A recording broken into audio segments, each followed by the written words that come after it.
kill myself. Something seems off with you. You doing okay? Yes, I'm doing fantastic. I feel great. Anyway, potoch. So, but the real reason as to why I ended the broadcast early was not because I wanted to take some time to myself. The real reason why I ended the broadcast early is because I had a massive call. March came over. We had a call with the Unlimited IRL folks. I bought a new backpack, as you guys know, the Primo one. It's even better than NMP's backpack, from what I understand. Maybe it's the same. Maybe it's a little bit better. Who knows? Nobody knows. Okay. And the reason for why I did that with the international broadband, we got 6 routers on there, 6 modems in that bad boy. Kid Fury, thank you for the 10 gifted subs.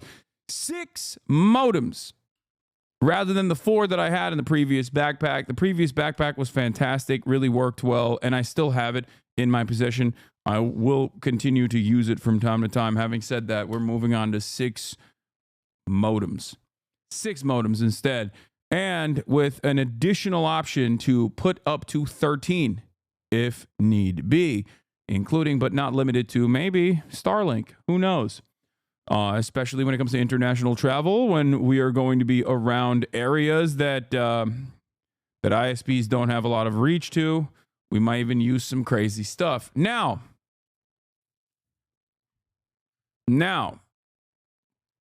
listen. Had a big convo about that. It's pretty seamless. Going to figure out how heavy is the backpack. It's not. Why were you bleeding on your IG? What does SK mean? I'll get to that in a second. Okay. Socialism is when 13 modems. Yes. I dropped buckets on that, by the way. I dropped a lot of money on that.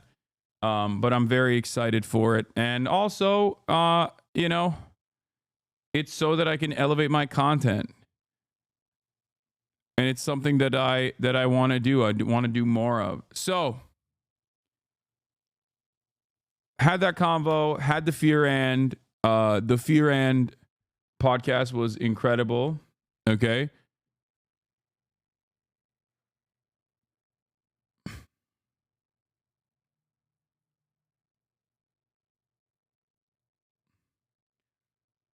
I gotta know, have you watched Fear and Beyond Journey's End? No. There was not a guest on the pod, and Will wasn't on either because he's not here, but we had a really banger episode. Elevate my content is the most LA sounding sentence on earth. Dude, this is my job, man. When are we gonna be normal about that? I know it sounds silly and it sounds out of touch, but like it also kind of is my freaking job, you know?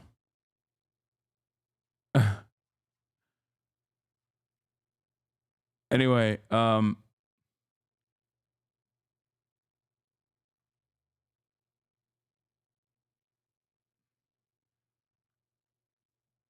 it's funny also because like people work water cooler jobs and then they turn around and they're like, why don't streamer work in factory instead? And it's like, bro, you don't work in factory. What do you mean? You work Excel job. You know work factory job. To the factory worker Excel job seem like to the Excel job what I seem like to you. You know? All right. So yeah, most cop man in history. Exactly. QT is coming to Japan, right? Yeah, no, she's not coming to Japan. Let's be real. Get real, folks. That's not happening. But in any case, listen. That's neither here nor there. We did Firan. Podcast was great. I went to bed. Didn't really have time to do anything. Couldn't even do my regular nightly special. Ate a lot of banana bread that my mom made. It was pretty good. It's also featured in the Firan podcast episode as well. Woke up early. Why did I wake up early? That's because this was my first day back in the gym. During the holiday season, my trainers took some time off. I obviously didn't take time off, but I did take time off from lifting. I didn't take time off from training. I played basketball pretty much every single day. Having said that, however, I had taken some time off from lifting. But we're back, baby. And this is what the chatter was asking, like, why was your legs bleeding? It's because I was putting up big doinks. Yep. Look at that. Yep. Stop and go. Stop and go. Not a moment wasted. Stop and go deadlifts, baby. Yeah. I know. Cool stuff, though.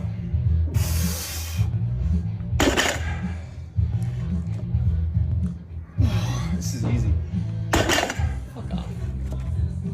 Honey, fuck off. Fine, give me an extra rep or two. Yeah. Your shins are fragile. My shins are fragile. Dude, I'm putting up 385 pounds with ease. I can still do, like, I can do 405 still. I'm gonna build back up to it since I haven't in a while. Barely any leg movement, lol. Dude, this is a solid deadlift. Please stop. Yep. Yep. Yeah. I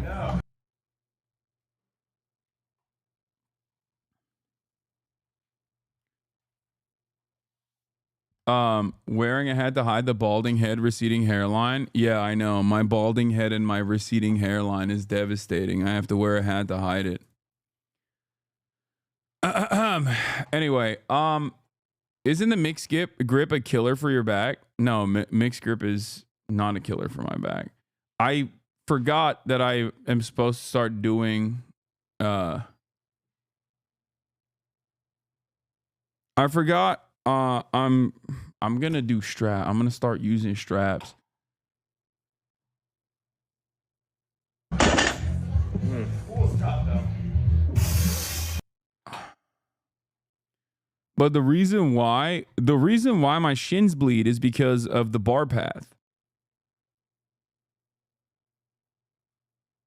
The bar path is supposed to go right against your shins, and with my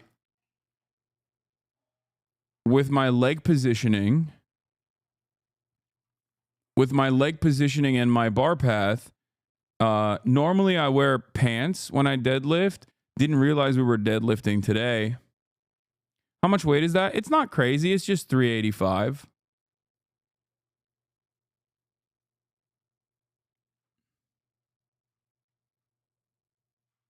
It's just 385. It's not like the end of the world.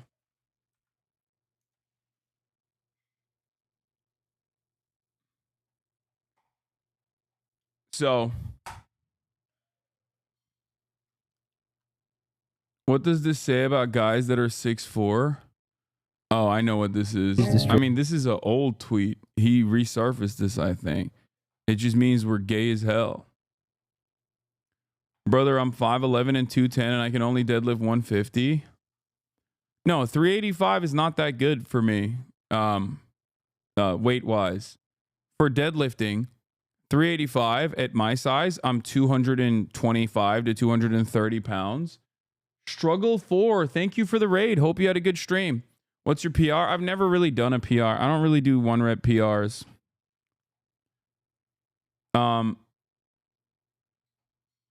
But how much do you deadlift correlate with height? Deadlift is the one lift where your height doesn't matter, or it could be a benefit, I guess, since you can put on more muscle mass and more weight. Every other lift has diminishing returns with your height, and can be a negative with your height. For example, bench press. The shorter you are, the smaller the bar path is. With squatting, the shorter you are, the shorter the bar path is. The distance traveled is shorter. Just get straps when you go above 75%. Also, height is actually typically a negative because of bar path. Yeah. But I guess with deadlifts, it just doesn't, I don't know. It's supposed to be a negative as well. Maybe I am personally better at my deadlifts than anything else. And that's the reason why I don't mind it. Straps equals bad grip. I never use straps. I do use weight belts at the at my top set. It's not bar path, it's range of motion, fellas. Yes, you're right. Sorry. It's range of motion. Longer range of motion when you're taller. All right. You also have more mass to lift and pull-ups. That's true. So, where was I? We're setting up stuff for Japan ahead of time as well. We've hired a fixer on the ground, a friend of ours. Shane Gillis follows you on IG. No, I followed him back on IG. We found that out on the Fear End episode last night. Why are you just saying that just now? Anyway, I hit him up because I wanna link up and build. But anyway, those shins are in no danger, really, right? Can relate. Been skating? Yeah, no, shins are fine. Like, yeah, shins can eat a lot of damage. I mean, isn't that like what half of Muay Thai is just busting out your shins? But that's neither here nor there. So, folks, that's it. This is Fit Pick. Obviously, you already know. We're putting out the Fit Picks on the timeline as well. And we are going to move into our broadcast to the actual news. But before I do that, let me blast off. Lot to talk about today. Lots to talk about today. Okay. Lots to talk about. A lot going on in the world. Obviously, we'll do some updates from NOLA. NOLA attacker. Background. Reveal. House votes for speaker. People yell at Bernie over H-1B visa take. Cybertruck explosion veteran was also a divorced was also a victim of family court. We'll finally do predictions and goals for 2025 today. Get in now. Rivals now, rivals later, or is it a wait and see? It's a wait and see style situation.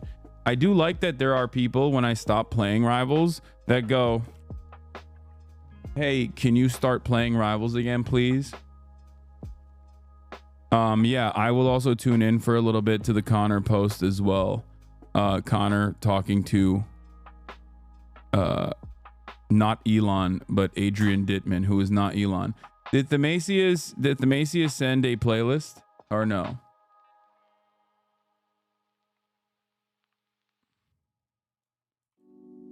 Oh, he did. Okay. Thank you, Themasius, for the playlist. Okay. Try out Rocket Raccoon. He's the most accessible support. How's Kaya doing with her healing? She's doing fine. Today was the last day of her antibiotics.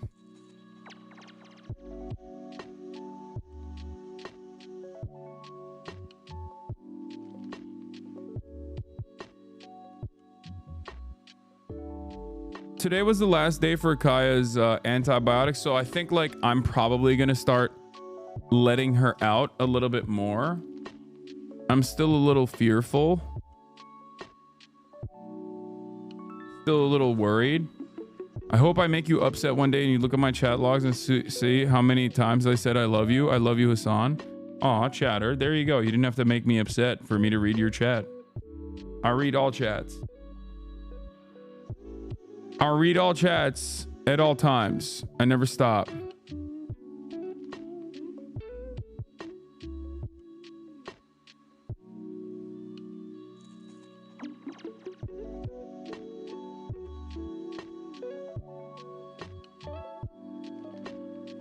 Do you think there are fans who only watch you play games? Man, can you please shut the fuck up about this political shit and pick up the damn controller? No, because I don't play video games enough. If I did, I would build an audience for it, certainly. And I would like to. Chatters in here will just straight up lie and say they want that right now, but gaming frogs are liars and you can't trust them.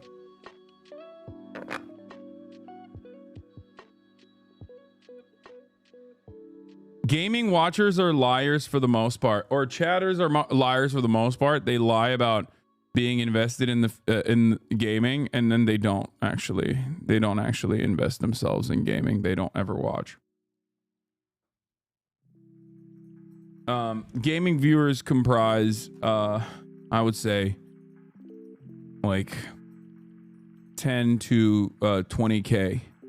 Depending on which game I'm playing, of this community, of this audience, but they make up 100% of the complaints that I am simply not gaming and I'm avoiding gaming and all the stuff, right? Anyway, here, I wanted to show you guys this. This is one of these freaking weirdos. Pericles Periabasi, Democrat when they see a kid, conservative men when they see a trans woman. He's dunking on Kyle Kalinske here. Right, saying Democrats are pedophiles. And then here he is. Hey, Kendrick, before you call Drake a pedophile, why don't you do some basic research and look up the age of consent in Canada? This is probably a joke, but this guy happens to also look like a pedophile. Like, that's his whole shtick.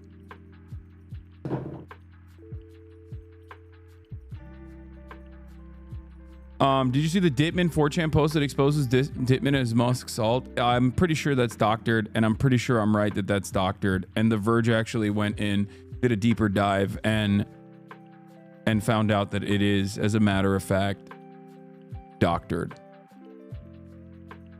But let's get started. Breaking news: Michael Penis has won his re-election as House Speaker. And we will work with anyone of any party to get that done. We will work with anyone to secure our borders, and we will work with anyone to fix our broken immigration system in a comprehensive and bipartisan That's manner. right.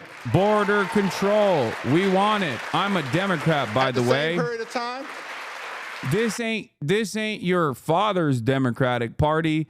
This is your grandfather's Democratic Party from the South, a Dixiecratic Party. That's right, ladies and gentlemen. We don't like Mexicans. Okay? That's right. This is not your father's Democratic Party. This is not your Democratic Party. This is your grandpappy's Democratic Party from the South, specifically a Dixiecratic Party. We are now fully in the bosom. We are now firmly invested in being the Diet Republican Party, baby. Let's go. earned those benefits, worked hard for those benefits, and deserve those benefits. So as Democrats, our promise to the American people is that we will fight hard to make sure that no one in this town takes away Social Security or Medicare from the American people. Not now, not ever. No means never. Hey, everyone. There's a CIA masterclass. That's crazy. Our position is that it is not acceptable to cut Social Security, cut Medicare, cut Medicaid, cut veterans' benefits, or cut nutritional assistance from children and families in order to pay for massive tax breaks for billionaires and wealthy corporations. House Democrats will fight hard to protect working class Americans and the things that matter to them, not the wealthy, the well-off, and the well-connected. Keep your hands off Social Security and Wait, Medicare. he didn't win. Hakeem Jeffries didn't win. He's just delivering a speech. Mike Johnson, Michael Penis, won his re-election as House Speaker. 4 years, it's been a great honor for us to work alongside President Joe Biden and Vice President Kamala Harris, whose administration rescued the economy from a once-in-a-century pandemic, delivered historic infrastructure investments, created more than 15 million good-paying jobs, enacted common sense gun safety legislation for the first time in 30 years, provided life-sustaining health insurance to veterans suffering from toxic exposure, championed the largest investment in combating the climate crisis in the history of the world, which we will defend, and brought down the high price of life-saving prescription drugs for millions of Americans. Thank you, President Biden and Vice President Harris, for your powerful, principled, and purposeful public service. Thank you.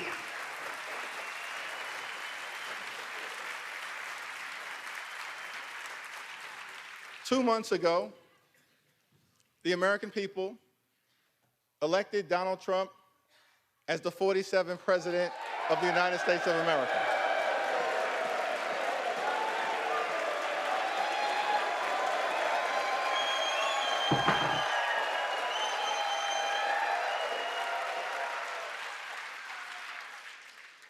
Thank you for that very generous applause. It's okay. There are no election deniers on our side of the aisle.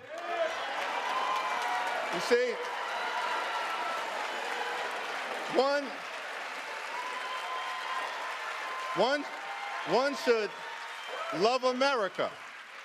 One should love America when you win and when you lose. That's the patriotic thing to do, and that's the America that House Democrats will fight hard to preserve because we love this country. America is bigger than any one campaign, any one election, or any one individual. I really like shooting guns. America, the land of the free. Oh, this is a and the funny home of video, the brave. yeah. Let us never forget that our country is free, not simply. Dude, I don't know who they do this for, honestly. Like, who is the target audience for this?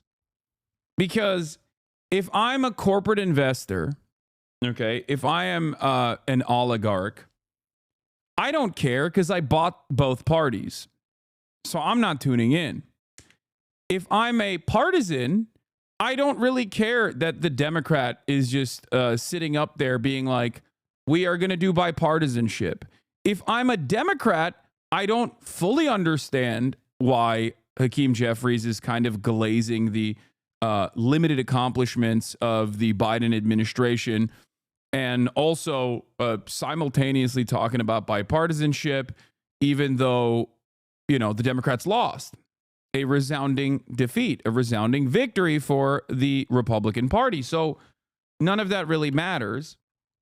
So who are they keeping up these appearances for is a question I always have.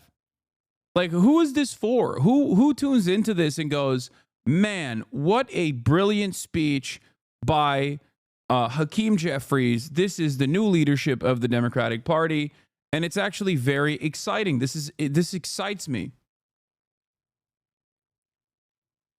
I don't know. I don't know. Maybe there's some grandmothers out there that tune into MSNBC that are still watching and haven't had their brains fried from the devastating defeat that the Democratic Party withstood in this election cycle. I just always feel like they stand up here and clap for one another because they just, you know, kind of have to keep up these appearances, but for the sake of themselves and nobody else, really, just for themselves. It's the same exact attitude of like giving Liz Cheney a medal, an award for her brilliant accomplishments, right? Joe Biden did that yesterday, and she received a standing ovation. Thunderous applause. Everyone was excited. They were like, oh man, so incredible that Liz Cheney she was deserving of this medal, this honor. So I guess I'm left wondering, like, who is that for? What is that for? Who is the target audience for this? Maybe they just have too much free time.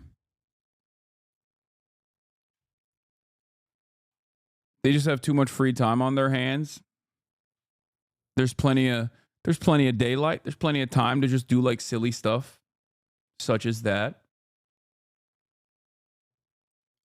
And it is a constant, it's a steady maintenance of an institution that is genuinely falling apart every single day, day in, day out. It's just it's crippled at every step of the way, and Republicans truly take advantage of that. They take advantage of that and seek to undermine it further for their own agendas, deregulation, tax cuts, things of that nature. You know? But here's another moment of like theatrics that I thought was odd. Here. Stand right there. That is not your nature to just stand where you're told to stand. Give it a try.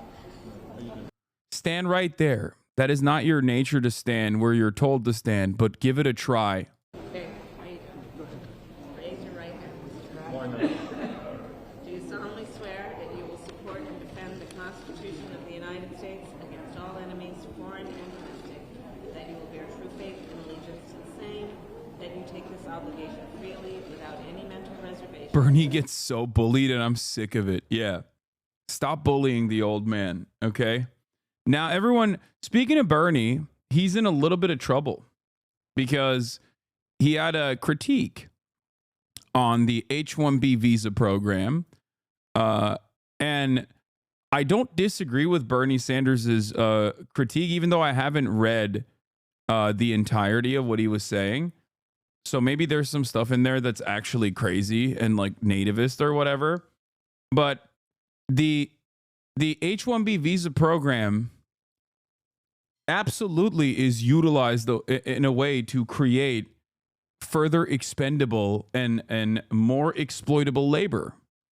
I don't know why people consider that to be racist and unacceptable to openly say. I have been saying it nonstop.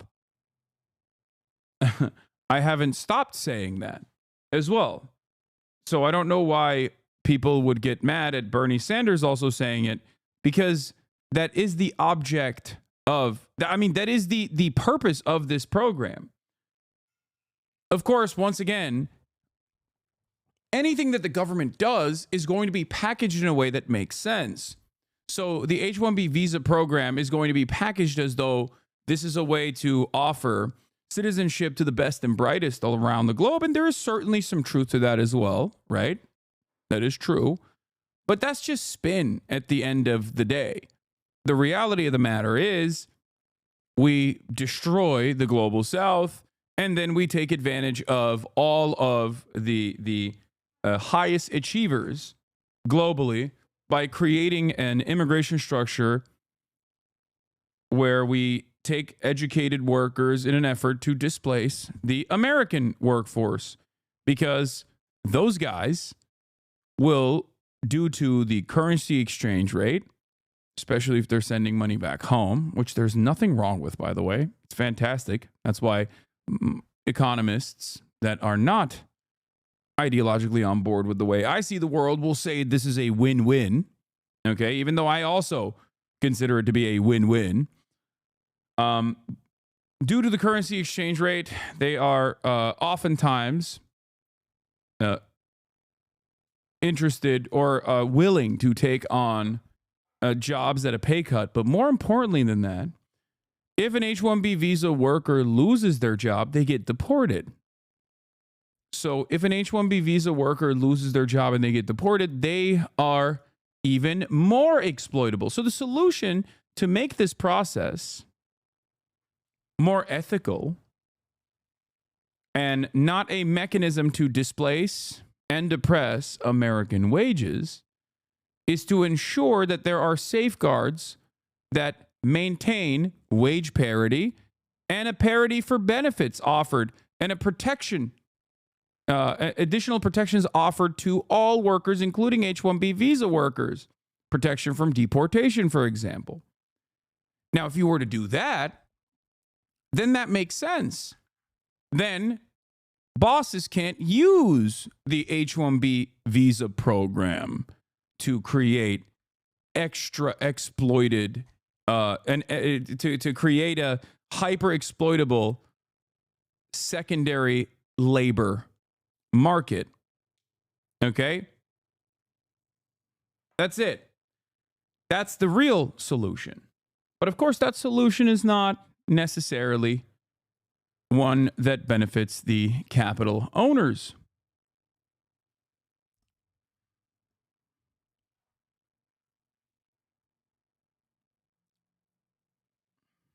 So,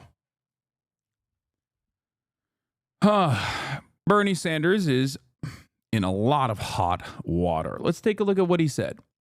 News: we need major reforms in the H-1B program. Okay, is it in here?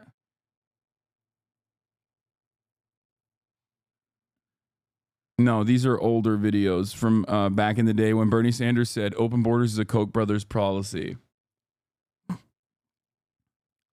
And the last time he talked about H-1B workers and the visa structure. And he has complained about it quite a bit. This is not new for Bernie Sanders. So let's read what he had to say. He wrote this yesterday. The current chairman of the Senate Committee on Health, Education, Labor, and Pensions today releases the following statement on H-1B guest worker visas and the recent debate concerning the program. Bernie said, there has been a lot of discussion lately about the H-1B guest worker program. Elon Musk and a number of other billionaire tech company owners have argued that this federal program is vital to our economy because of the scarcity of the highly skilled American engineers and other tech workers. I disagree. The main function of the H-1B visa program and other guest worker initiatives is not to hire the best and the brightest, but rather to replace good-paying American jobs with low-wage indentured servants from abroad. The cheaper the labor they hire, the more money the billionaires make. Where's the issue with this statement? This is 100% correct. The notion that there aren't skilled American tech workers out there that could be doing these jobs is completely, the notion that there are none in the current labor pool is not only silly, it's an abject lie. It's a lie that is channeled through mainstream resources as well, especially when you consider the hundreds of thousands of layoffs that have taken place in our Silicon Valley quantitative easing induced bubble that finally burst a little bit.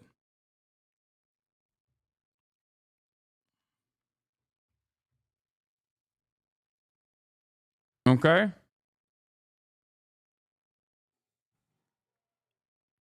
In 2022 and 2023, the top 30 corporations using this program laid off at least 85,000 American workers while they hired over 34,000 new H-1B guest workers. There are estimates that as many as 33% of all new information technology jobs in America are being filled by guest workers.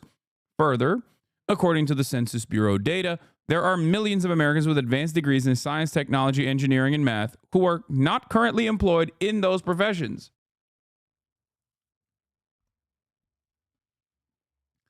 If there is really a shortage of skilled tech workers in America, why did Tesla lay off over 7,500 American workers this year, including many software developers and engineers at its factory in Austin, Texas, while being approved to employ thousands of H-1B guest workers? Moreover, if these jobs are only going to the best and brightest, why has Tesla employed H-1B guest workers as associate accountants for as little as $58,000, associate mechanical engineers for as little as $70,000 a year, and associate material planners for as little as $80,000 a year? Those don't sound like highly specialized jobs that are for the top 0.1%, Musk claimed this week. If this program is really supposed to be about importing workers with highly advanced degrees in science and technology, why are H-1B guest workers being employed as dog trainers, massage therapists, cooks, and English teachers? Can we really not find English teachers in America? Let's be clear. To the extent that there may be labor shortages in our country in some highly specialized areas that need to be filled by employees from above through the H-1B program, we must utilize this program as a very short-term and temporary approach. In the long term, if the United States is going to be able to compete in a global economy, we must make sure that we have the best educated workforce in the world. And one way to help make that happen is to substantially increase the guest worker fees large corporations pay to fund scholarships, apprenticeships, and job training opportunities for American workers. This is something that I have advocated for from my first days as a U.S. Senator. Further, we also must significantly raise the minimum wage for guest workers, allow them to easily switch jobs, and make sure that corporations are required to aggressively recruit American workers first before they can hire workers from overseas. The widespread corporate abuse of the H-1B program must be ended. Bottom line, it should never be cheaper for a corporation to hire a guest worker from overseas than an American worker. Mr. Musk, Mr. Ramaswamy, and others have argued that we need a highly skilled and well-educated workforce. They are right, but the answer, however, is not to bring in cheap labor from abroad. The answer is to hire qualified American workers first and to make certain that we have an education system that produces the kind of workforce that our country needs for the jobs of the future. And that's not just engineering. We are in desperate need of more doctors, nurses, dentists, teachers, electricians, plumbers, and a host of other professions. 30 years ago, the economic elite and political establishment in both major parties told us not to worry about the loss of blue-collar manufacturing jobs that would come as a result of disastrous, unfettered trade agreements like NAFTA and permanent normal trade relations with China.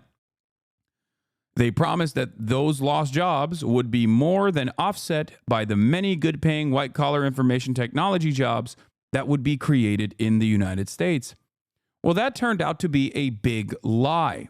Not only have corporations exported millions of blue-collar manufacturing jobs to China, Mexico, and other low-wage countries, they are now importing hundreds of thousands of low-paid guest workers from abroad to fill the white-collar technology jobs that are available. At a time of massive income and wealth inequality, when the richest 3 people in America now own more wealth than the bottom half of our country, and when the CEOs of major corporations make almost 300 times more than their average workers, we need fundamental changes in our economic policies. We need an economy that works for all, not just the few. And one important way forward in that direction is to bring about major reforms in the H-1B program.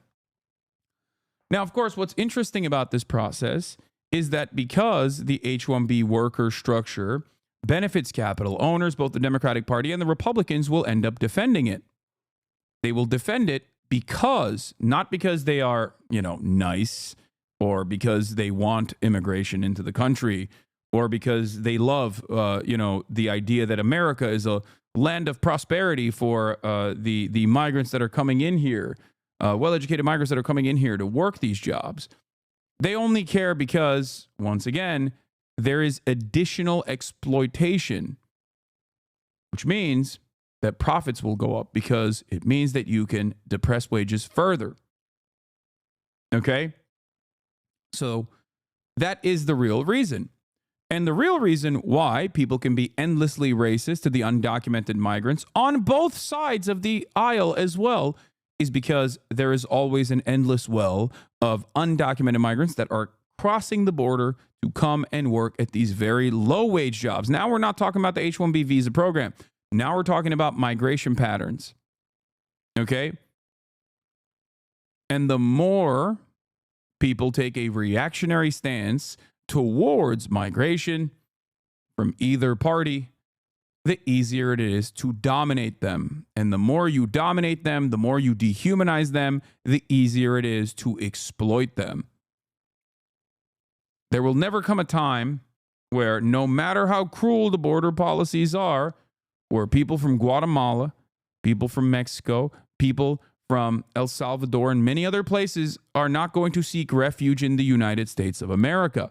They will always come to the United States of America because of what we have done to their countries. We've destabilized them. Okay? Classy if you're rich, H-1B, trashy if you're poor, undocumented. Most of this argument from the right unironically stem from white nativist anti-immigrant stances. They think Indians and the Chinese are lesser than they are. Okay? They get mad that Indian workers and Chinese workers are replacing them. But they would get mad if it was Polish workers as well. Trust me. Because there is a real, beyond the white supremacy, there's a real anger and resentment that people feel that they misdirect towards their fellow workers. There is no difference between a Indian worker or an Italian worker or a Polish worker and an American worker. There's no difference there at all. They have the same exact class interests. Okay? They do.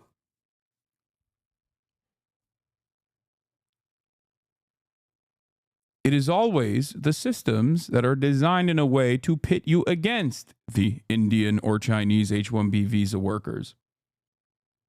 Just so you understand.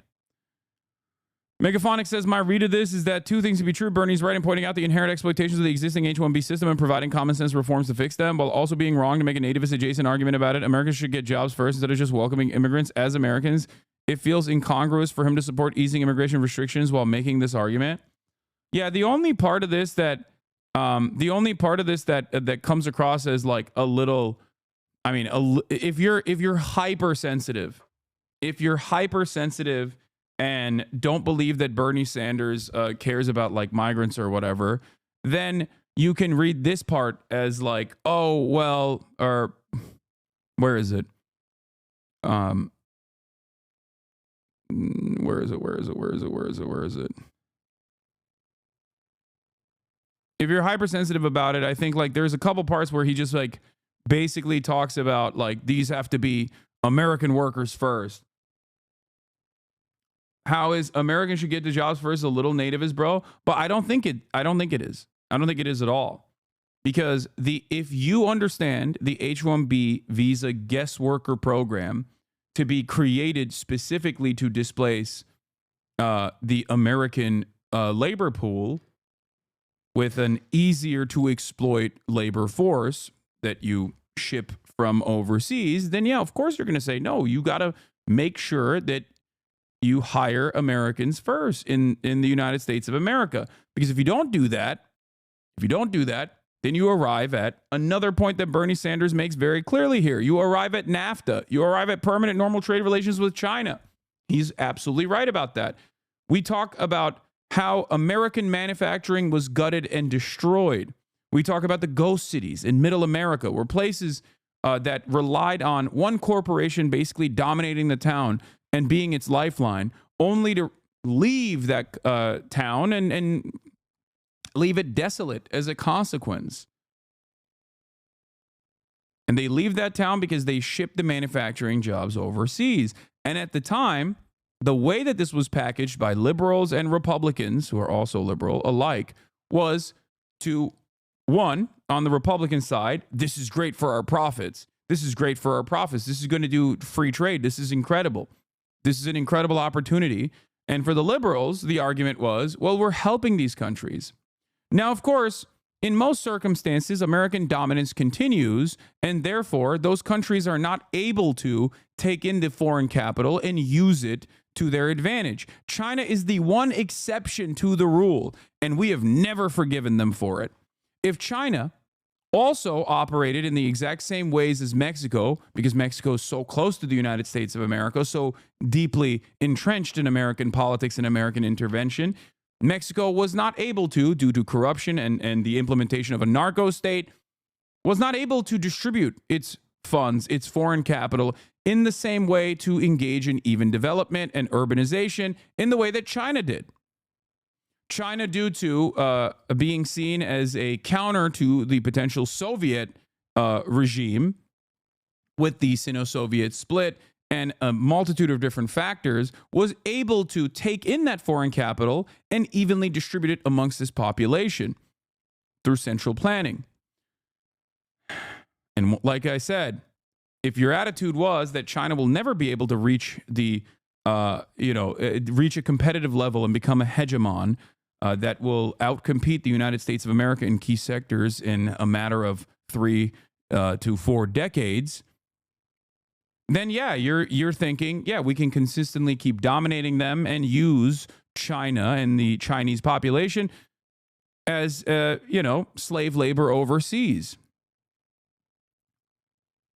The problem, however, is that due to central planning, due to a genuine interest in building the Chinese nation state, China was able to take that foreign capital and distribute it in a way that genuinely improved the lives of 1 billion Chinese people, taking 800 million Chinese people out of the throes of abject, extreme global poverty in a matter of decades. This is unconscionable, and it is completely unacceptable, and that is the reason why we are already in the throes of a second Cold War, this time against the red threat of China.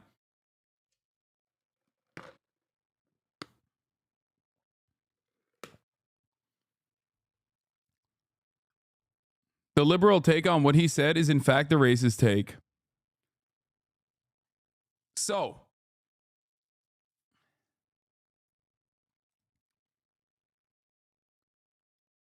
my attitude on this has always been that there is enough wealth to go around, whether it be through the H-1B visa program, whether it be the processing and documenting of the 10 million plus undocumented migrants that work in the agricultural sector, in the construction field, and create wage parity for them so that they are not used as an endlessly replaceable, hyper-exploited second labor pool, a permanent underclass that is used against the documented U.S. labor force. That is the real solution. That is the real way to get out of this problem. But of course, that would require shrinking profit margins, and that would be unacceptable. What did you say? If you really think anything Bernie said is racist, I genuinely don't think your opinions will win any elections anytime soon. I mean, that's also a tricky conversation, because if Bernie had said something genuinely racist, there are plenty of genuinely racist people. There are plenty of, like, anti-Indian sentiment, for example, goes a long way on both Twitter and in general. We must not find ourselves in the throes of right-wing reactionary politics simply because it will be beneficial. That's the attitude that the Democrats have. That's the attitude of the Democratic Party in general. As an H-1B visa holder, I ain't rich, and I'm easily susceptible to being fired if I join a union and subsequently get deported if I don't find a job in 2 months' time. Also, the path to citizenship or green card takes so long. Have already spent 10 years in the U.S., 15 plus years to get my green card. Brian, kill me. So yes, we are stuck in limbo half our lives. Exactly.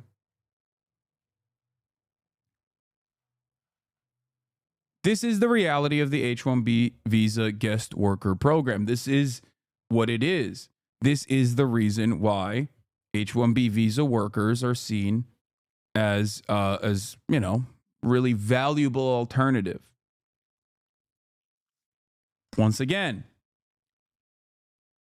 do you think Bernie is nativist under the cover? No, I don't. I don't think Bernie is a nativist under the cover. Like, I don't think he's like secretly a racist guy who's like, I do not care about the Indian workers.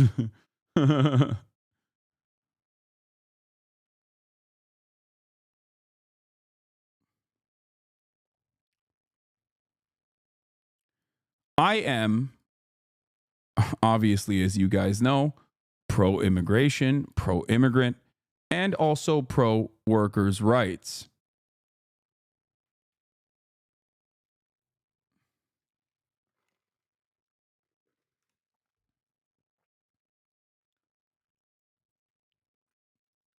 The problem is most people cannot see beyond the neat little confines of American capitalism. So if you cannot envision a world where capital dominates, you cannot understand my advocacy. And if you cannot see past the point of capitalism, if you treat capitalism as though it is the norm, as though there is no other alternative, or the alternatives are far worse and far more deadly, far more devastating, then yes, of course, you are going to constantly look for bandage solutions. And those bandage solutions are going to always be right-wing reactionary. If you cannot envision a world where the American criminal justice system is dramatically changed, right? Where we focus on rehabilitation rather than incarceration, where we try to solve the underlying material inequalities where crime manifests, then yeah, you're going to be like, crime is out of control. We have to do something about it. You're going to have the shaky Gurga, Uncle Jenk attitude on crime. You're going to say, there's crime everywhere. We got to deal with it. We got to deal with it. How do we deal with it? Well, there's more apprehension, more detention, more draconian measures, please.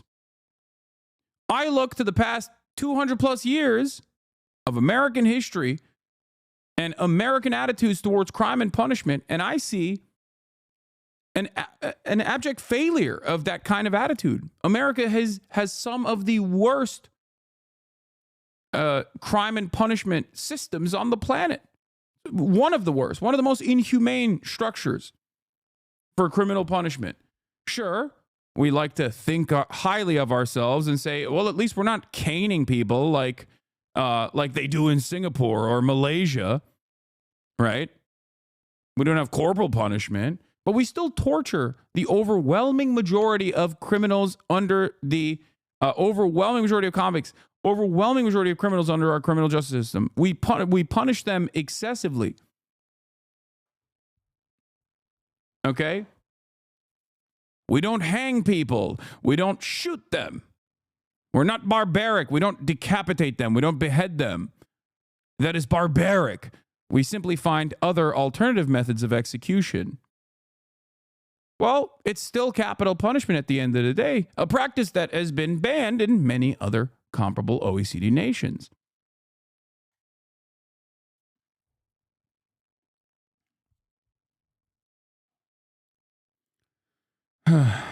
Somebody in the chat claims that Bernie is a nationalist. That's funny. Yeah, they're gonna be shameless about it and say Bernie is a nationalist socialist. Bernie's a Strasserite.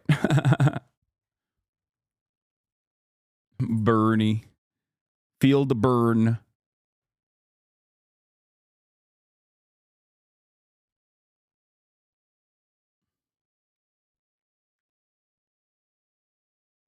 Not to mention that the U.S. is responsible for a lot of the third world violence, both directly and indirectly. Absolutely.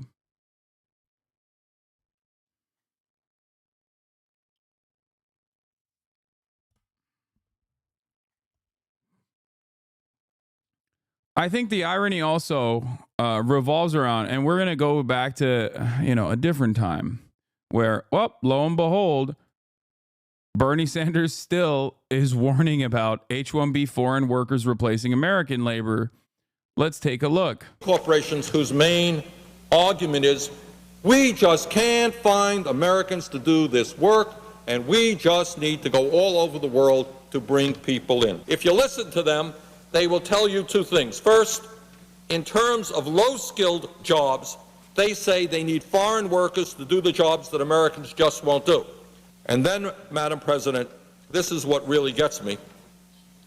They tell us that they need more H-1B visas because Americans are just not smart. I do see a lot of myself in Bernie, I'm not going to lie, where people constantly misunderstand his position, yell at him endlessly, and act like he's brand new, act like he's behaving brand new, and then you go back in time. No matter how far back you go in time, he literally is saying the same exact things.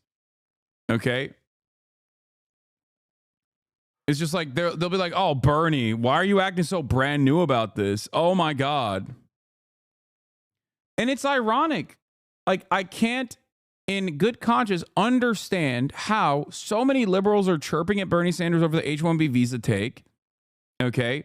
claiming that this is racism, claiming that this is white nationalism, when those very same liberals, not that long ago, before the election, were hyping up Donald Trump's border bill that Joe Brandon was pushing. So which is it?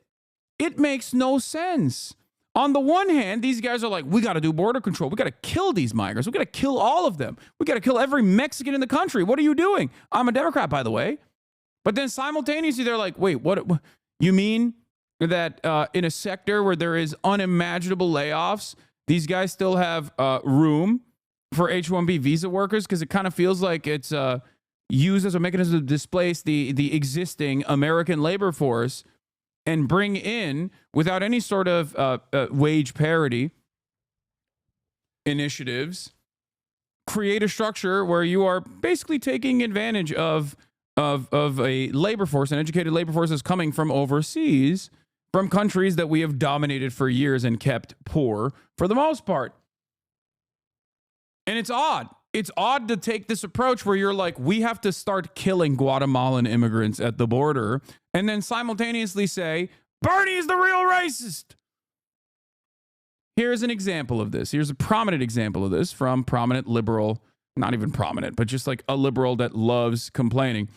Kentuckian Melanconiste says, liberals calling Bernie anti-immigrant for correctly pointing out that corporations love H-1Bs because it lets them exploit immigrant workers is real rich considering how ready and willing, yada, yada, yada. Armand Domaluski responds and says, we're calling Bernie out because he, A, explicitly lies about the program, saying it covers cashiers and dog walkers, and B, he parrots reactionary arguments about immigrants cutting American wages, which is a flat-out lie.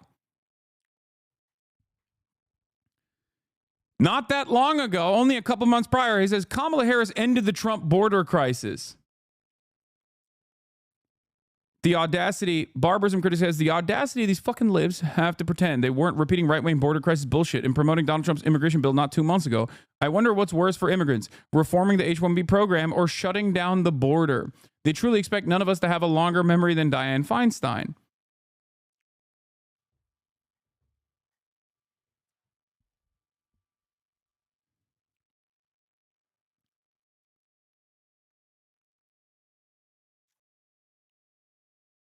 Why do companies want H-1B workers when they could probably outsource for cheaper?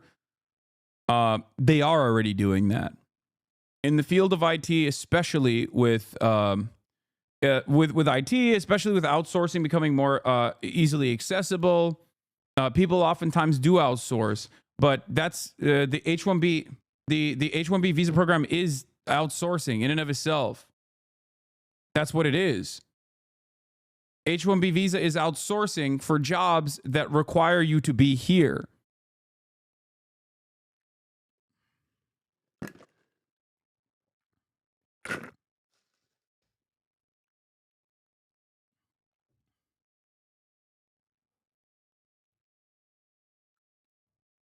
What is this? Bhaskar also disagrees with Bernie.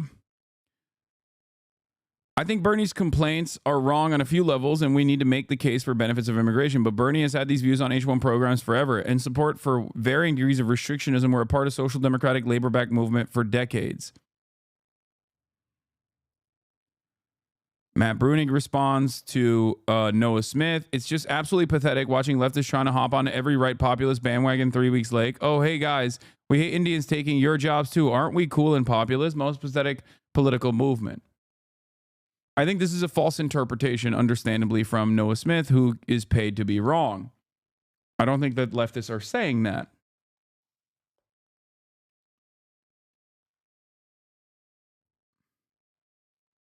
Wait, what? Not correct? H-1B employees are usually regular on-site employees? No, I said companies already outsource certain aspects of IT overseas when they can, but H-1B visa...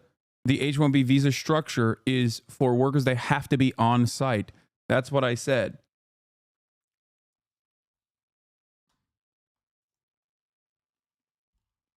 It's basically importing the outsourced labor into America because some labor you can't outsource.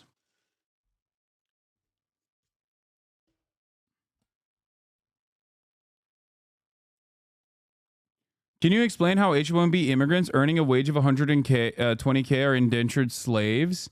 How is calling these people dog trainers not a Nazi dog whistle? Oh, easy answer. White workers of the world unite. This is yours and Bernie's take, by the way. Yes, you guys are nativists. Yeah, I'm obviously a white nationalist, white nativist guy, and certainly not someone who's been living on U.S. soil since the year 2009, who has advocated for immigrants in more comprehensive ways than you ever will for the rest of your life. As you know, I am an anchor baby myself. But thank you. Thank you. All right. So at least the Nazi was right and honest when they said the H-1Bs because they hate immigrants. So here's the thing. Can you explain how immigrants earning a wage of 120K are indentured slaves? Great question. Let me tell you. If the actual job for that process, which is already lower than what it's supposed to be, because it's, you know, that's how you generate profits under capitalism.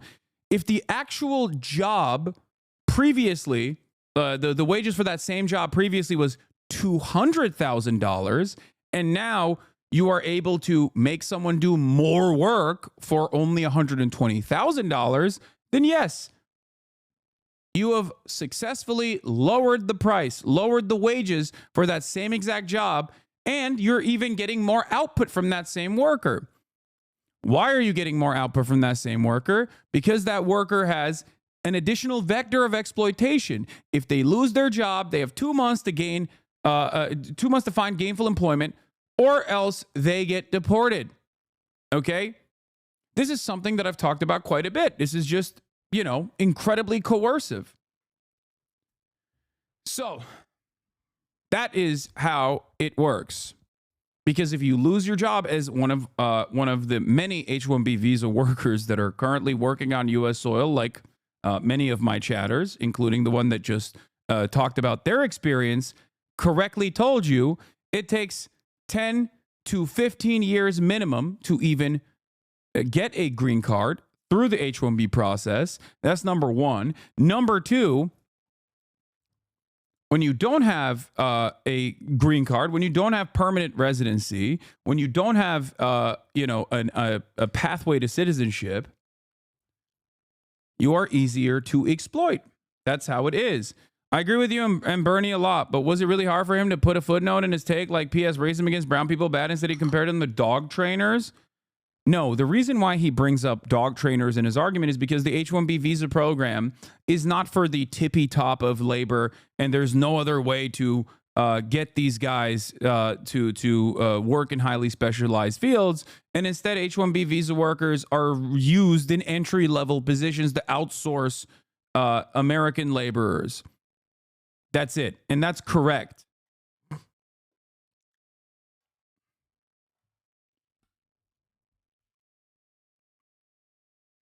Okay? That's not correct, though. There are no H-1B visas for dog trainers. Dude, you are...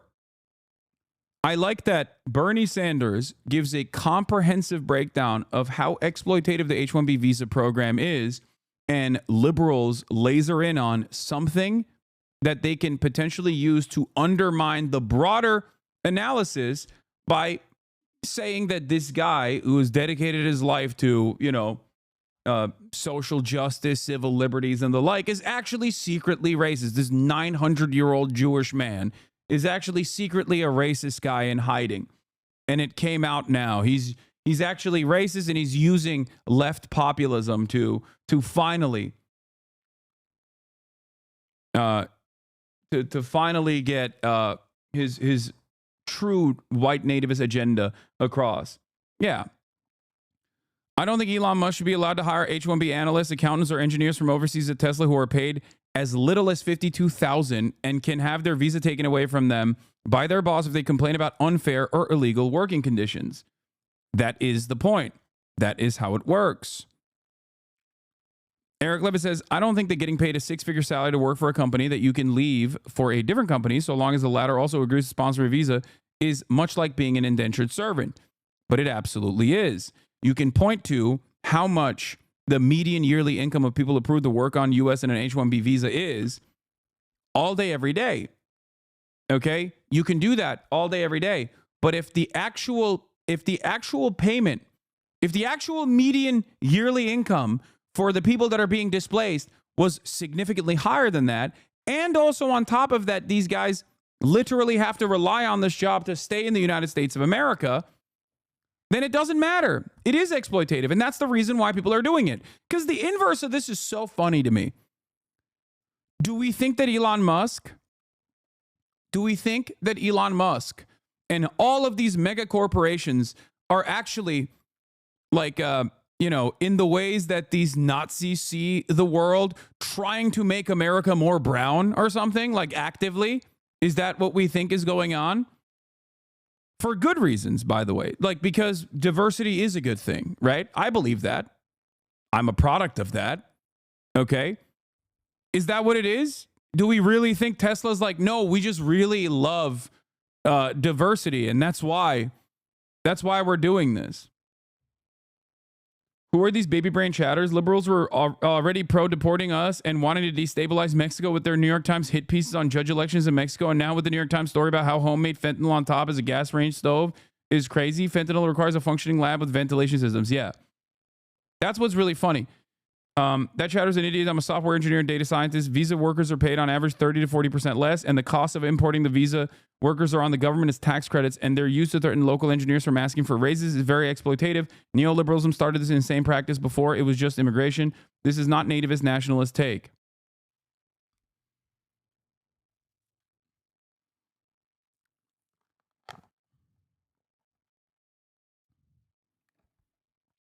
Test the nativist argument. Put all Scandinavians in the H-1B, but no farm hospitality worker place. How would those who think for a second H-1B is about anything but tech bro economics might think differently? This is exactly the same as pocket watching your house or car. What's the point at which it is unacceptable depression of wages? Yeah, I mean, it's just a way for liberals to maintain the current status. And some are duped into thinking that this is a way to do anti-racism. And there is a lot of racism involved in this conversation, which is something that I frequently cover as well. And it's always funny because some people will come in here and be like, why aren't you talking about the racism angle when I do? Or when they come in and say, why are you talking so much about the racism angle? This is about displacing American laborers, which I also talk about. It's both. It's both. Anyone who says American jobs for Americans is racist are proving that they think Americans are white only. Yeah, that's also another part of this conversation as well. So,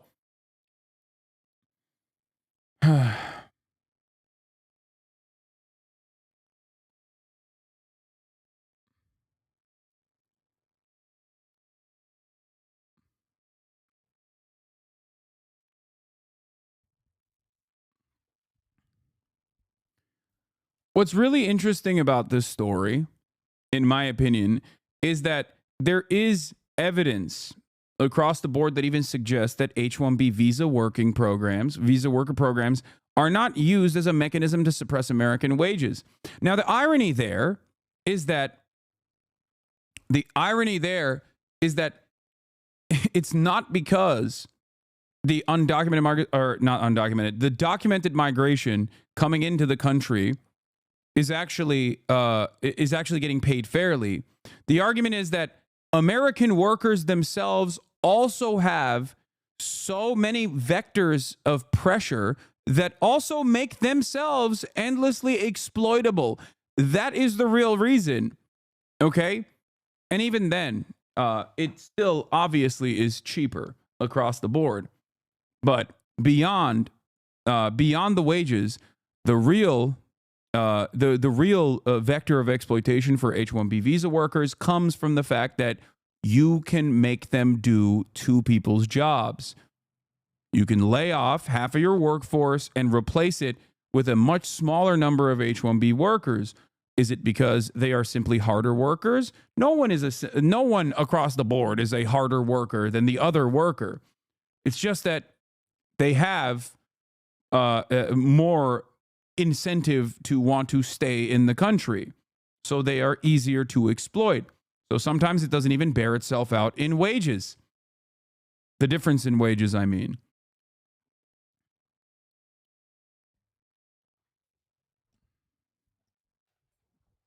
So say clearly to your chat that there's no depression of wages tethered to immigration because that's what they're claiming and it's nativist. No, there is. There is a depression of wages tethered to immigration. What are you talking about?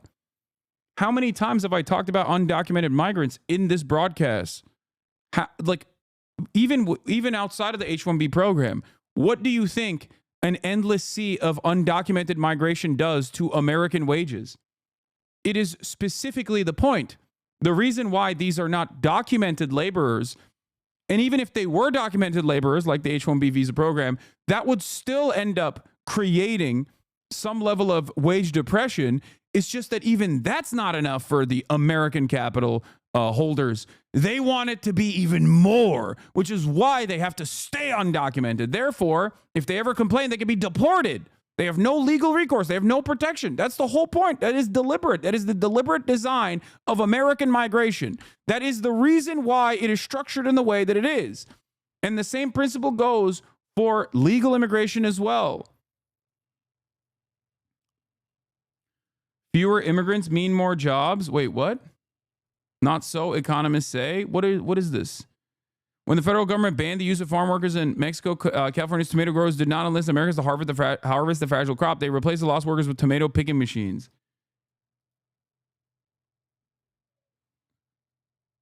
The Trump administration on Wednesday embraced a proposal to sharply reduce legal immigration, which has said that it would preserve jobs and lead to higher wages. Wait, I think one thing that you're misunderstanding is, number one, I am not in agreement with Donald Trump. I am not anti-immigration. I'm pro-immigration. I'm pro-processing migrants. Okay? You are? GG. Oh my God, I'm losing my mind.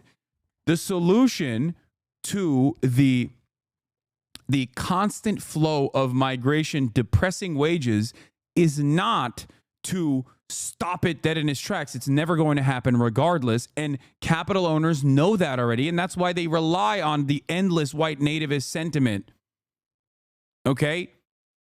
The solution is to document them, process them, and allow them to engage in the process of sectoral bargaining through unions.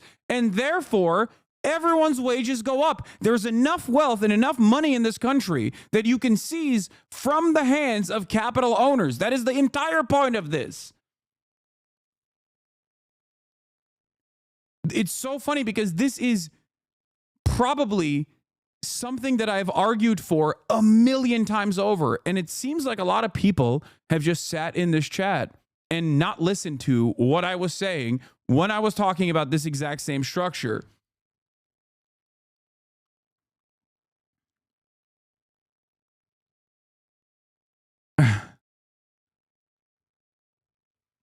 But economists say the tomato story and a host of related evidence show that there is no clear connection between less immigration and more jobs for Americans. Rather, the prevailing view among economists is that immigration increases economic growth, improving the lives of the immigrants and the lives of the people who are already here. This is the one area where I do agree with the economists. Okay? Immigration is a win-win. Except immigration, if done correctly, if done in an ethical manner, would be a win-win. Okay?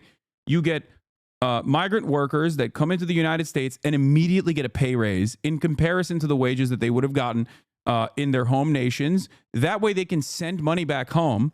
Okay? That's number one.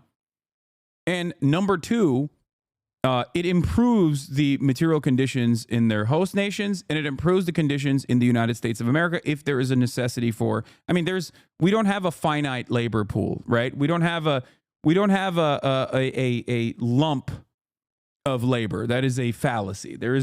But the way that the immigration structure is designed, where you do actually have a second-class migration and a permanent underclass in the form of undocumented laborers, you do create a lump of labor. Or rather, you do create a structure where you can basically depress the wages across the board because they can always be replaced. American laborers can always be replaced with undocumented laborers.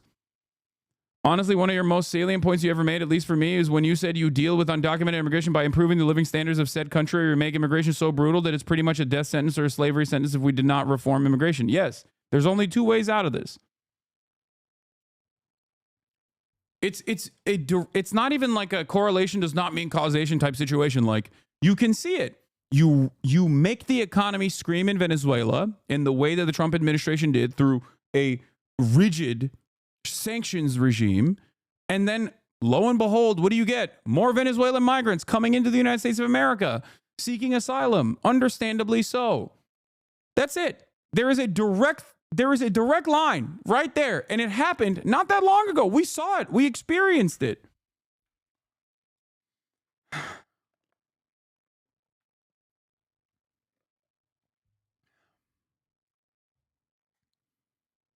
Chowder's making a basic mistake in formal logic. Exploited immigrants do cause suppressed wages, but reporting them does not necessarily raise wages. It's not nativist or contradictory to recognize that. Yes.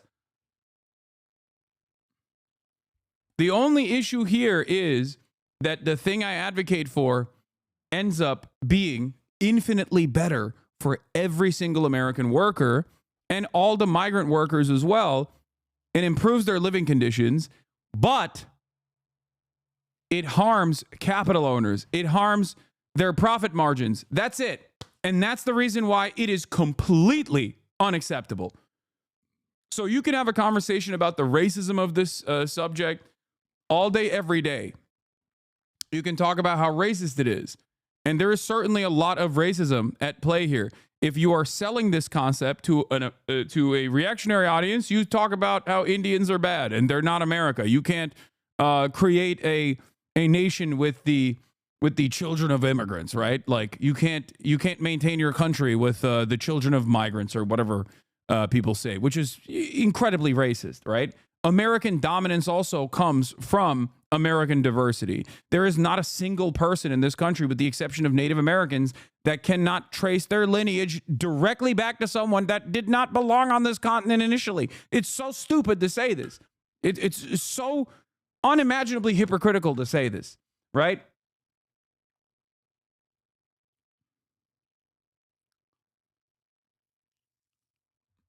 Having said that, however,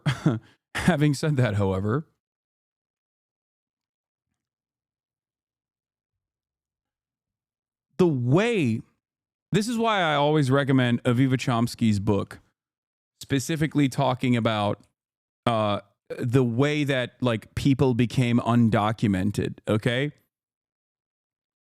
She's written extensively on this. They take our jobs in 2007 and 20 other myths about immigration. But the one I'm talking about is one of her latest books, which is Undocumented: How Immigration...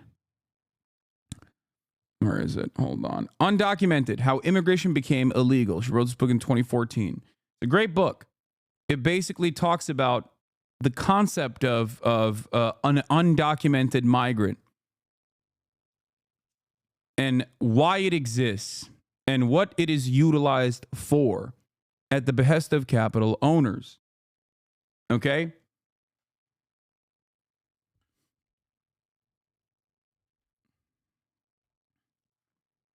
That's why when people say no human being is undocumented, what are you talking about? Yeah, it sounds like squishy lib shit, but it also is true. What do you mean undocumented? What's the difference? What is the difference between someone who is an undocumented laborer and a documented laborer? There's no difference in terms of their class interests. It's not like undocumented workers are monolithic. It's not like undocumented immigrants are monolithic. They're coming from all around the planet, from so many different places, different walks of life, different ethnicities, different backgrounds, different creeds. You think they all are monolithic in their understanding where they're coming in? No, the only difference between an undocumented worker and a documented one is paperwork. That's it.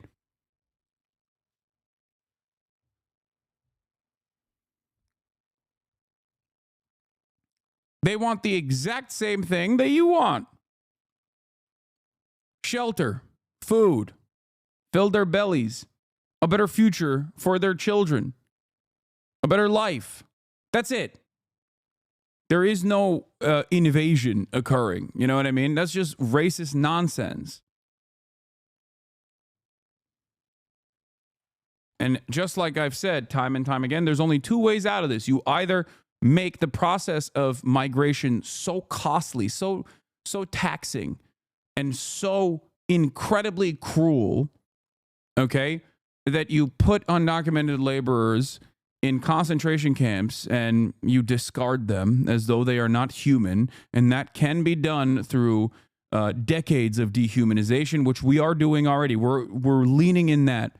There's only two ways out of it: apprehension and detention and further exploitation, or a more ethical approach to migration and a more ethical approach to American foreign policy in general that keeps these host nations in dire circumstances, destabilized.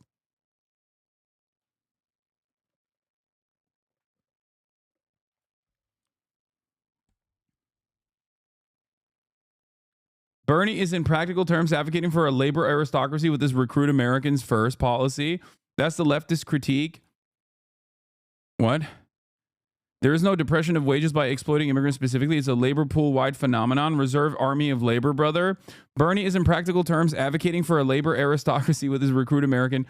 I love the notion that there is someone who is knowledgeable enough on Marxian thought that still thinks that one of the, like, that is still working at the behest of the ultimate neoliberal strategy. Bernie is in practical terms advocating for a labor aristocracy whose recruit American workers first policy is just genuinely incorrect. Just like you can't have nationalized healthcare without free college, okay? Because obviously no one who is saddled with hundreds of thousands of dollars of debt is going to be able to go and then work with lower wages to become to work in like rural areas as a doctor. Okay, all of these things are interconnected. The notion that you can solve the global labor issues, like the issues that especially the global South experiences, laborers in the global South experience, you cannot solve without also changing American foreign policy. Not a neoliberal strategy. The simple solution is give all workers protections, not American workers first recruitment. Wait, what? No, that's my argument. And Bernie also mentioned that too. I love the labor aristocracy argument, especially when talking about stuff like this, because it goes back to that funny take where it's like, I don't care about the American elite. I want permanent first world genocide on the American working class.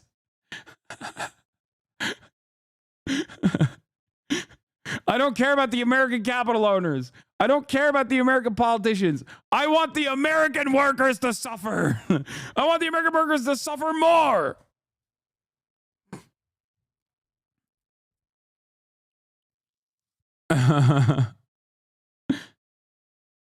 Yes, I am an advocate for what you are saying. And so is Bernie. He also mentioned protections for the H-1B visa workers in an effort to make sure that it's only utilized in the way that people claim it's being utilized. Because the reality of the matter is, if there's wage parity and additional protections for H-1B visa workers, one, it automatically is good for all of the H-1B visa workers that are currently living on U.S. soil. They want that, obviously. And two, then you cut out the corporate incentive that is like they can work H-1B visa workers to the fucking bone, okay? If they are no longer at the mercy of their corporate sponsors, okay, and fear deportation, if they don't work the weekends, if they don't work ridiculous hours, for example, then all of a sudden, it's up to the corporation to hire exclusively highly skilled talent, which is what is supposed to be the major aspect of H-1B visa, the work structure to begin with. 2007, Bernie passes amendment to increase H-1B employer fees to fund STEM scholarships for U.S. students. 2009, Bernie's amendment banning big banks from replacing U.S. workers with H-1B workers become law. This is kind of funny. You could literally point to this and say, well, here Bernie is defending all of those bankers that have exploited the American working class. Bernie is pro-financialization of America. Bernie is pro-financialization of the globe. Here he is defending the workers at banks. 2016, Bernie slams Disney for replacing U.S. workers with H-1B workers in Anaheim. The H-1B combo. Libs got mad that Nazis are dumb enough to think Bernie was on their side on this. It's two types of idiot with no material analysis. Yeah, that's why I say everyone's a liberal at the end of the day.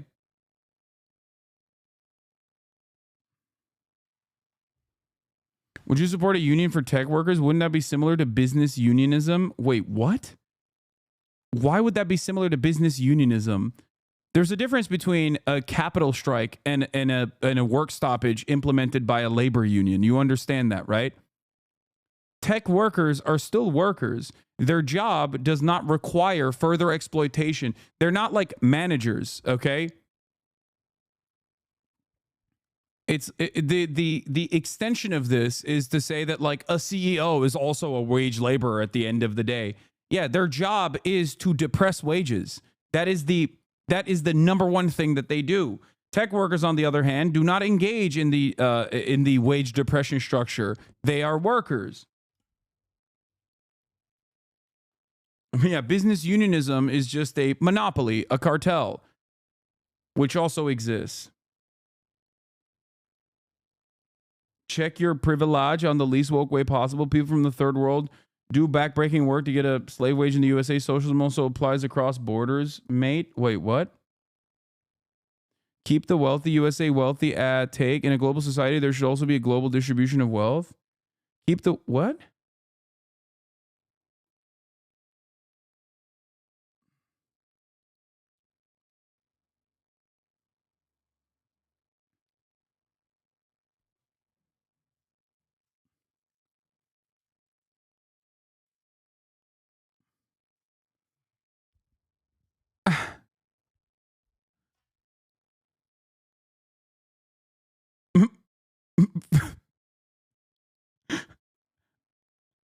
I'm confused about what is happening here because like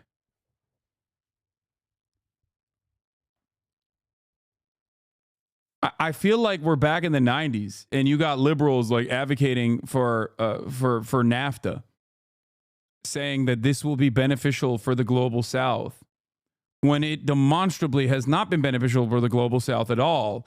And the only country where it was a benefit was one that had a centralized planning structure and was able to evade American scrutiny, partially because of, in my opinion, Orientalist thought, white supremacist opinions that like the Chinese are not smart enough to ever be competitive against the white Western liberal democracies.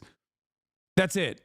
There's only one example on the planet that I can think of immediately. Okay, I'm sure there might be more, but there's one that I can think of, and that's China.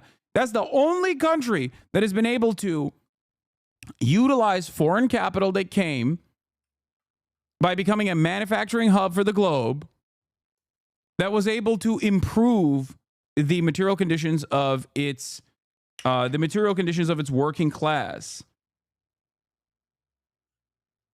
And we have never.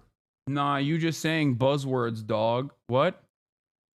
He's right. What's your rebuttal? He's right. He's right to what? I'm just saying buzzwords that all of these mega corporations are actually doing an H-1B visa structure, not in an effort to have an endlessly exploitable pool of talent, but instead that will inevitably and has displaced the American labor force. But instead, they're doing that because they are interested in improving the material conditions of the entire globe, specifically the global south? Is that what you're saying? Like you're actually bought in on the argument.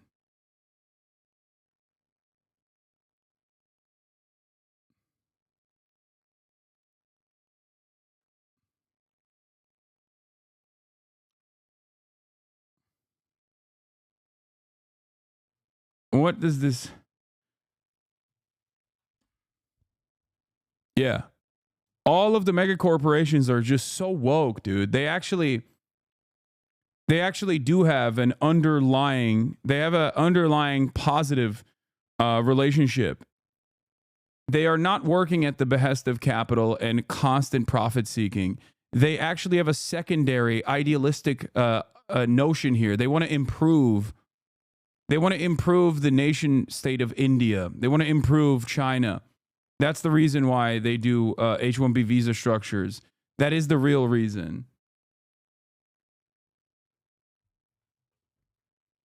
The issue here is that he thinks it's the same as migrant worker who works in agriculture when it's significantly different to that. It doesn't matter because it is okay. In practice, in application, it is the same. Okay. If the price point designed by, if the median wage designed for that specific sector, that specific field, that specific job is higher, then it is the same. It's just we're working with profit margins, in certain instances with significantly lower wages, or much higher wages than the average American in some instances.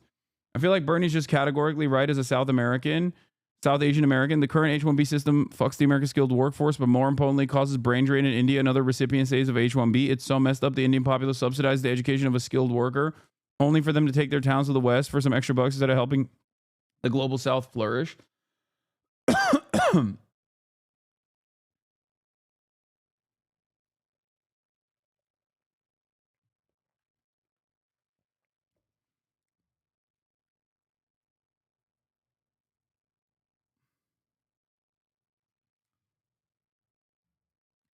I mean, brain drain is one aspect of this, certainly. I think that, let's be real, H-1B only exists as a white collar... what? H-1B only exists because white collar companies can't easily get away with undocumented workers as the ag industry.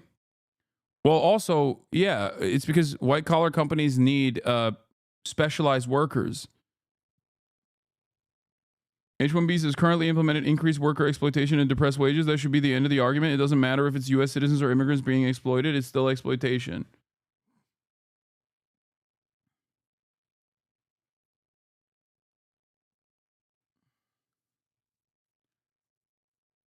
Okay.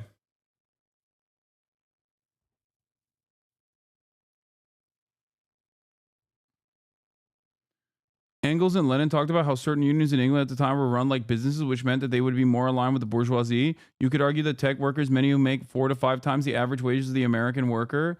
Yeah, you're right. Because as you know, the more money you make as a wage laborer, the less you are a wage laborer. That's also what Marx was saying. Dude, what are you talking about? What is this argument, dude? That's not how anything works. Okay, first of all, you're wrong. Tech workers do not make 5 times the average laborer in the United States of America. Okay, this is class politics. Income has nothing to do with that. It's ridiculous. Why do I talk so extensively about like players unions in the NBA, for example, or SAG-AFTRA and its protections that it offers to high-paid Hollywood celebrities? No matter how much money people are making, unions in any sector are tasked with making sure that they are getting back more of the value that they're creating for the capital owners. That's it. It's super simple. In any sector, in any field where there is a guy getting paid $1 million a year, if they are a wage laborer, there's someone else making $1 billion a year. Okay? That's it.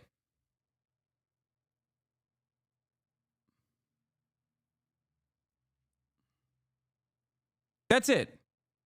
It's adjusted to how much value that they are generating.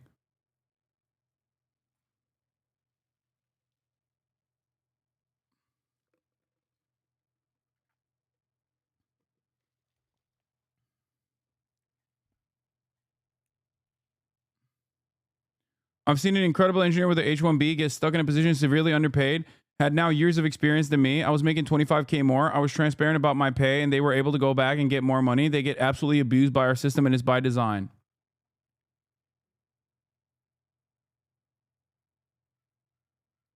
Salam, off topic, but a valid question. Do you not think your fundraising campaign that raised funds for Palestine way back gave Hamas the ability to carry out the 7th of October 2023 attack, even if not intentional?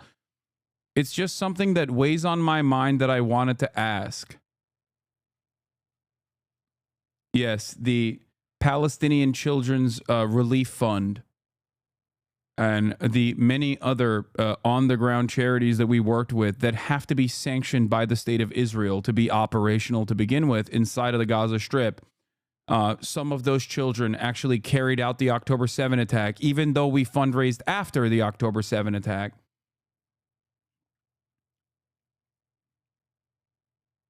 That's the funniest, just curious take. Yeah.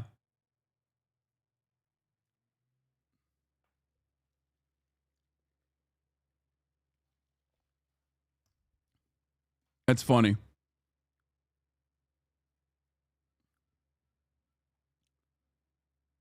No shot we arrived at Hasan at October 7. Yeah. Even though we fundraised after October 7, so that automatically disqualifies what you're saying. And even though if you knew anything about the philanthropic organizations, the aid organizations that work on the ground have to get previously sanctioned by Israel, like allowed to exist and operate in Gaza, because there's no way that you can get funds or resources into Gaza directly. In order for your question to be valid, I, one, would have to have a time machine where I could go back in time, and two, be able to somehow directly fund Hamas and evade Israeli authorities.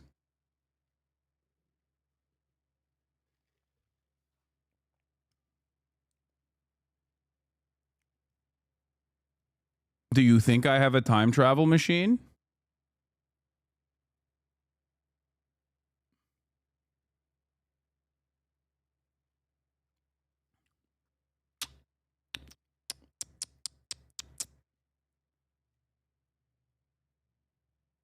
Anyway.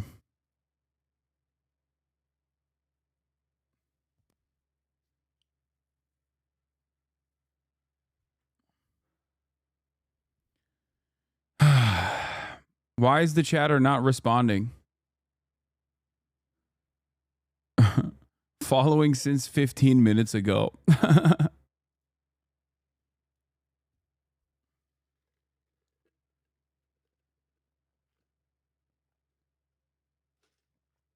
Anyway. He got his clip. I don't think that there is a good clip there for him in my response.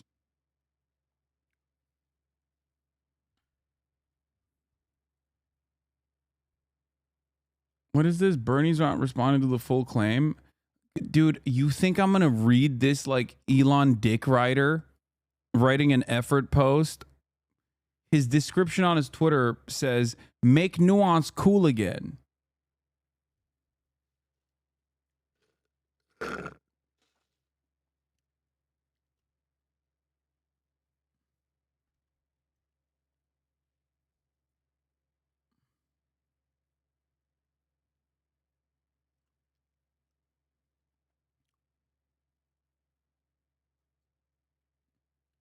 Elon retweeted him. Of course he did, because Elon loves his dick riders.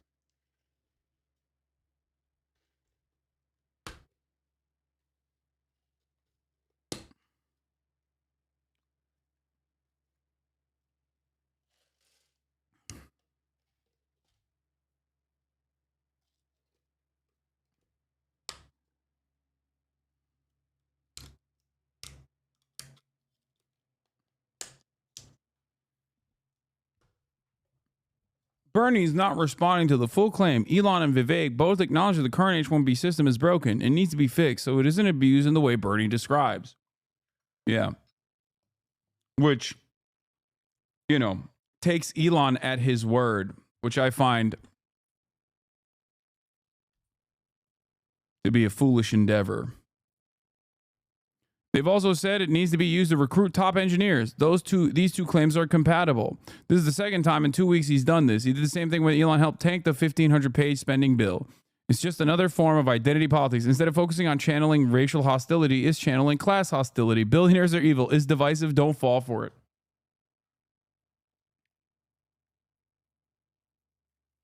He actually did the whole, why are you coming after billionaires?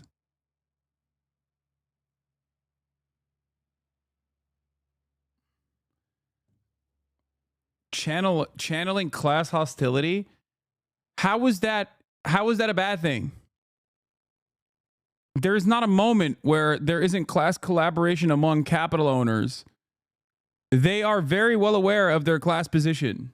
They have designed society in a way that benefits the capital owning class. That is what capitalism is.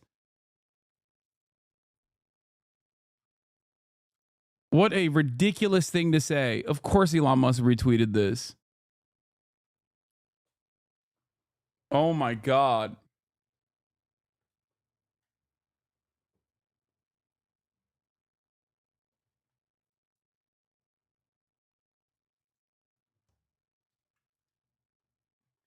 I like the way that this guy, liberals, right-wing liberals are so funny because their politics are so indecipherable when met with class politics, where they go, oh, you're doing identity politics, actually.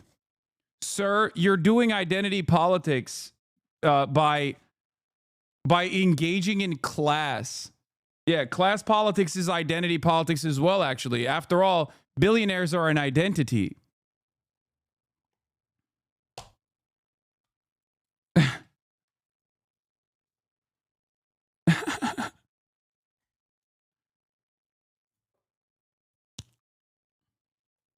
Yeah.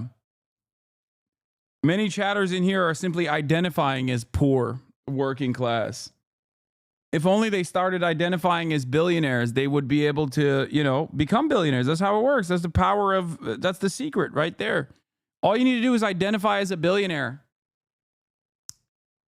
You know, that's how it works. He did the meme. Yeah, don't replace the culture war with class war, bro. Please don't worry about why you pay more in taxes to billionaires. Worry about the war on Christmas, the trans agenda. Please, bro. Stay distracted, bro.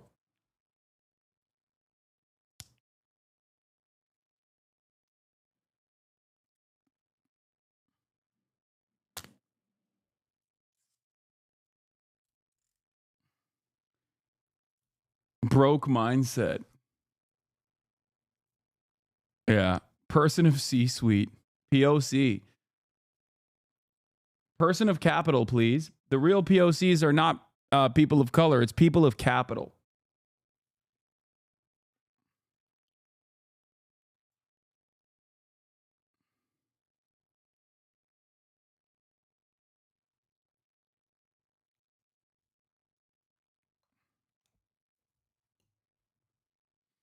Huh. Anyway. Here's where Bernard has been on this issue, okay? We covered the irony of a lot of people who were 100% on board with the reactionary anti-immigrant sentiment expressed by the Democratic Party at a time when undocumented migrants are under attack, okay? And how much these very same liberals were advocating for that, only to turn around and be like, and Bernie is wrong when he says that the H-1B visa structure is created in a way to displace American laborers with migrant laborers that can be exploited even further than the American laborers, which are already hyper exploited. Not enough. to be computer professionals, engineers, university professors. Just can't find anybody to be a university professor. Accountants, I guess Americans don't add very well. We can't do that work. Financial analysis. Nurses, I guess we just don't have the capability of producing nurses. Psychologists, Americans, I guess, can't do that. Lawyers. My God, if there's anything the United States is capable of producing are lawyers, but I guess we need more lawyers to come into this country as well, and elementary school teachers. Madam President, I guess the young people who graduate college in America are not quite qualified to be school teachers. Now, Madam President, if Americans won't take low-skilled jobs that pay poverty-level wages, and presumably if they're not smart enough to do high-skilled jobs, I think the question we have to ask is what kind of jobs are going to be available for the American people. We can't do low-skilled jobs. We can't do high-skilled jobs. Hey, what's there for us? And I happen to think that the Congress should be spending a lot more time discussing this issue and making it easier for us to create decent-paying jobs for American workers instead of allowing corporate interests to drive wages down by importing more and more people into this country to do the work that Americans should be doing.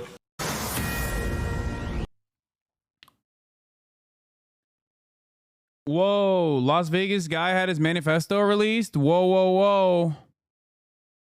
That's crazy. We'll take a look at that in a second. So, Matt Brunig has a response. The various guest worker programs have drawn left-wing concerns for a long time. It was a major focus of Jobs with Justice when I worked there in 2011. EPI had a big H-1B report in 2020. You should broaden your informational universe, he says, which is the kindest way to dunk on Noah Smith. Basic argument is that guest worker programs create a second-class tier of worker, which is bad for both the guest worker, exploited, vulnerable to abuse, and native workers, undermined by second-class worker tier. It's basically the same argument as abusive independent contractor status. Of course, the challenge is that these issues could be resolved by reducing guest work and increasing actual immigration, which draws other sorts of opposition, or reducing guest work without increasing actual immigration, which also draws other sorts of opposition. Another possible solution I've thought about would be universal unionization, sectoral bargaining, the usual stuff.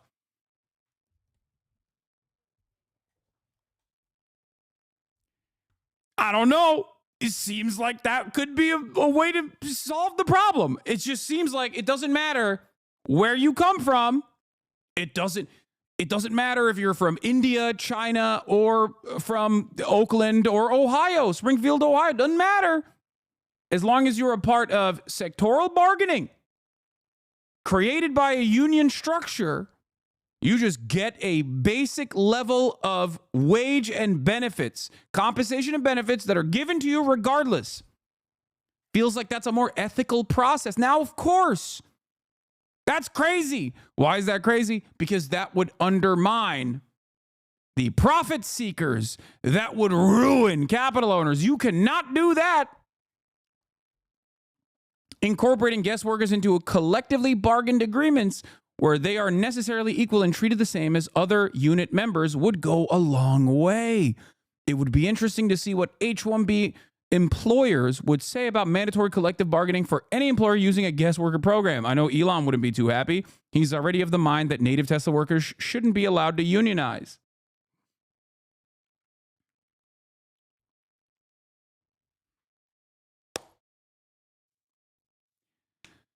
Something that I've talked about quite a bit. Do you understand?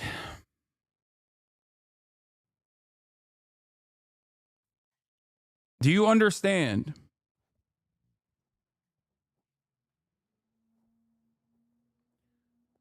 Bernie's position should have been how the U.S. should protect H-1B workers, that they could be leveraged against other workers. His angle was stupid. No, he also brings that up as well in the argument. But if you are an American politician and you are watching certain sectors eviscerated, mass layoffs for tech workers that are highly skilled workers, American tech workers that are highly skilled, educated, and underemployed, then yeah, I think mentioning that first and foremost is apt, especially because he did also mention protections for the H-1B visa workers as well.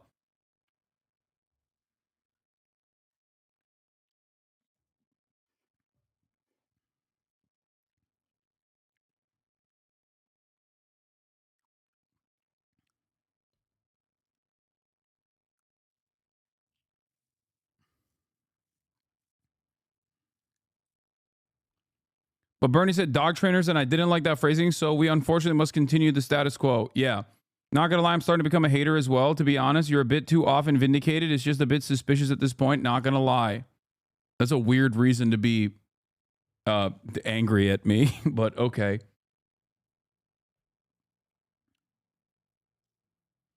H-1B visa workers only want to come into America because we're destroyed their home domestic economies, and a lot of these job sectors are held them back, so they're decades behind.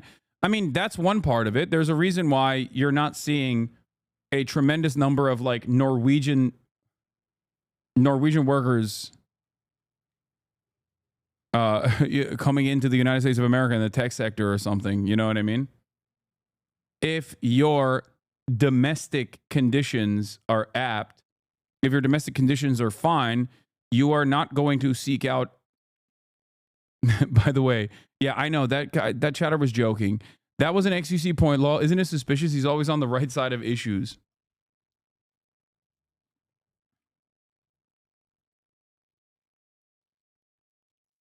That is wrong. They do come, but they get their green cards faster. No, not by the same numbers, though. I mean, I would love a breakdown of where H-1B visa migrant workers are coming from overwhelmingly. I would suspect that it's overwhelmingly from countries that are poorer across the board.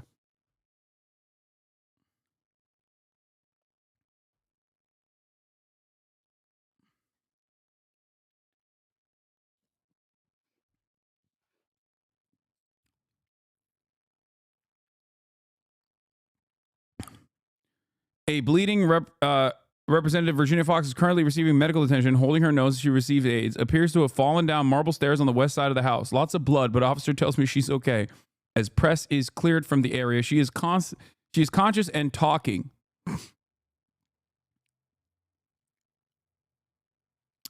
Virginia Fox is 81 years young. Someone said there were 25 people from Norway. Wait.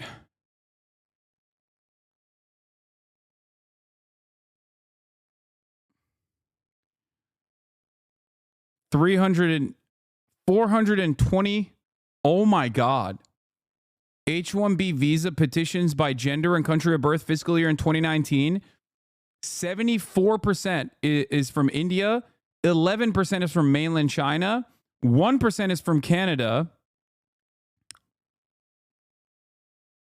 0% is from, Jesus Lord mercy, like Iceland.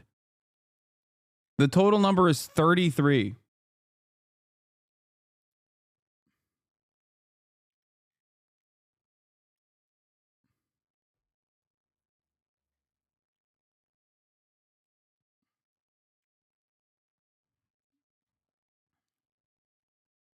So small, it's just 0%.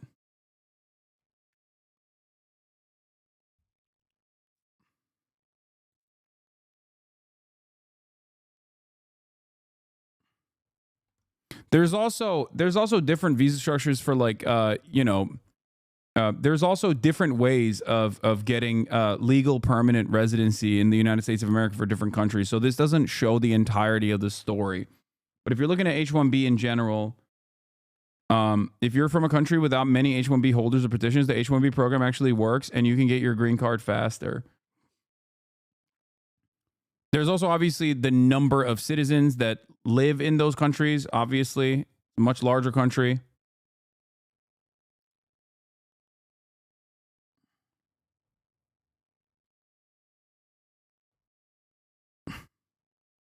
Why Indians in particular? What knowledge do I lack here? Massive country, living conditions are not up to the same standards of the average citizen in the United States of America, and they all speak English. They learn English and speak English. Poor English-speaking country that the Western forces have dominated and kept destabilized and poor for a very long time, hyper-capitalist, and also very educated.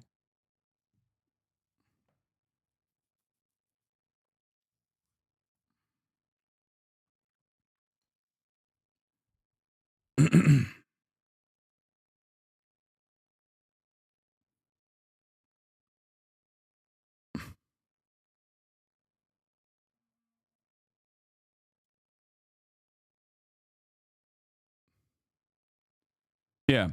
India is the largest English-speaking country on the planet, and also currency arbitrage.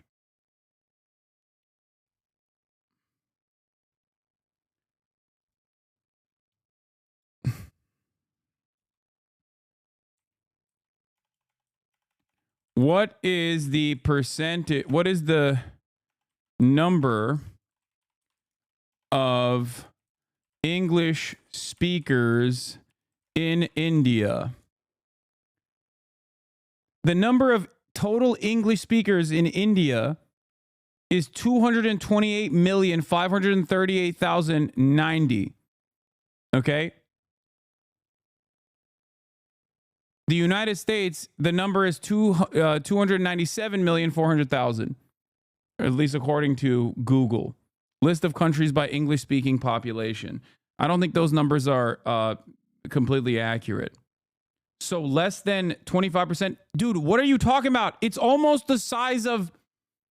The number of English speakers is virtually the size of the American population. Like, it's almost up to the... America is a country where most of the citizens barely even speak English to begin with. That is a ginormous population of English speakers.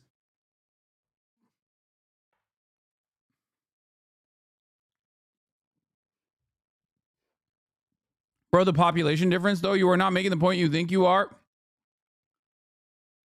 No, I am making the point I think I am. It doesn't matter what percentage of the population of India speaks English.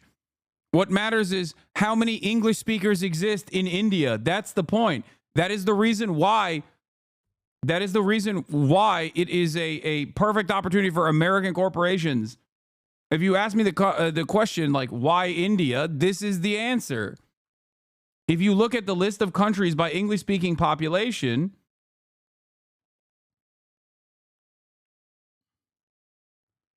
what is this eligible population? What does that mean? Total number of English speakers. Number one is the United States of America with a total number of English speakers being at 297 million. Number two is India with 228 million. Nigeria is number three with 125 million.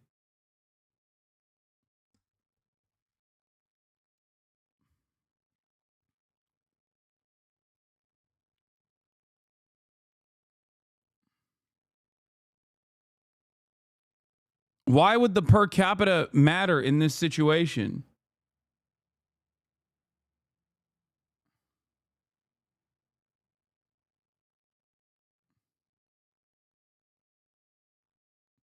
Why would per capita matter at all in this situation? You have a country where there are 228 million people that speak English. The language barrier is a massive barrier for foreign labor. Per capita in this regard doesn't matter at all. We are not making like allocations for countries with what their percentage of English speakers are.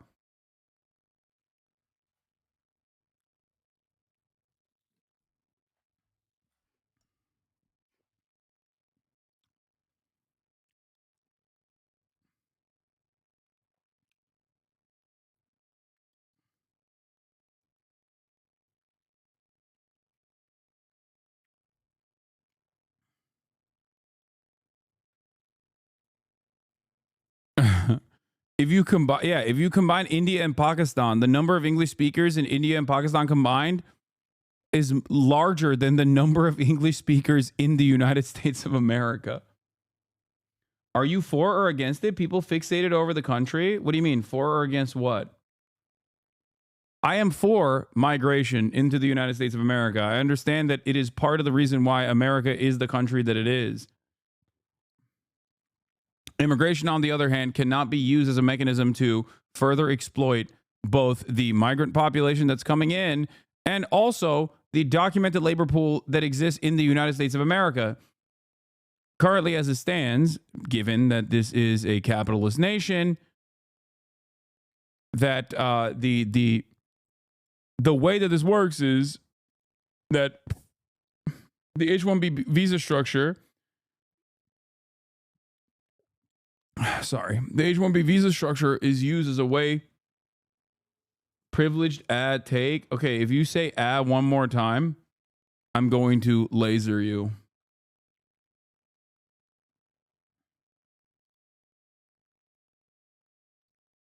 India's data is from the 2011 census. Today, almost all of India speaks, reads, and writes English. Also, hi, chat. I mean, I'm sure it's higher. I don't think it's all of India, but...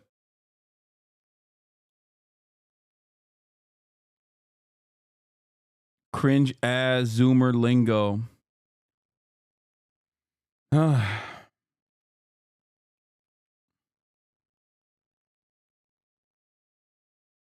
Inspo for less swearing. I have been swearing less so far, and I'm gonna continue swearing less, even though chatters do make it hard. Despite his rhetoric, Senator Bernie Sanders still voted to drastically increase H-1B visas in 2013. What is this? This administration was great. They're the ones that created the economic policies that the next one is going to take credit for. Like many of the House members who show up to ribbon cuttings for projects they voted against creating. The literal only people who say Biden was an effective president are paid to say it, like you, for example. Mike from PA still dunking on the Kamalacrats.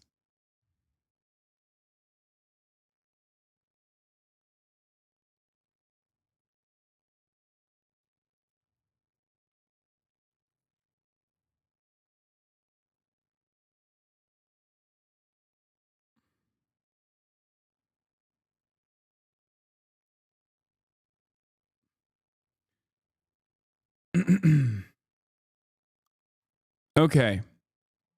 Now let's move on to the FBI and the New Orleans attack. There is more evidence or more information coming out, and also some news about the Tesla Vegas bombing as well.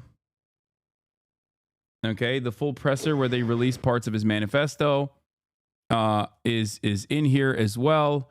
But let's start with the New Orleans attacker first. FBI says that he acted alone, most likely acted alone. New Orleans, the latest from there. The FBI now says the driver who killed 14 people and injured dozens more on... Do you think that if migrants got the same rights that American workers had, they would allow them in? We know that the American empire relies on global south and immigrants for low wages. How do we allow immigrants to come in while allowing them the same labor protections we have? I mean, it's pretty simple. If the H-1B visa structure worked in the way that they claimed it worked, which is fulfilling certain roles in the labor pool that we literally do not have people to fulfill, then yeah, that would still be an argument that people can make. It's also just incredibly nihilistic to assume that, like, I mean, there is truth to the white supremacist attitude where people are like, oh, we can't have healthcare, for example, because we constantly have migrants coming into the country and they can't use our healthcare. If we had healthcare, then then immigration would even increase. And it's like people will come in to steal our healthcare. People already lie and claim that the American welfare state is bountiful and that undocumented migrants take advantage of it all the time, even though the American welfare structure is not bountiful at all. We barely have any social safety nets. On New Year's Day acted alone. And it says there's new evidence that 42-year-old Army veteran Shamsuddin Jabbar was in... Do you think that H-1B workers should make a little less than American workers? No, I don't. I don't think that at all. Why would I think that? They're doing the same job. They should work the same hours and get paid the same. It's the same job. Why would I think that? I like this argument, though. He's like, come on, just a little bit. Just a little bit. Come on. Sorry, it was just a question. No, I know. I'm not treating you as a hostile entity. I just think it's funny and maybe a little cute the way you asked that question. Come on, just a little bit. What's the difference? Come on. As a treat, as a treat.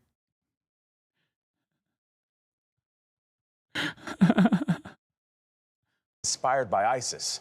There's also a military connection with the driver of the Cybertruck that exploded outside a Trump hotel in Las Vegas just hours later. But authorities say there's quote, no definitive link between the men responsible for the attacks.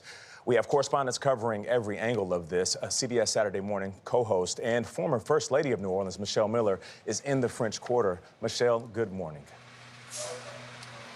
Good morning to you. Well, the Big Izzy certainly knows how to bounce back after a tragedy. He's done it certainly more times than we can count. The world-famous party district known as Bourbon Street reopened to the public on yesterday, and it was a bustling, joyous experience for so many people coming to enjoy the city.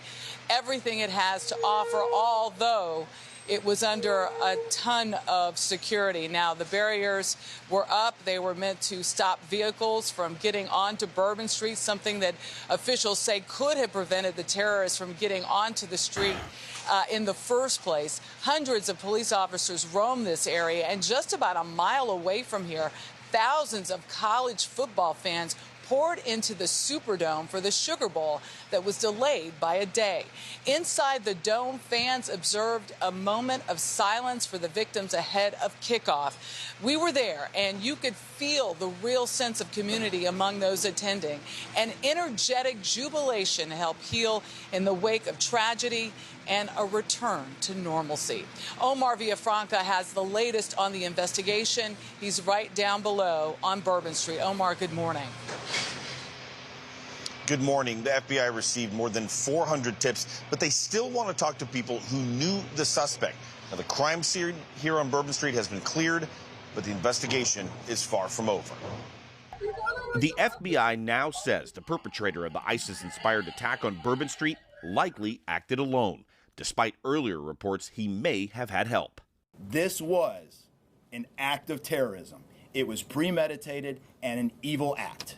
According to federal investigators, Shamsuddin Jabbar rented the Ford F-150 Lightning used in the attack via the Turo app in Houston, Texas on December 30th.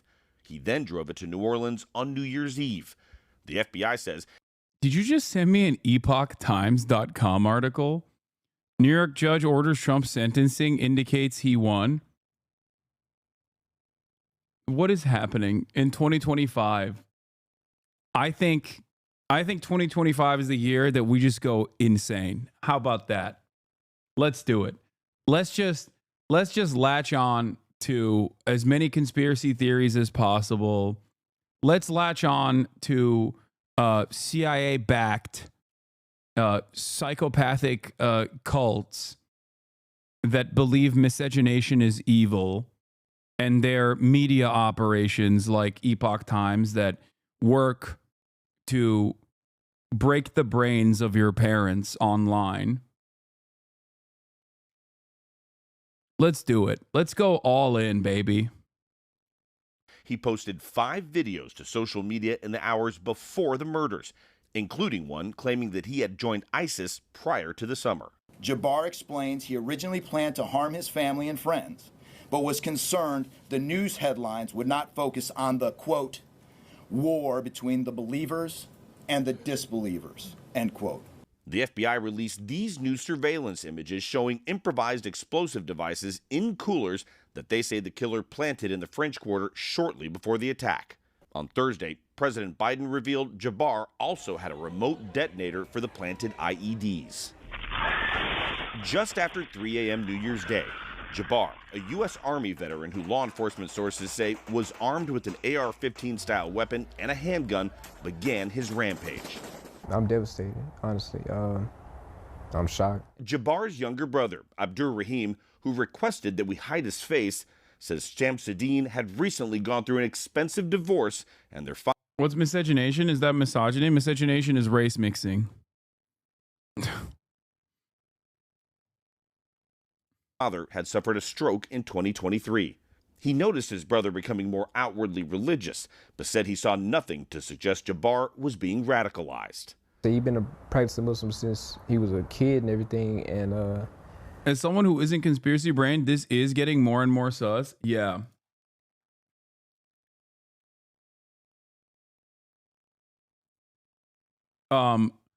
It's also getting like it's giving Israel. I'm not gonna lie, because apparently they went to his house and basically brought in a whole bunch of random people. Okay. To basically be like, hey, just so you know, like just so you know, we're gonna do like this lady was allowed in before the FBI. It's a weird situation.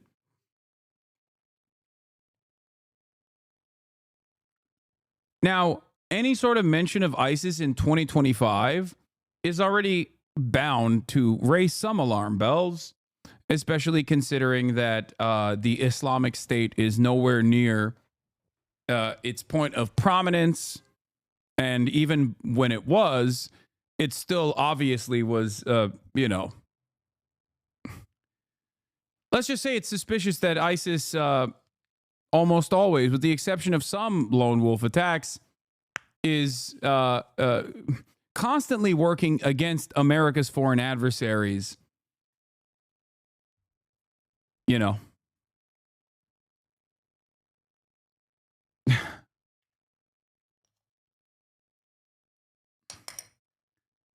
But having said that, since Donald Trump bravely destroyed ISIS,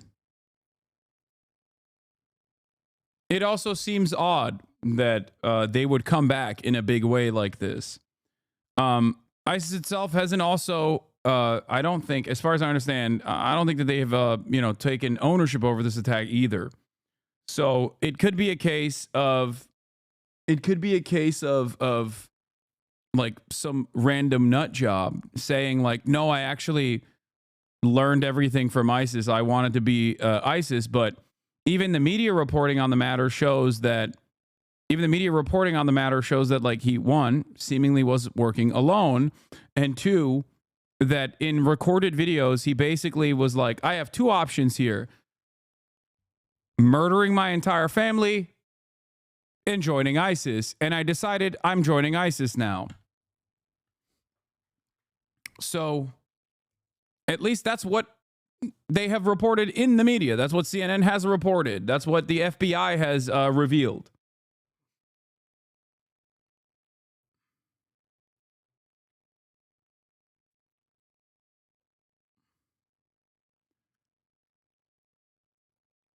But nonetheless, regardless of some of the glaringly obvious red flags here, I am not of the mindset that this is entirely an op or something, like a psyop to reinstate Islamophobia in the United States of America. Like, I don't know. I think it can be just a situation that people will take advantage of to do that if they want to. I think he took a step away from the religion at some point in his life, and then he came back into it. Yeah, so his brother is the only person, it seems, that claims that Shamsuddin was Muslim. Even the New York Times reporting, and also our own reporting here, talking to Shamsuddin's niece yesterday,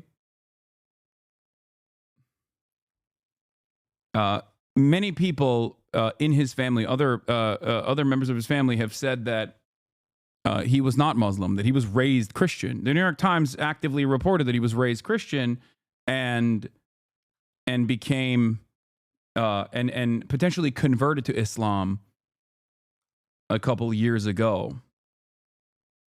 No, this is not her father. This person, I think, is the half brother. You still haven't gotten in trouble for that by the FBI? Why would I get in trouble for that?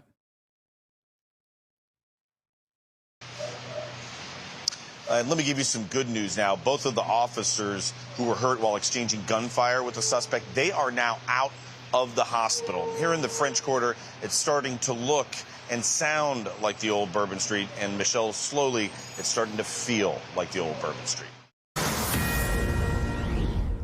Welcome back. The half-brother of the New Orleans terror suspect says radicalization is what fueled his brother's actions. Brooke Taylor is joining us live from Houston. And Brooke, I understand you spoke to the half-brother. What was your takeaway from your conversation with him?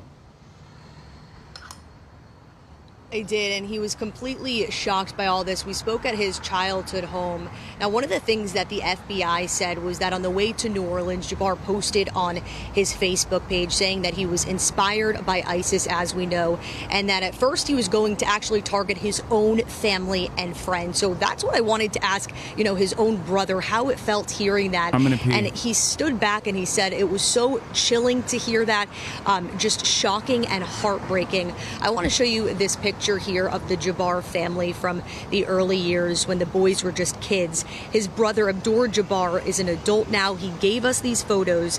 He says they're 18 years apart and the family did not see any red flags. Shamsuddin Jabbar grew up in Beaumont, Texas, and went to Central High School. From 2007 to 2015, he joined the Army as a human resource specialist and information technology specialist. Then he had a quick real estate career and most recently working in IT again. Now, he says later in life, Jabbar seemed lost and on a, quote, path to self-discovery. He went through at least 2 divorces, had 3 kids, and according to court filings, was having massive money struggles. His brother says that he grew up Muslim, but he says Jabbar stepped away from his faith in the 20s. He said that decision to join the Army was just a way to get on the right path and really figure out his career. Now, he didn't want to show his face for his own safety reasons, but he spoke to us. He says his brother was trying to find a sense of purpose in his life, and as you mentioned, blames radicalization for this attack. I think so, yeah. I mean, from starting from the military and then after the military, after his divorces, I'm sure he was looking for some type of guidance to help, in his life, something to give him the right answers. This would be the only indication that I have that there was some radicalization that came into play, because like I said, outside of this, nothing else raised any type of alarms, And investigators right now trying to identify that path, how we went from Army vet to ISIS supporter, and sources just told us that they confirmed there was bomb-making materials in his home here, but they wouldn't elaborate yet on exactly what those materials are, Bill. And that's got to be tough for the family to hear that he initially wanted to kill them, but felt it wouldn't generate enough headlines to do so. Brooke Taylor, great job getting that interview live for us in Houston this morning. And Omar, as I understand it, there is a vigil scheduled for the public here in the French Quarter on Saturday to mourn the loss of those who died. Of course, the loved ones of the 14 people killed in the attack are also mourning their losses. We have learned the identities of those 10 victims, or at least 10 of the victims. They range in age from 18 to 63 years old. Then he said that the stepfather was Muslim and that's how the perp became Muslim in his youth. No, she said that he was raised Christian by her mother and was estranged from his father, who I believe was Muslim. She said that the family was predominantly Christian, but because of their names, they regularly were targeted as though they were Muslim.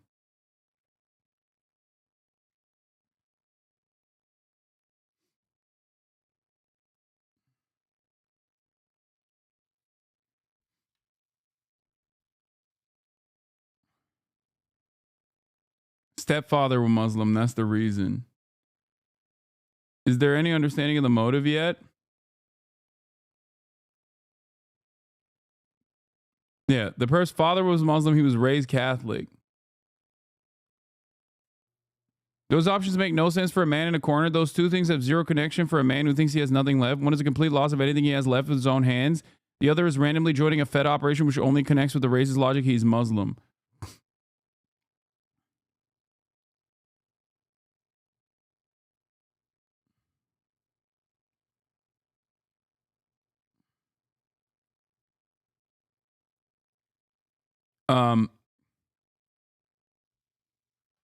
I mean, it doesn't matter. At a certain point, everyone understands that he converted to Islam, okay? That part is correct. And not only that, but also he did become more and more insane. Like at a certain point, he lost his dang mind, okay? It's still interesting to track this journey and understand the point of radicalization and what took place, because part of the reason for why it's important to understand it is because there are people out there who are tying this back to like regular old Islamophobia, even though there is a surprisingly lower number of people doing that. I think most of the people that are doing that are pro-Israel people in general that have used this as an opportunity. Don't ever let a crisis go to waste, to basically reassert the position that like this guy is basically the same as all of the pro-Hamas Iranian-backed protest movements on college campuses and the like.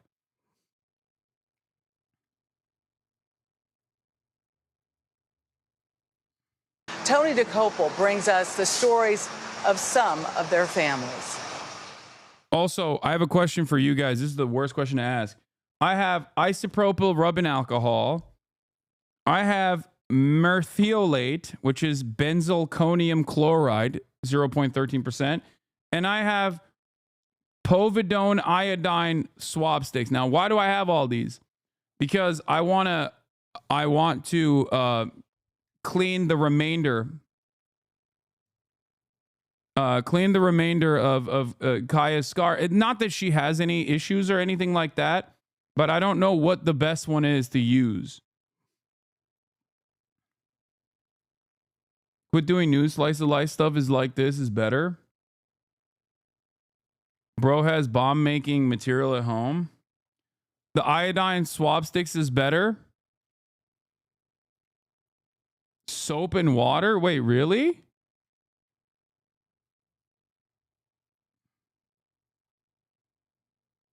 I'm a chemist. Benzalkonium will be the safest. Iodine will be the most effective. Usually has the least reactivity with skin and is commonly used in human surgery. I'm a doctor. I don't think there are there are no open wounds, but I just want to like fix. I just want to clean up, just make sure to clean up what is remaining of the area. So while this story continues, I'm going to do that in the background. She was a wonderful girl. She was 27 years old. She smiled all the time. She liked to help a lot of people. Martha Patricia Perez's daughter, Nicole Perez, managed Kimmy's Deli just outside New Orleans and was a loving mother to her 4-year-old son. She had a lot of dreams. She had a lot of dreams. She can't do it now. She's gone. Because the terrorists killed my daughter. Reggie Hunter from Baton Rouge was 37, a warehouse manager and father of 2. His youngest, still just a toddler. And his cousin, Sherelle Robinson Jackson, says he was someone who liked to laugh. Made everybody laugh at the family. A great dad. Nikira Cheyenne Dido had recently graduated high school in Mississippi. Just 18 years old, she had dreams of becoming a nurse. And another 18-year-old, Kareem Badawi, a freshman engineering student at the University of Alabama, after high school not all that far away from Bourbon Street in Baton Rouge. Martin Besh, meanwhile, known by his nickname Tiger, played wide receiver on the Princeton University football team.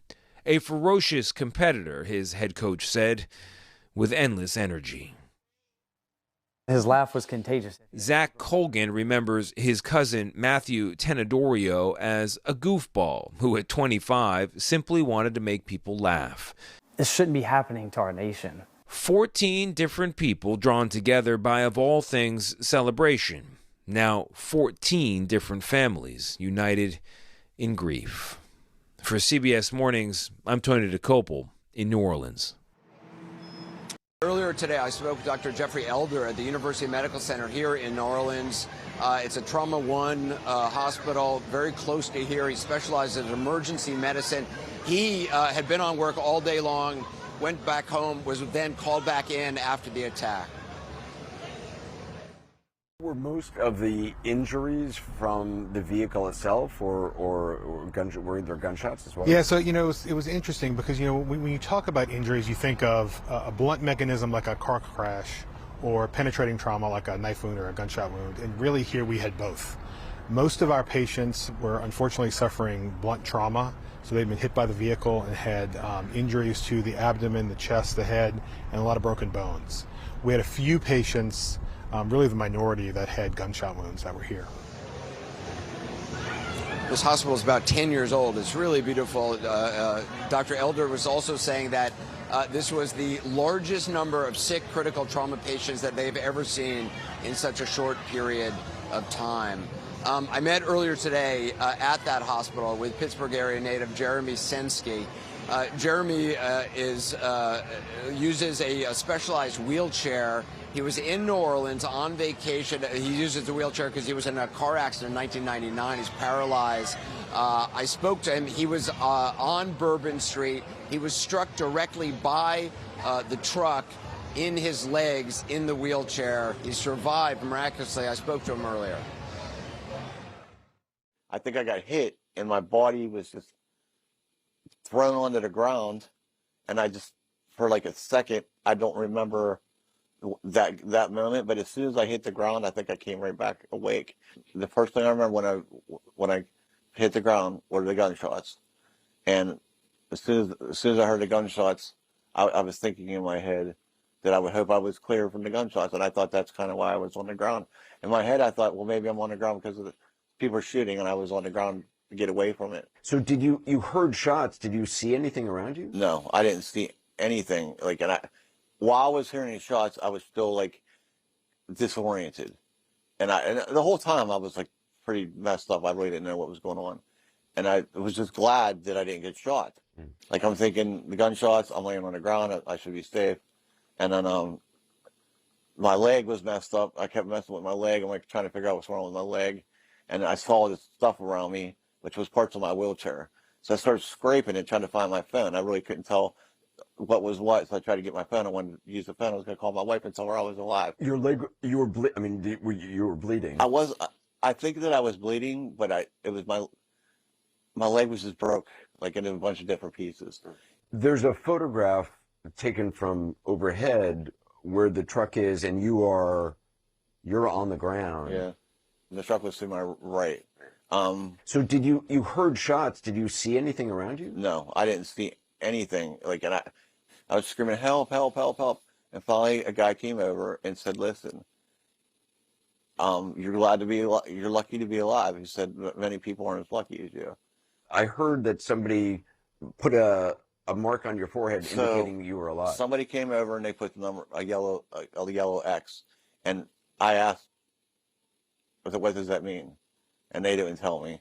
But later on I found what it meant, because whenever they care, what they did is after a while, I'm not sure how long it was, the time was like forever. I mean, I felt like I was there forever.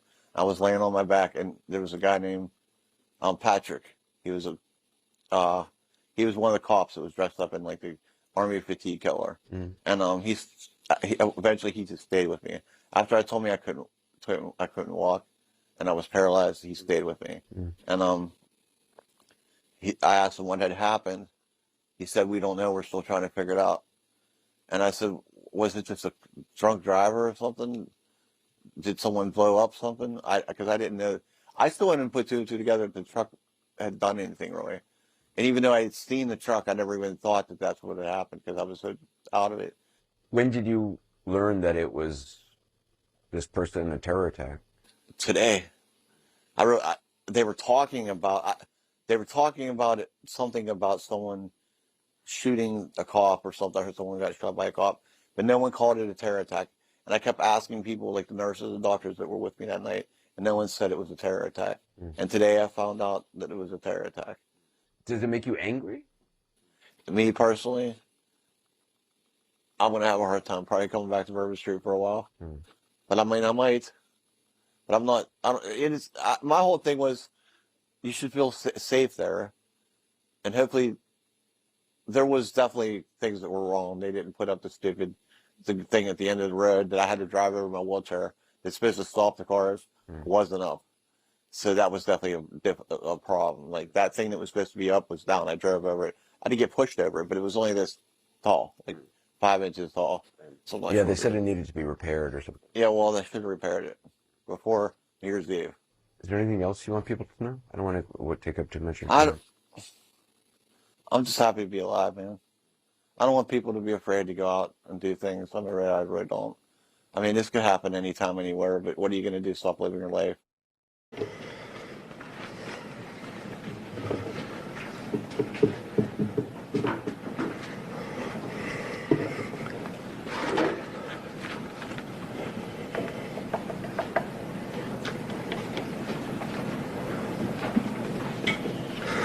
All right, good afternoon, everybody. My name is Kevin McMahill. I'm the sheriff for the Las Vegas Metropolitan Police Department. Over the last couple of days, since the bombing and death of the individual inside of the Tesla at Trump Towers, had a number of priorities that we've been trying to accomplish over those days. The first one of those priorities was to confirm that there's no further threat. I think we've completed that. The second was to positively identify the suspect. We've also done that today. I can confirm that that is Matthew Livelsberger. We also wanted to confirm that there were no other actors involved in this incident. I believe we've done that, and you'll hear much more about that as we move forward today. We've also today, I'm going to be able to share with you some of what we believe to be his plans and motives as to why he conducted this attack. Now, before we go on, I want to just address a couple of things before we get too far along here. I want you to know that we're very well aware of a podcast that is going around today and the contents of the letter in that podcast. And I just want you to understand that since we've been conducting these press conferences, I have only given you information that we have verified and deemed to be factually accurate. We've been aware of that document for a while now, and we still have not completely gone all the way through that and verified that entirely. We are in one of the two telephones and one laptop, so one telephone and one laptop that we still have not been able to get into. There is one cell phone. What is this? Johnny Midwest, check the logs. I'm a ER nurse in Oakland. Soap and water is all you need. If you really want to go overboard, use iodine, but beware it stains the skin for a while. More extra credit, put a little bit of antibiotic ointment or Vaseline. I already did it. I did all of that. I did soap and water, and I did the rest of it. Damn, Kaya is so well trained. How long did that take?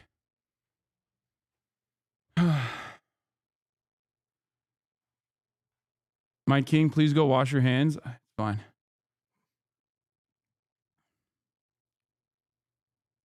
I don't know what podcast they're talking about, but I suspect that that's where the manifesto conversation started, maybe.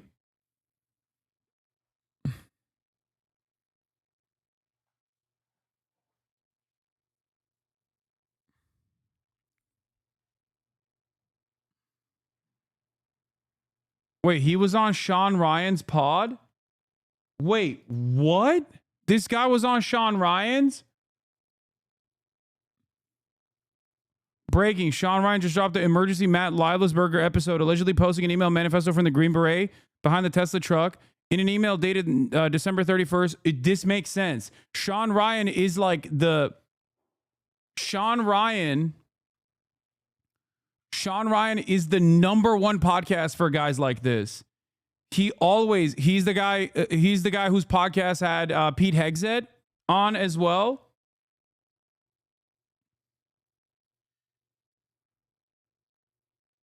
The real email manifesto sent. I urge everyone to dedicate at least 35 minutes to fully grasp the details that have unfolded over the past few days. This episode takes a deep dive into the manifesto, an email sent to Samosar by Matt Leibelsberger himself. Within this chilling document, Leibelsberger boldly declares, what I'm going to send you is going to change the course of humanity. Former Green Beret. Well, he wasn't a former Green Beret. I'm pretty sure he... Well, the manifesto is fake news. The source of it is a couple months old. Is at the center of the story just days before he drove a Tesla Cybertruck loaded with explosives to the Trump International Hotel in Las Vegas. The Cybertruck incident has raised serious questions about Leibelsberger's motivations, his credibility, and the information he shared. In this episode, we unpack the manifesto's contents.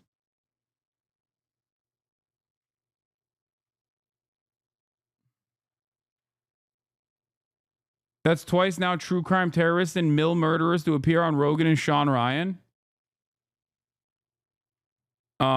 Yeah, we'll take a look at it. We'll take a look at the...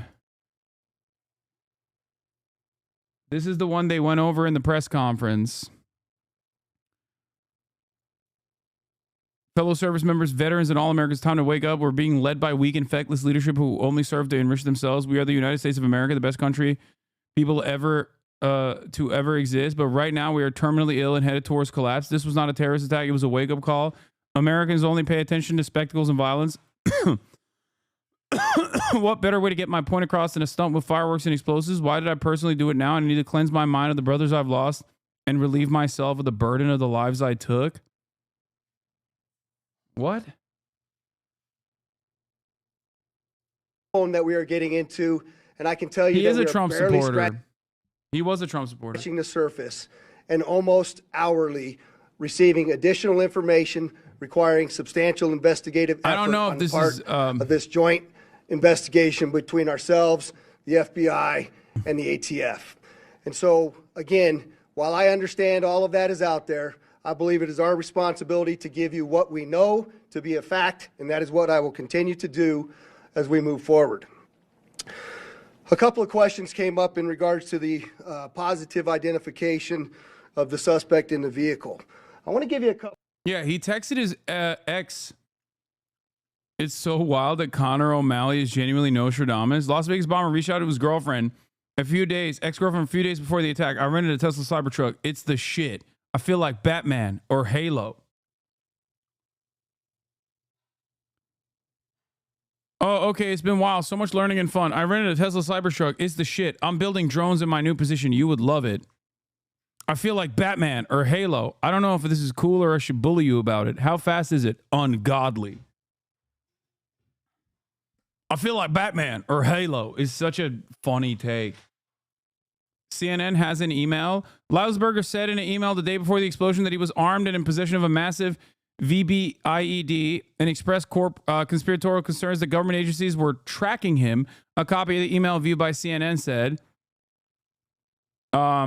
okay, I trust this. New details on the Cybertruck explosion. Master Sergeant Leibelsberger was diagnosed with depression last year, but had not been assessed to be a risk of violence or suicide. Two U.S.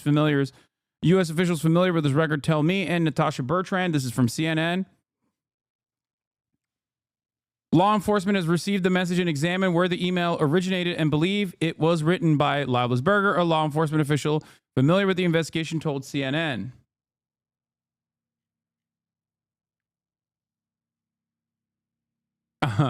He tried to flex and she wanted to bully him. She caused it. Okay, yeah, it's a sarcasm.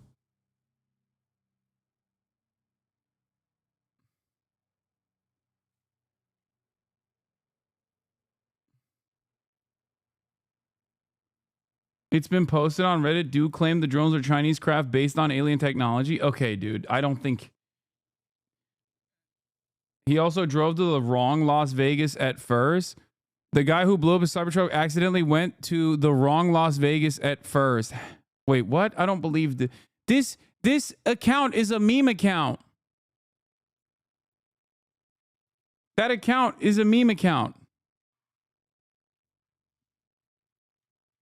I don't think he went to Las Vegas, New Mexico on accident.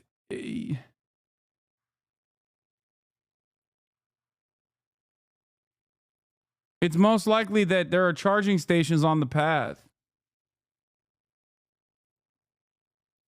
Yeah.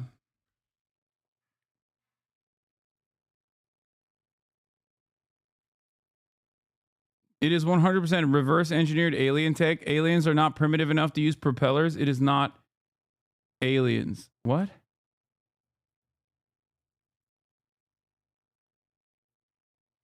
Yeah, I suspect that in the mountaintop, they don't have as many Tesla supercharger stations. So he was forced to drive around the mountains rather than over it, but I don't know. Anyway, we'll look at the I'll look at the email, but I'm not entirely certain as to the veracity of this email. I don't know if it's legit or not.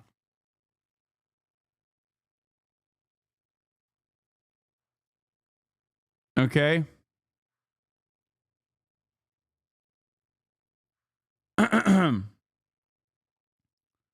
Couple of photographs as to what it was that we had some conversation around, because there's some tattoo comparisons that we needed to do.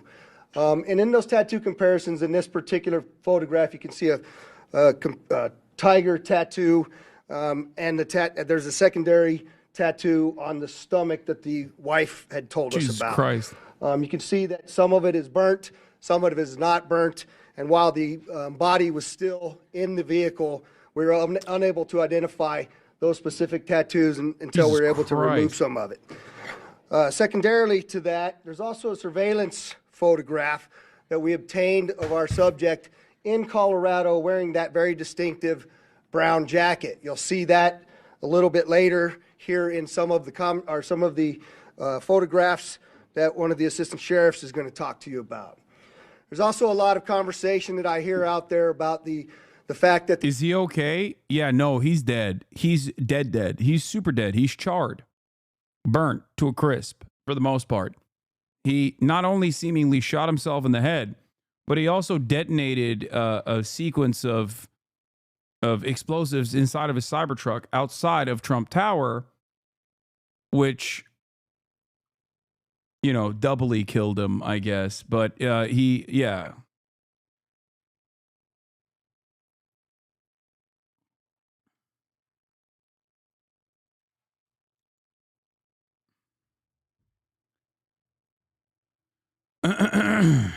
The identifications, the credit cards, and the number of things that I provided to you previously did not show up as burnt in the explosion in the vehicle. And so I did think it was important for me to address a couple of those issues so you understand where we're at. That's a photo. What am I even looking at here? Like, I don't even know what this is.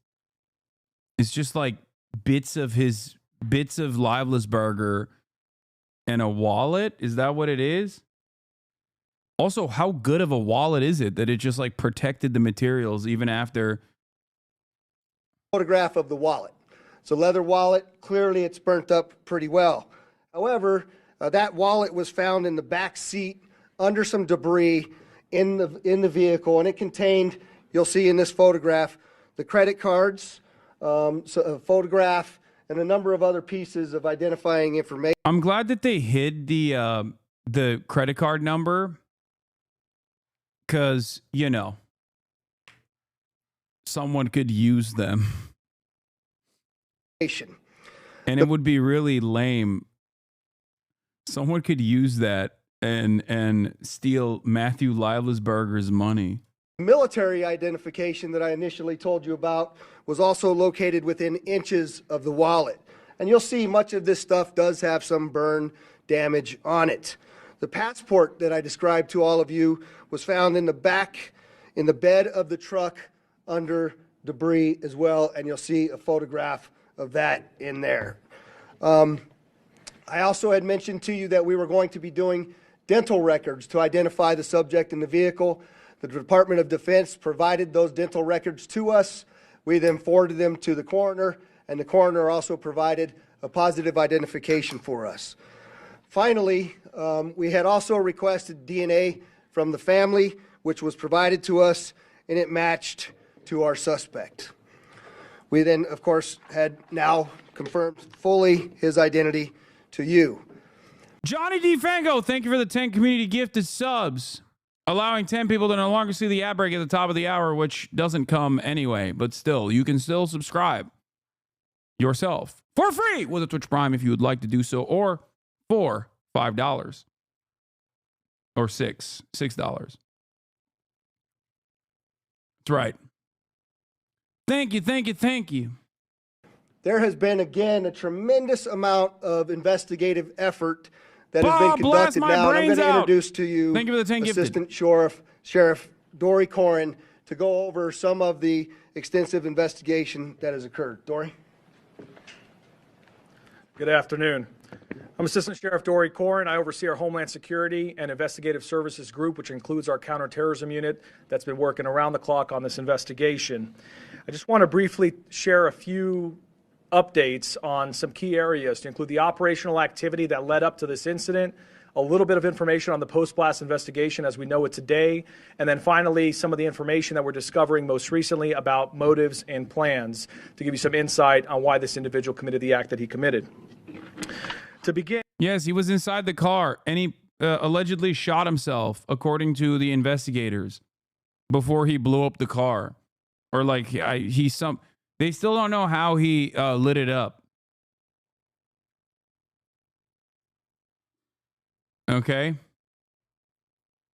and just with the operational activity, the sheriff yesterday talked about the route that the suspect took to get to Las Vegas. Why aren't they calling him a terrorist? The answer is because he's a Trump-supporting white guy.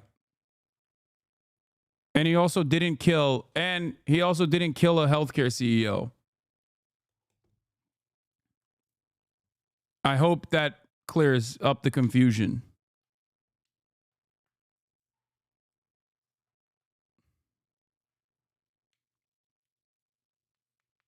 Why did he do it? We still don't fully understand what his motives were. Vegas.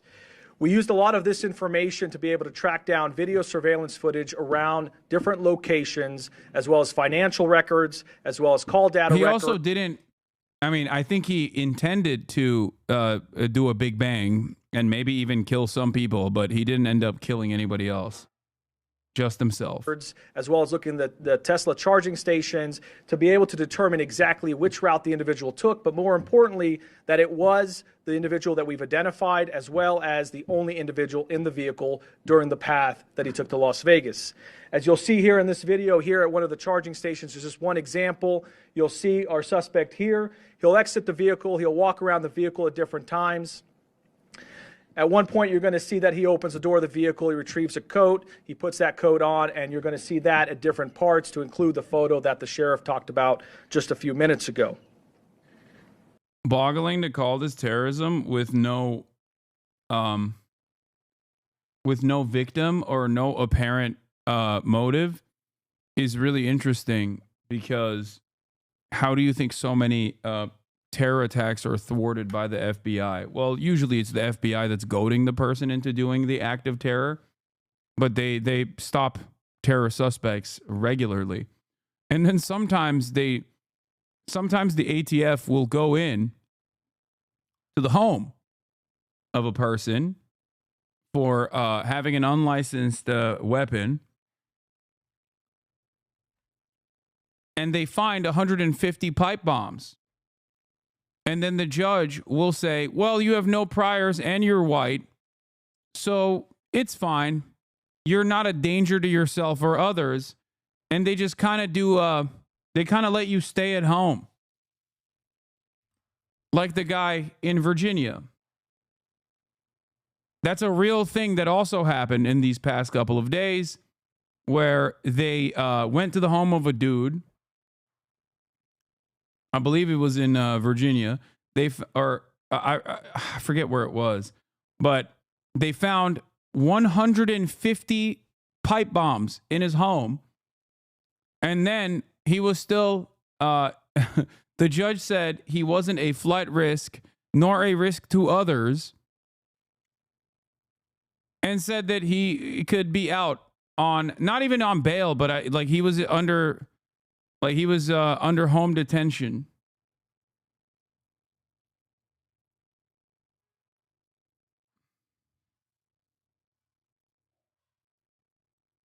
Some of the pipe bombs that were built were preloaded into an apparent wearable vest.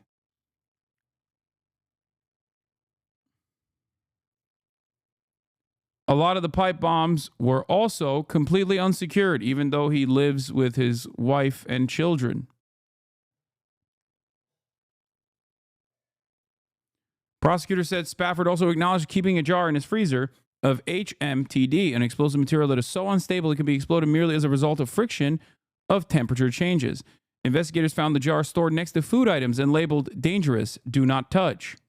Seems like this guy had proper OPSEC.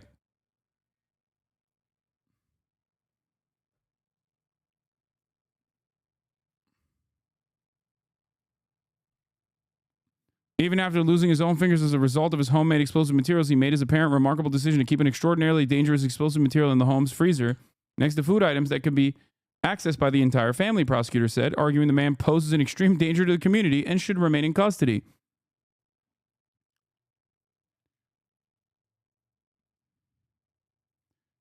His lawyer said there's not a shred of evidence in the record that Mr. Spafford ever threatened anyone, and the contention that someone might be in danger because of their political views and comments is nonsensical. In fact, the evidence proved that Mr. Spafford is not a danger, but a hardworking family man with no criminal record.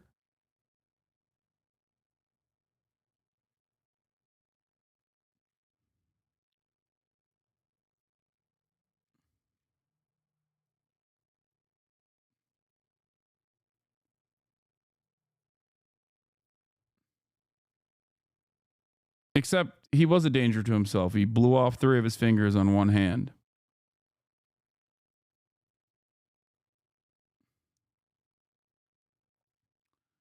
Anyway, yeah, he was a hard-working man, hard at work, making 150 pipe bombs. He is not in a detention facility right now, for the record. I'm pretty sure they released him and said, like, I think he's under house arrest currently.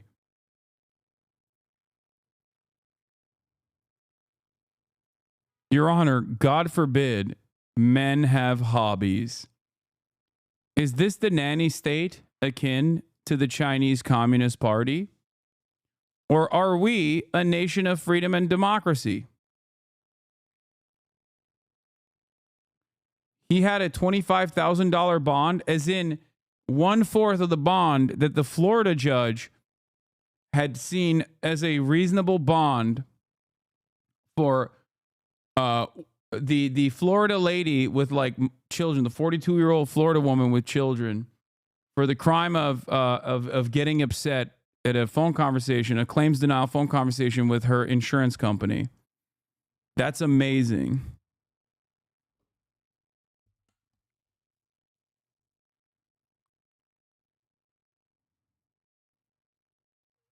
Anyway.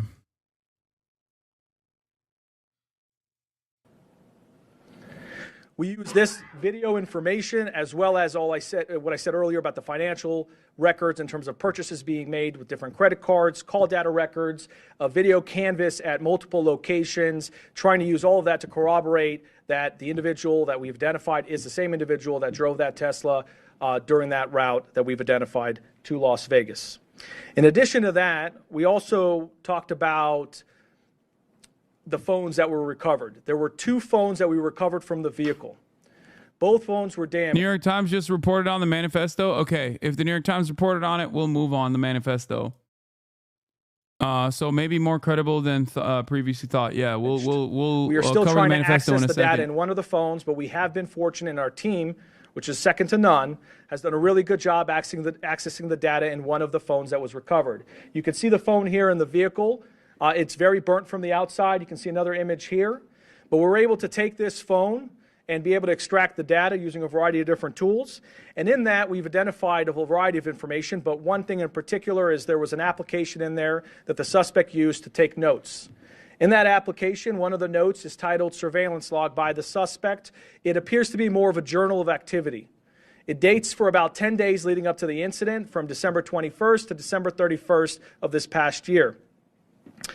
In that surveillance log, or as we would like to call it, a journal, because it's more of a diary of activity that he's conducting, we identify multiple locations that match what we have in the route.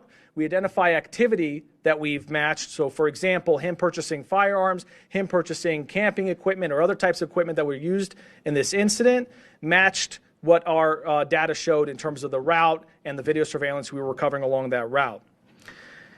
Beyond the operational activity, I want to also get a little bit into the post-blast investigation. So make no mistake, this is a suicide vehicle-borne improvised explosive device, or short, it's a suicide VBID.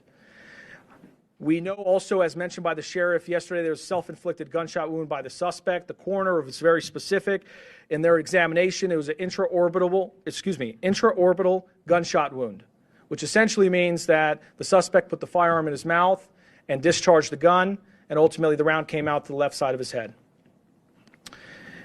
In addition to that, in terms of our assessment of the post-blast to confirm that he's the only individual involved and the only individual in the vehicle, we did a variety of video and photo comparisons to match the clothing. So if you look here, for example, this is a video in Las Vegas, and you're going to see in a moment here where he parks the Tesla truck. He comes out, and you're going to see some descriptive clothing that matches some of the other video that we've recovered along the route. Please keep in mind, this is a very extensive investigation, so there's a lot of content for us to review and examine. We're just showing examples and samples as we get them. There's more information as we go through it. But in this video, you can see even the distinctive jacket that he is wearing in that vehicle. The other thing that's important is the sheriff mentioned yesterday that Tesla sent to us engineers to come to Las Vegas to help us extract data from the vehicle. It's so crazy that this dude was like, oh, I'm going to be a legend. I'm going to get America to wake up by blowing myself up. And all that remains is a vague manifesto as far as we've seen. And also a text message he sent to his ex-girlfriend that he feels like Batman or Halo.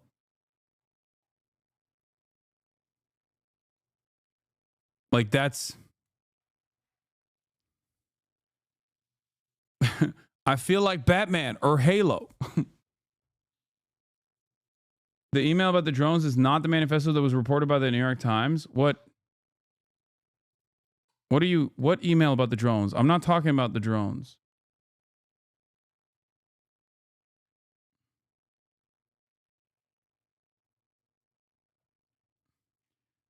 To be clear, some people are saying that purposely exploding a truck in a public space isn't terrorism just because he's a white dude. That's wild.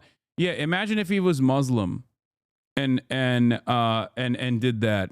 Now, even if he didn't kill anyone, I assume that many people would be like, oh, no, that's terrorism. It's just failed. It just like didn't happen. Like it didn't succeed. The podcast manifesto talks about the drones. Oh, okay. Thanks to their support, we were able to extract an SDMI chip from the Tesla vehicle. And Tesla was able to confirm to us using the data from the vehicle that the vehicle was not. But it's not just that he's, a white guy, okay? Because as we know, you can be a white guy, but if you are successful and your victim is a high-profile CEO, for example, then that is definitely terrorism. We know that. We know that to be true as well. Not in full self-driving mode at any time during this incident. Finally, the last category just to touch on is motive, which I know everyone is very eager to try to understand and be able to explain what happened. I'll reiterate what the sheriff said is we still have a large volume of data to go through and a lot of content to go through. As you know, with any one of our devices, there's thousands, if not millions, of videos and photos and documents and web history and all of those things that need to be analyzed. But with that, just as a preview for as we get information, we're trying to be as transparent as possible. There were a couple pieces of content we thought were important to share for now. One is in the note application. He seemed to have two letters. One letter in particular, as you can see here, this is an excerpt from that letter. He says, fellow service members, veterans, and all Americans, time to wake up. We are being led by weak and feckless leadership who only serve to enrich themselves. He goes on to explain a variety of other grievances and issues, some political, some personal, a variety of other things, which we will do our best to release very quickly here. But then there's a second letter where there's some more excerpts. This one seems to be dated after the fact. Wait. Feckless leadership. No, he wrote it right. The cop read it wrong. Here. But then there's a second letter where there's some more excerpts. This one seems to be dated after the fact in that notes application. And in there, you can read a couple of the excerpts. We are the United States of America, the best country, people to ever exist. But right now, we are terminally ill and headed towards collapse. This was not a terrorist attack. It was a wake-up call. Americans only pay attention to spectacles and violence. What better way to get... Oh, he said it's not a terrorist attack. Okay, never mind. Then that's fine. Guys, you don't understand. He said it's not a terrorist attack.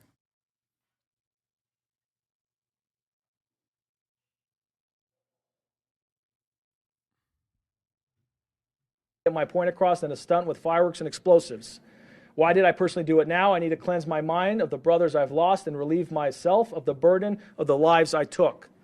I'd like to just also expand on that and understand that these are just excerpts. In there, he does offer additional information that is varying on the spectrum in terms of political grievances, issues about the conflicts elsewhere, not here, domestic issues, societal issues, a variety of other things, including personal challenges as well. We are intending to release those initial letters so people can understand the best they can what the person's thought process was at one point in time. However, please understand there is still a lot more content to go through, and that may change. There may be a lot more information that we recover that explains either more or shows a change in mindset at different times.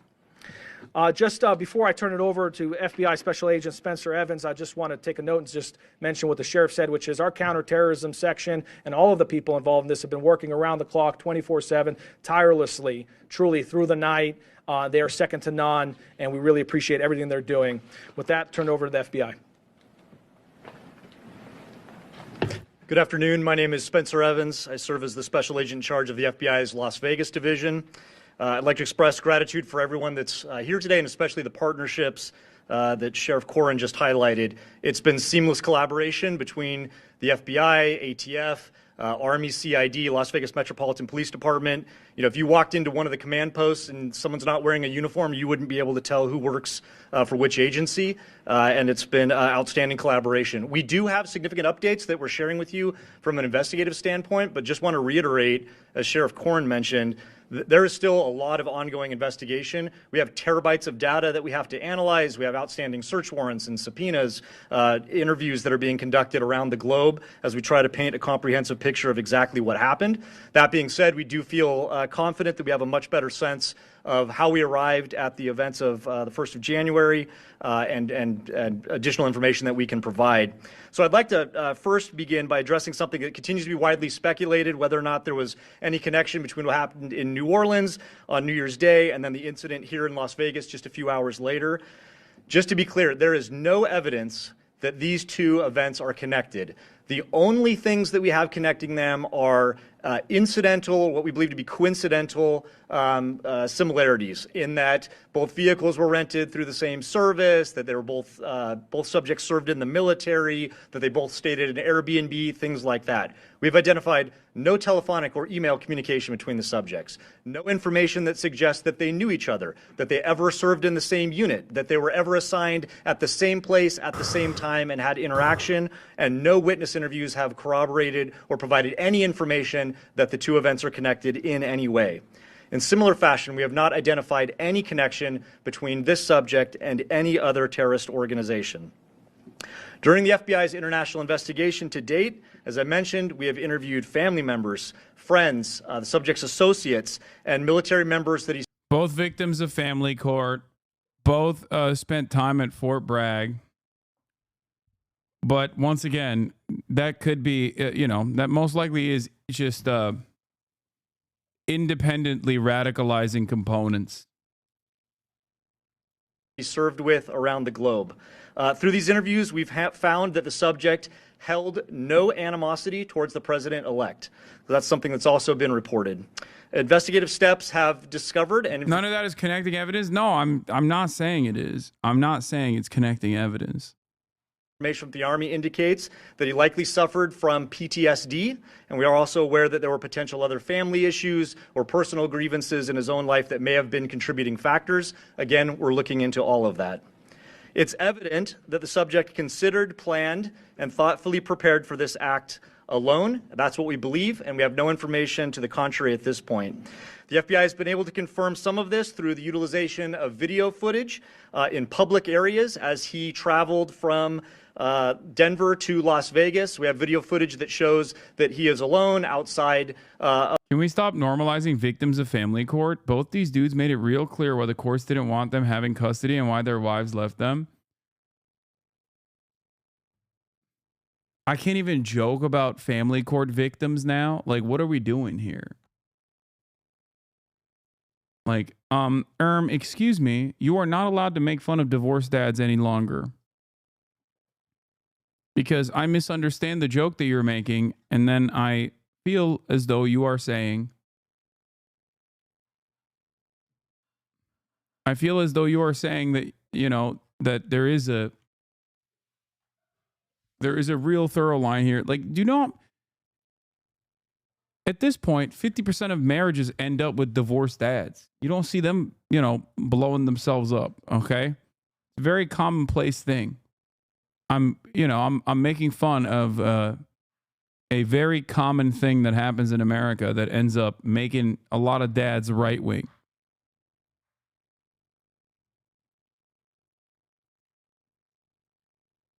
Of the vehicle, and that corroborates again what Las Vegas Metropolitan Police Department footage has also shown. The FBI, as the sheriff indicated, facilitated obtaining DNA from a family member that was able to be conclusively matched to confirm the subject's identity. As Sheriff Corrin mentioned, although this incident is more public and more sensational than usual, it ultimately appears to be a tragic case of suicide involving a heavily decorated combat veteran who is struggling with PTSD and other issues. Yesterday, I wanted to highlight... Most divorced dads just end up doing the other thing. Instead of like blowing themselves up in this elaborate fashion, they just end up voting for Donald Trump and drinking away their troubles, constantly wondering why the rest of the family has isolated themselves from him, and thinking that it is the responsibility of everyone else around them and not themselves that such a thing has happened. I mentioned a tip that was unverified that the FBI had received. Sheriff McMahill will talk about this. It's now floating around there on podcasts. This is a tip that the FBI received after the bombing occurred that seemed to describe some of the personal grievances that the subject may have held. We still have not conclusively determined that that's from the subject, but feel confident based on evidence that we're uncovering on his devices that that was in fact from Leivelsberger. I want to reiterate that prior to this incident, the FBI did not have any information on this subject. He was not on our radar. He didn't have criminal history. There was nothing that we... Damn, they hit the reverse. This subject was not on our radar. Our radar is now limited. We would have been looking into him for up until this point.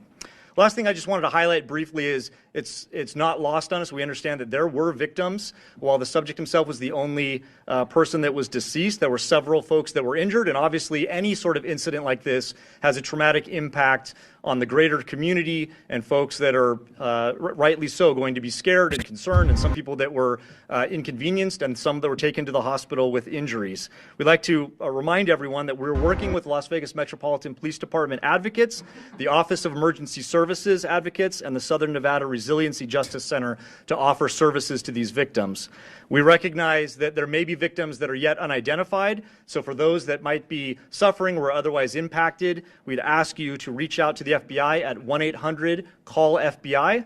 And in similar fashion, as we reiterated yesterday, anyone who has tips related to the subject or this particular incident, please call us at 1-800-CALL-FBI or submit a tip online at tips.fbi.gov. And with that, I'll turn it over to the Assistant Special Agent in Charge from the ATF, Kenny Cooper. Will they tell us how he ignited it or what?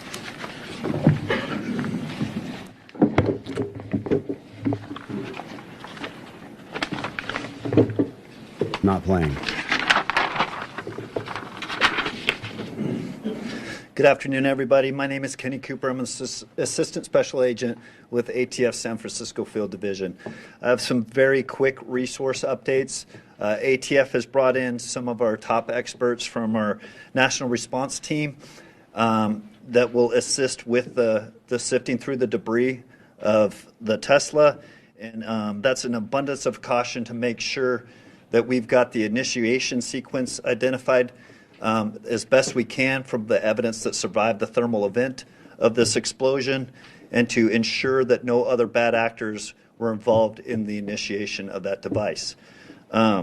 Also, my second... Chatter be like, I already told you how he did it, and then you look at it and it's just this theory. Update is to the firearms purchased by our subject on December 30th, 2024.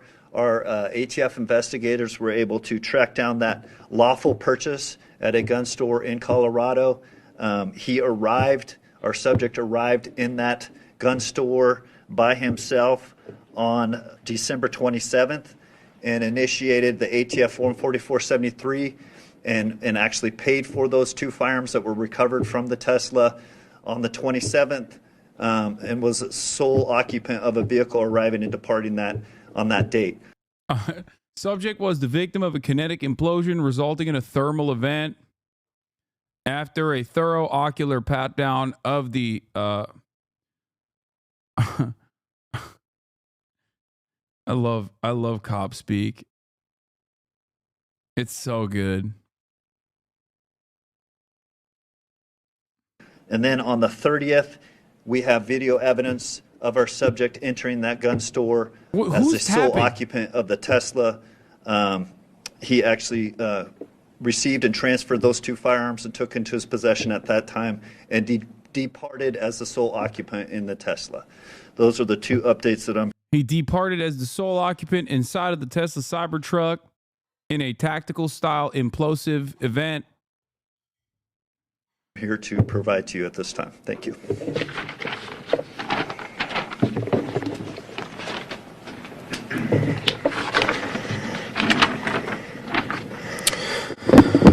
All right, with that, oh my God, you're so loud. we'll entertain a couple questions. If you could please identify yourself. And, Dude, cop speak is so funny. It's like, all right, on that note, we will tactically ascertain whether or not the investigative questions that you are allowing us to hear. Hands up. I'm sorry, I didn't mean that. He's got a gun. I'm sorry, I didn't mean that. I'm reverting back to tactical speak in this circumstance. I apologize. Identify yourself, sir.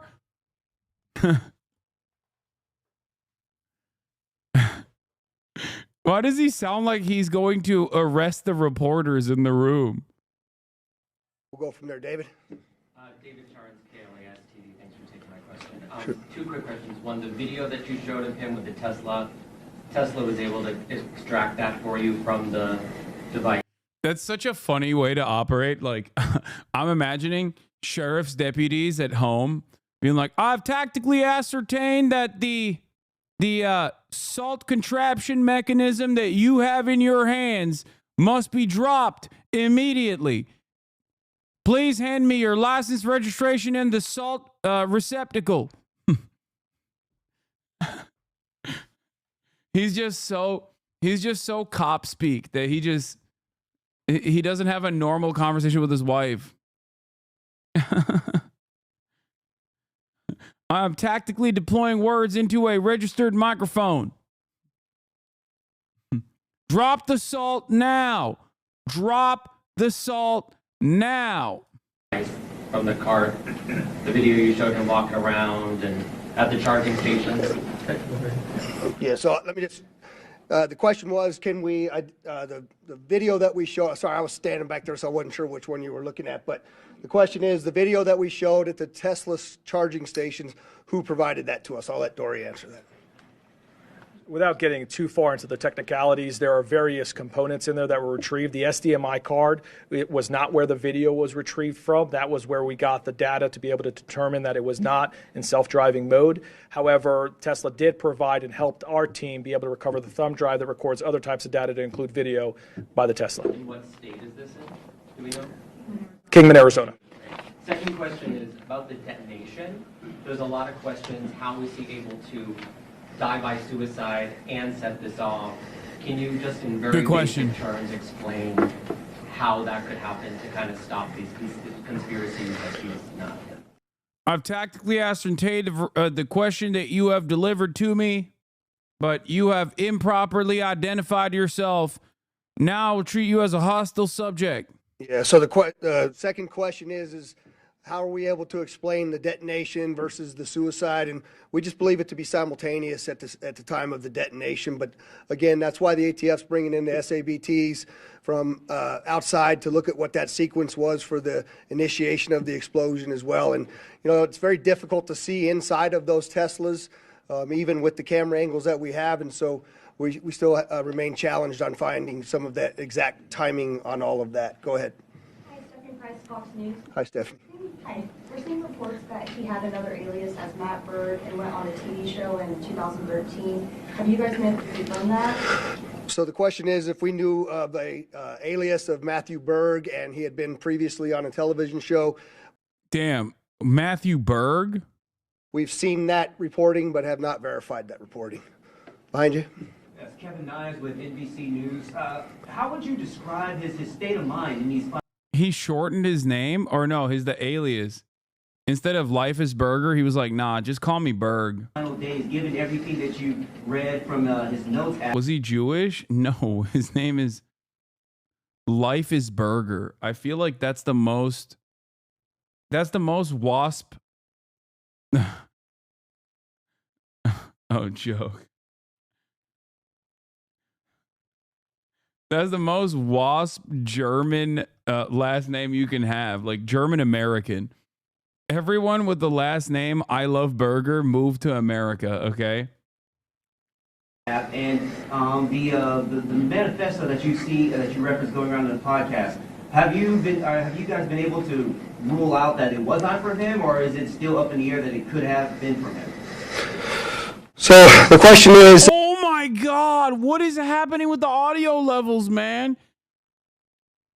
What is going on, dog? It's like, oh, they open up the microphone and boost the gain so they can hear the freaking reporters, and then it ends up tactically blowing up, tactically creating an auditory implosion event within the suspect's eardrums.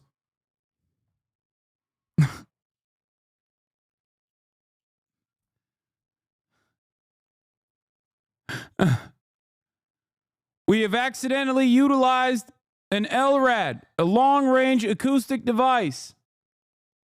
You sound like the audiophile chatters. I mean, that's crazy how loud that got. how would I describe his state of mind in the manifesto that was described on the podcast? Have we been able to determine whether that was from him or not? And I'll answer the first part is I'm not comfortable giving you state of mind just yet. I certainly am leaning a particular way. But again, I'd like to be factual to you. I think when you read the documents that we're going to give you a link to at the end of this press conference, that you can go in and make some of your own assumptions about what that is. But I will tell you that part of my hesitation on that is I know that we have a lot more documents and number of things for us to uncover. And so I want to be able to provide to you only the factual information when I have it. And so I'm not going to opine on what I believe his state of mind was at that particular time, but certainly you can see some troubling aspects in his personal life as well. And I don't know if you want to address. Yeah, this is tough. This is tough for a cop to opine on, okay? Because everything that he's talking about with respect to Matthew Livelsberger hits way too close to home, I suspect. Okay? You're basically asking a man to reveal his own personal journey in broad daylight in front of millions of Americans, all right? And you don't want that. it's hard. It's difficult to opine on such things. That's the second part, Spencer. Yeah, so in terms of the so-called manifesto that's circulating online, we have strong evidence to suggest that it was the subject that wrote it, but we haven't conclusively proven that yet. And that evidence relates to other evidence that we're finding that we're able to compare that lead us to believe it was in fact him who sent it. Oh, dang. Well, we have tactically ascertained the veracity of the manifesto, which the suspect, the perpetrator of the thermal implosion event, kinetically put pen to paper.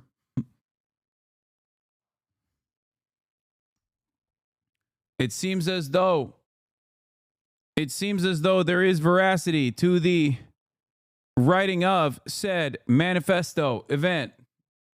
This is not the podcast email one. I'm not going to watch the entirety of Fortnite Friday chat. Calm down. I'm too busy tactically ascertaining what's going on with this improvised vehicle VBIED event. J1? Do you have an update on... Is it J1? Yes, J1 from 13. Do you have an update on the conditions of the other people who were injured? The question is, do I have any updates on the conditions of the people who were injured? And I'm told that they're all relatively minor injuries, and they've all been released from the hospital. Kristen Drummond with News 3.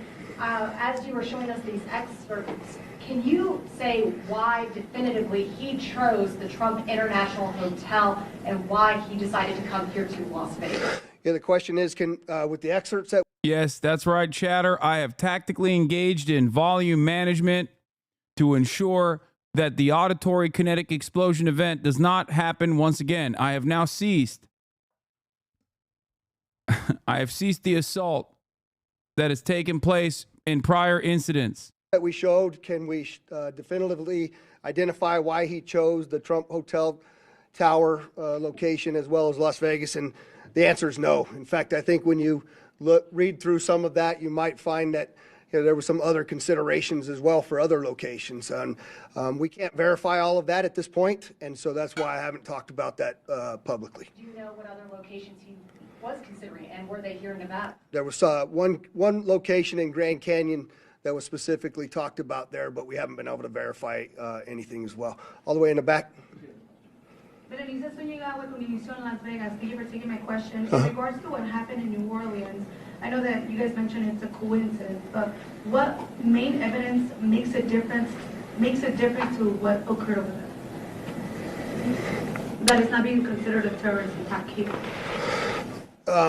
So the question is why don't we consider what happened in New Orleans and what happened in Las Vegas connected? And the simple answer to that is we don't find anything to actually point us in that direction.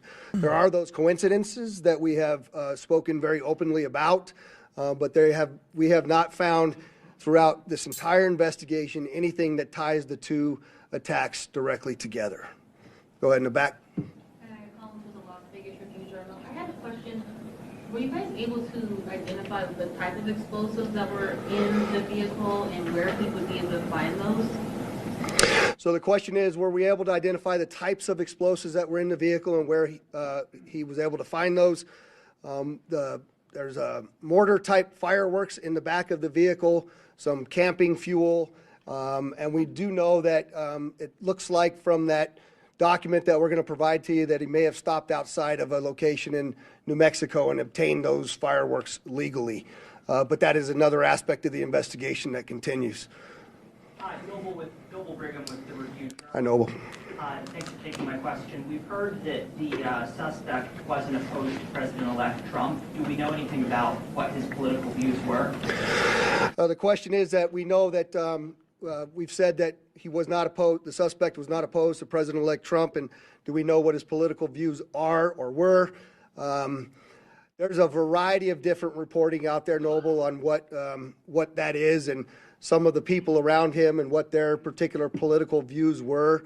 I think when you read some of these documents, you'll see that he actually calls it a stunt in one of these documents that we're going to release to you, that he was trying to get the attention of the American people because he was upset about a number of different things. But I'll let those writings speak for themselves.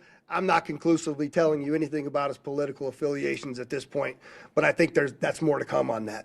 Sir? Anders Gutierrez with CBS News. Talk to us about you have an individual who is obviously struggling with mental health here, a member of the military service. There are others out there who may be struggling with this, a lot of mental health issues here. When they read these letters that you're about to release, how do you quell others who are struggling with the same from carrying out and seeing this as an inspiration? How do you quell the copycats out there? Yeah, so the question is obviously there's mental health involved in this, as we've already talked about, and how do we quell the others that are similarly situated to him out there in America? And you know, I think Spencer rightly talked about this for a moment, is what you can tell by looking at this, that PTSD from a highly decorated United States currently serving military individual, from what I'm told was 5 tours of combat, obtained some of the highest awards you can get. It's not much different, quite frankly, than the reasoning why we started our wellness bureau here at Metro and taking care of the heart, mind, body, and soul of the people that are out there doing this work, because they're exposed to things, they see things, they hear things, they feel things, and they smell things that most normal people don't have to do. And the heroes that are serving in the military and on the front lines of America's policing are challenged that way. And so I think we need to really pay attention to those individuals. This cop read the PhD dissertation of the olfactory cues in modern and contemporary prose.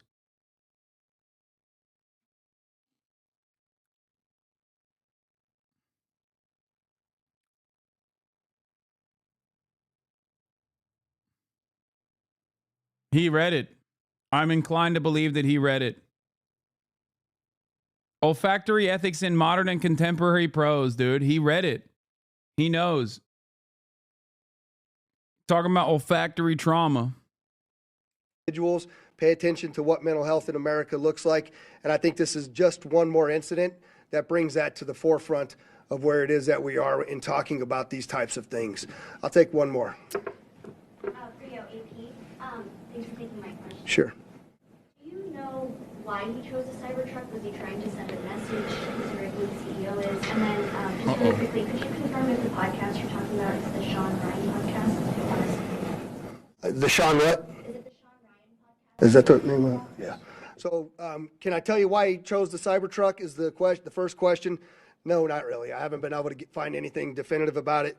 Secondly, is it the Sean Ryan podcast? And yeah, that's the podcast that I'm referring to. And I'm sorry, there was one more hand over here that, go ahead. Guy Tannenbaum, Channel 13 here in Las Vegas. Hi. Has there been any more speculation, more understanding on why he chose the route that he chose? Obviously, coming from Colorado, you can go through Utah. That's a more common way to hit the 15.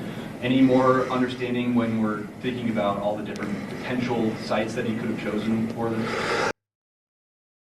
Why he chose the route that he chose. I don't think we can tell you we know why he chose it, but I can tell you that there's some writings in those documents that we're going to release to you that he mentioned going to the border as well as going to the Grand Canyon. And so we continue to look through all of the available evidence to help us answer that question better.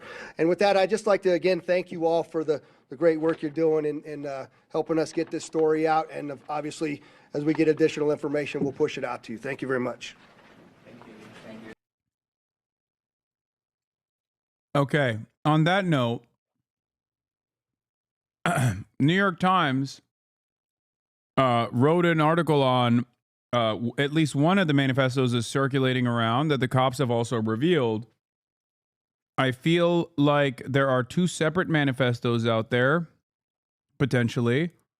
One is this, in case I do not, that has been delivered to Sean Ryan's podcast tactically, or at least this one guy who Sean Ryan had on his podcast. In case I do not make it my decision to point or on the Mexico border, I'm sending this now. It seems like this probably is. First off, I am not under duress or hostile influence or control. My first car was a 2006 black Ford Mustang V6 for verification. What we have been seeing with drones and operational use of gravitic propulsion systems, powered aircraft By most recently China and the East Coast, but throughout history, the US. Only we in China have this capability. Our OPSEND location for this activity is in the box below. China has been launching them from the Atlantic from submarines for years, but this activity is recently picked up. Oh my God. Oh my God.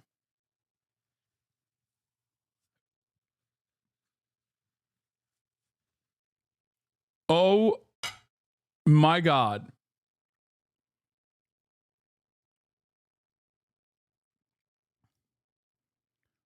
The problem here is I believe he was working on drone tech in Germany. I don't think a service member buying a Mustang is verification. That's like 99% of Marines. True.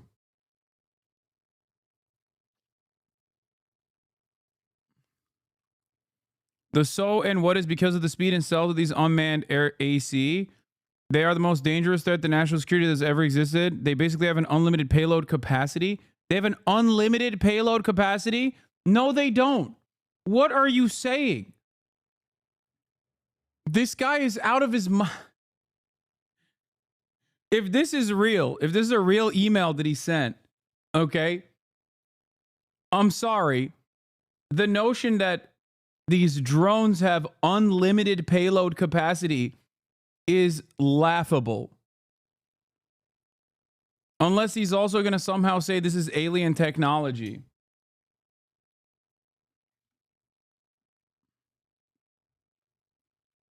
All right, let's hear what he had to. Let's hear what this podcast looks like from Sean Ryan now.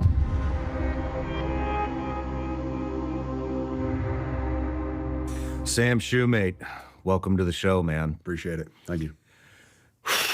I'm nervous about this one. Yeah, me too. I'm really nervous about this one. So yesterday I come into work and our stuff's been exploding because of the Sarah Adams. Had Sarah Adams, Scott Mann, legend, did an interview with Masood, kind of warning everybody about it's going to be a lot of terrorism here in 2025. Didn't take long. Jan 1, it hit. And, you know, it's interesting. We couldn't get any mainstream media's outlets to pay attention to those interviews. And nobody would really give Sarah a voice. Now everybody wants to. Dude, we're going to get so crazy in 2025. That's one prediction. Okay, lock it down. If you think 2024 was riddled with silly conspiracies, you have seen nothing yet. 2025 is going to be so crazy. It's going to make 2024 look normal. Like everything in 2024 that people thought were happening, that we thought was insane, is going to seem tame. To give Sarah a voice because, oh, guess what? The fucking CIA targeter was actually right. Mainstream media gave her no attention. So that's been going crazy. I come in yesterday and for an interview, the first thing I do is talk to my producer, Jeremy, and he says that he's been in contact with you and that you had received some type of manifesto or email from the Green Beret that set off the car bomb at Trump Hotel in Las Vegas. Right.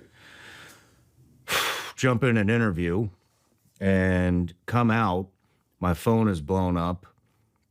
Apparently CID, Army CID, which is, how would you describe it? It's like it's FBI light. Yeah. They are federal agents, but yeah, the Army's FBI. Yeah. I get all these messages from these people that say CID is talking to this person and that person, and one of these guys on the list is still operational, and they want his name redacted. And every Green Beret I know is texting me about this. It fucking really freaked me out, man. It was like, well, how did this leak? Who's tracking my fucking phone? All that kind of stuff. So I just want to say thank you for being here because I was eavesdropping in on that conversation you had with Jeremy, and this is a big story, man. This is big. Yeah, it is real big, and so thank you for being here. No, I appreciate it. Thank you. But I do. Before we get too heavy, I got some gifts for you. Oh, there you go. Excellent. So we're talking. Thank God. I was worried that they wouldn't maintain operational procedure here. Thank God they still have gifts for one another. Thank About God. people Okay. monitoring the phone. Have you heard of the unplugged phone? Yeah. And for anybody that wants to purchase this phone, you can get it at unplugged.com/Sean Ryan. Yeah, yeah, that's awesome. So that the unplugged phone keeps big tech. Oh my God.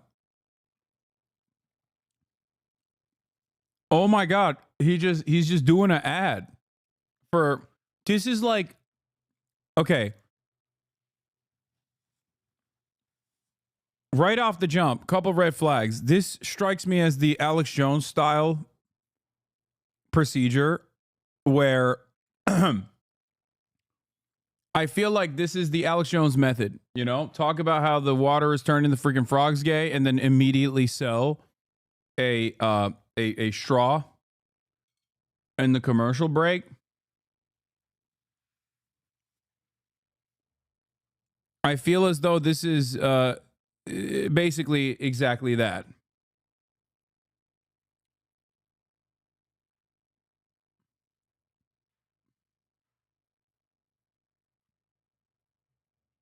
He's doing that with more credibility than Alex Jones, though. For monitoring your texts and your calls. There's a secure messaging app in there. There's a secure email. So get that thing wired up. And absolutely, let's talk on that from now on. So, okay. And then everybody gets a bag of these. Been waiting for this. Nice. This is awesome. Thank you. You're welcome. You're welcome. Very cool. But all right, let's dive into it. This is going to be kind of tough. I didn't have, like I said, I was interviewing yesterday, so we're kind of winging it here. Yeah. But so before we jump in, I just want to say a couple things about today. And we're not necessarily validating what came in on that email. There's some pretty alarming stuff that came out in the email about the drones that we're seeing on the East Coast and some capabilities that China has, some capabilities that we have, some activity that went on in Afghanistan in 2019, which actually we do have news reports that is valid. A lot of this stuff actually really lines up. But we can't give it 100% credibility. Right. I think you would agree with that as an intelligence analyst. 100%. And then additionally, there are a few names, two, I believe, that we are redacting from this because they are still operational. And as much as I would love to release those names, we're not gonna do it so that those guys can remain undercover and not burn their entire operation of what they're into right now. And there was one more. The audience of this podcast is Tom Clancy novel readers, okay? More thing. I want to give a little background on you. Retired from the Army in 2023 as a CW2 intelligence officer and understand the information war.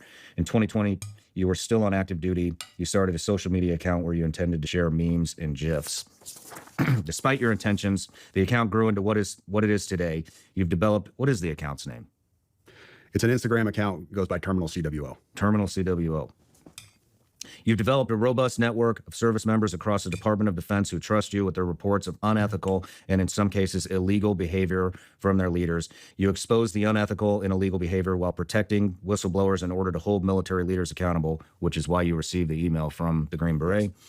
And because of your background, you come across wild information all the time. You're here today because of an email you received from Matthew Livelsberger a couple of days before the Cybertruck bombing at Trump International Hotel in Las Vegas.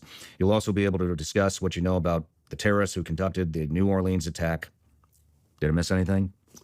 No, that sums it up. Yeah, I'll give a background on why that's significant so your viewers understand how this came into my inbox. Perfect. One other thing that I just wanted to say to the audience is even though we are redacting these names from the episode, you passed that, I believe you passed that email on to the FBI. Yes. We're also going to pass it on to our contacts at the FBI. It's very obvious that people know it. Like I said, the CID has been telling everybody. In fact, we talked to Jeremy, who's sitting over there, my producer, me, him, and my attorney, Tim Parlatore. We're up till about 10:30 last night talking to the... 10:30 is not even that late. What?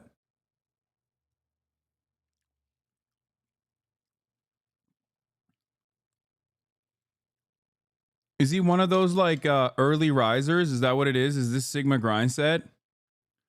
He's like, I've tactically decided to stay way past my nap time. That's right.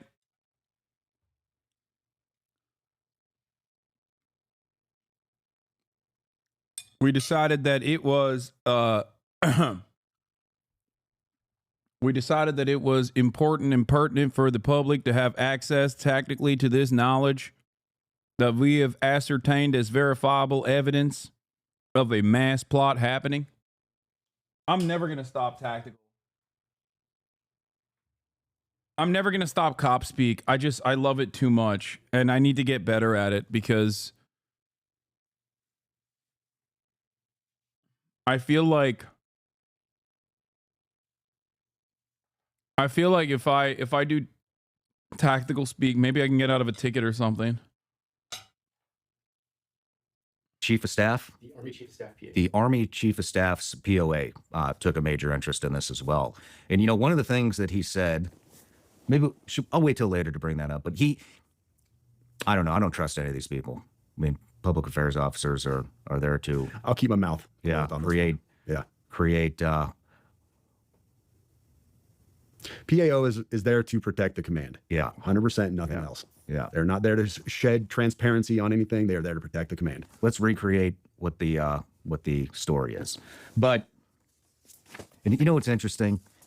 Fuck it, I'm just going to say it. You know what he said? He goes, on the call, he said, I didn't talk to him. I didn't want to talk to him.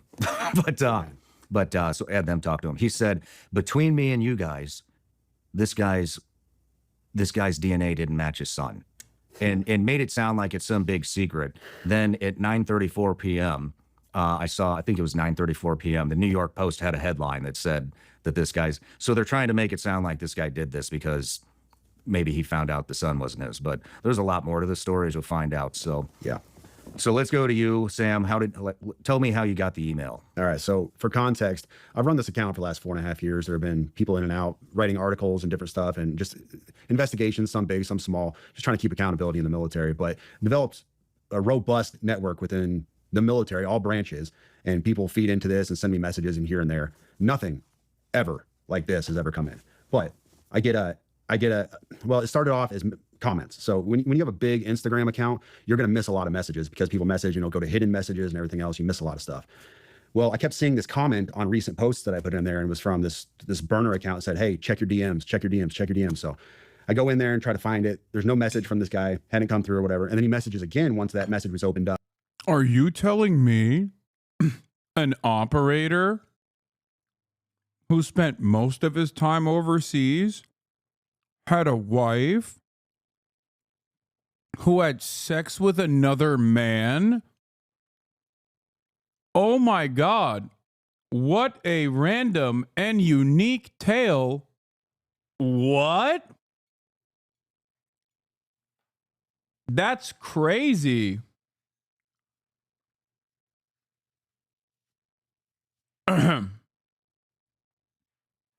Surely this is the first time such a thing has taken place. And I said, hey, your previous messages haven't come through. What do you want to tell me? And he said, what I'm going to send you, now these are literally his words. What I'm going to send you is going to change the course of humanity. That was his phrase, change the course of humanity. Okay, a little bit dramatic. I get these messages all the time. People have this big story they want to tell. They want to expose their command, whatever. I take everything with a grain of salt until I have evidence and proof. So this guy is insistent. He tells me that he is a 18 Zulu who I've spoken to before, and he really needs to get this stuff to me. And then he talks about you. He says, I need you to get me in contact with Sean Ryan. I'm like, dude, I don't know Sean Ryan. I'm not that big. But he's insistent that I get him diverted to media sources, says go to Fox News, whatever else. And I said, all right, tell me what you got. So I give him my Proton email account, give him my signal number. And he reaches out immediately. And I'm going to read this initial message for you because this doesn't have names or anything else on it. But this was his message on Sunday. He reached out and said, like I said, this last Sunday, he said, sending with a VPN active on Wi-Fi only. Do not message me. I will send out updates via both signal and email, but trust me, you're going to want to be involved. Well, first of all, no, I didn't want to be involved. Anyways. And then, so I didn't message. I responded back to his original Instagram message. And I said, hey, I got your message on Proton Mail. And he said, cool, delete this. So I deleted it. That's how I ended up getting this message on Tuesday. So the message that this right here, this manifesto, if you want to call it that, came in on Tuesday. And when I started reading this, my initial take was, okay, this is off the deep end. It's bonkers. I can't validate or verify any of the stuff in this manifesto. Mm-hmm. And I told him that in a subsequent email. And I'll read that to you later, my response to him. And once again, my response to him elicited, hey, get me in contact with Sean Ryan, Fox News, and he even said Pete Hegseth. Get me in contact with Hegseth. And I'm like, dude, I don't have the incoming Secretary of Defense's phone number. Sorry, bro. That's the last time I talked to him. Sean's like, I do. So yesterday morning. What date was that? That was Tuesday. That was this Tuesday. So we're Friday now. That was 3 days ago. So the day before. 30th? Yeah, the day before the attack. I just missed this stuff out of hand. The 31st. It was on the 31st. Yes. In fact, I posted something on my... I told your producer about this as well. But this was a post I made on Twitter. I was just trying to be humorous, off the cuff. It was... I didn't mean anything about it. I was just being humorous for my audience. I said, my inbox was especially eventful today. Allegations of war crimes, government anti-gravity technology, and fears about being tracked and watched by the feds. It's always, the world is ending and I have this information that needs to get to the media, and never, how you doing, bro? I like that on his face, he made fun of this guy. Understandably so, because it sounds like the ramblings of a madman. But post-mortem, now that it's a big story, and it lands him on the Sean Ryan podcast, he's going to sit there and act like everything he said was totally fucking verifiable.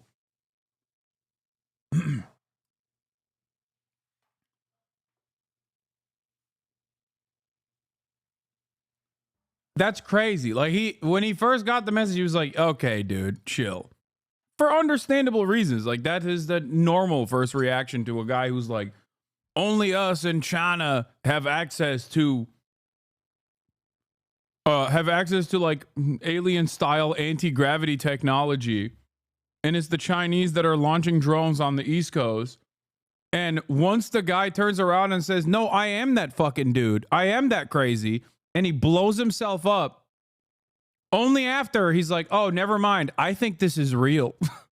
Brother, everything all right? I was just playing off of a meme. It was just supposed to be a joke. That was the body of his email that he sent me.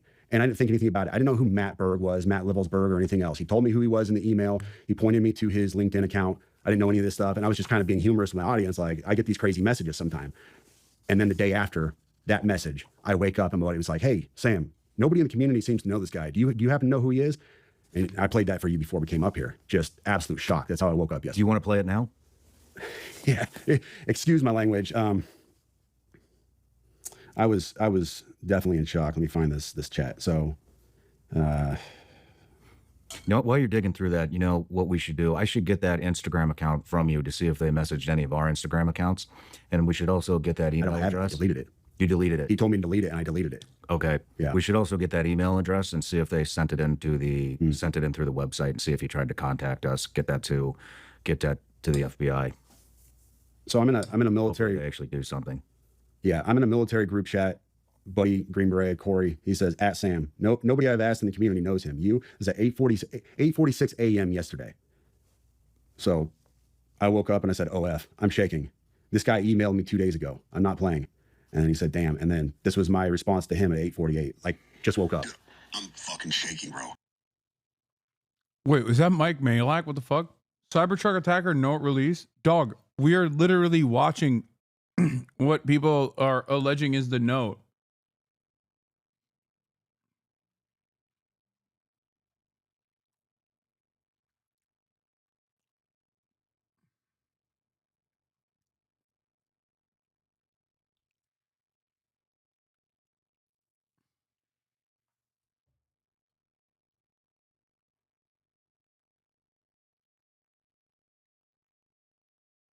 This is the manifesto. The note is something else. Wait, there's a note. I saw on TikTok. Oh my God. You don't understand. This guy emailed me and told me he was being watched by the FBI and Homeland Security, but they weren't going to do anything to him because he had a VBID. I'm not fucking playing, dude. I have the email. I am shaking, man. This is nuts. And it goes from there. And I sat there for probably an hour talking to my wife. I'm shaking. I can't even think straight. Like, normal day shot. And I didn't know what I want to do. Do I sit on this? Do I do nothing with it? I've got to tell somebody. I've got to tell the FBI at least, because this is huge. This is all over the news. And then I was like, well, dude, this guy wanted to get in contact with Sean Ryan. So let me get this to Sean Ryan. See if I can get with him. And that is amazing. He's like, yeah, I'm shaking thinking, who do I get in contact with? And I think to myself, got to give this to the FBI. But then I'm like, no, fuck the FBI. Sean Ryan is the guy.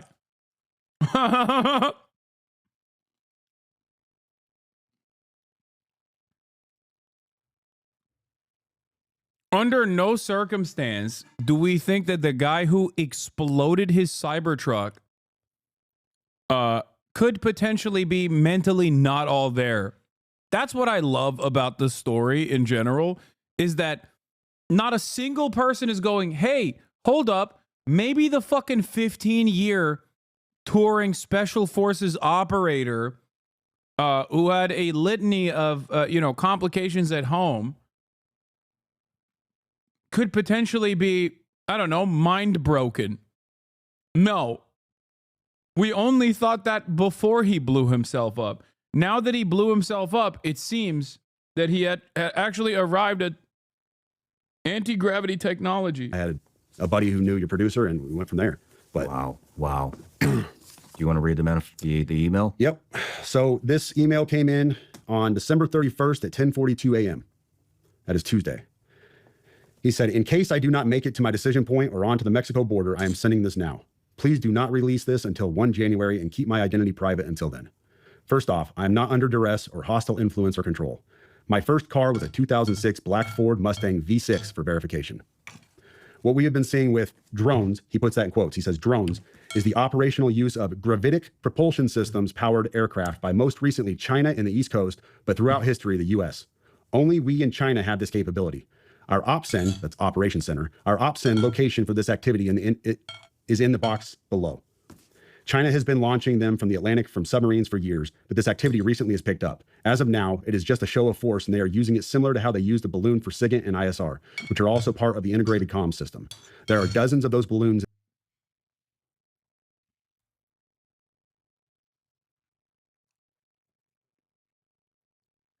Chinese weather balloon veers off course due to limited capabilities of navigation. And this guy is literally saying that the balloon was actually a show of force by China.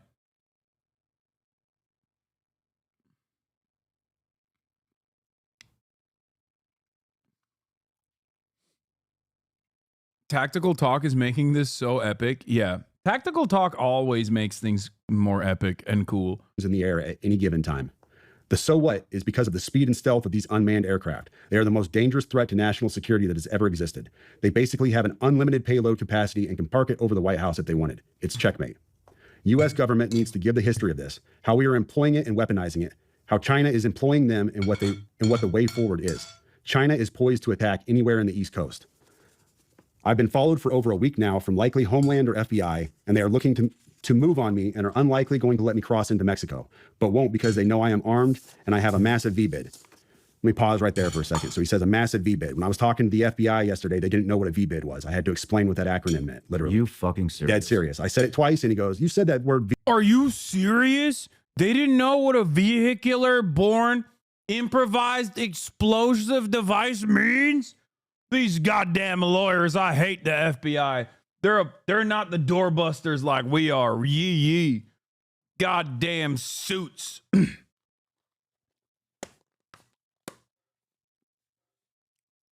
must be the DEI in the FBI that caused them to not know what a VBED is.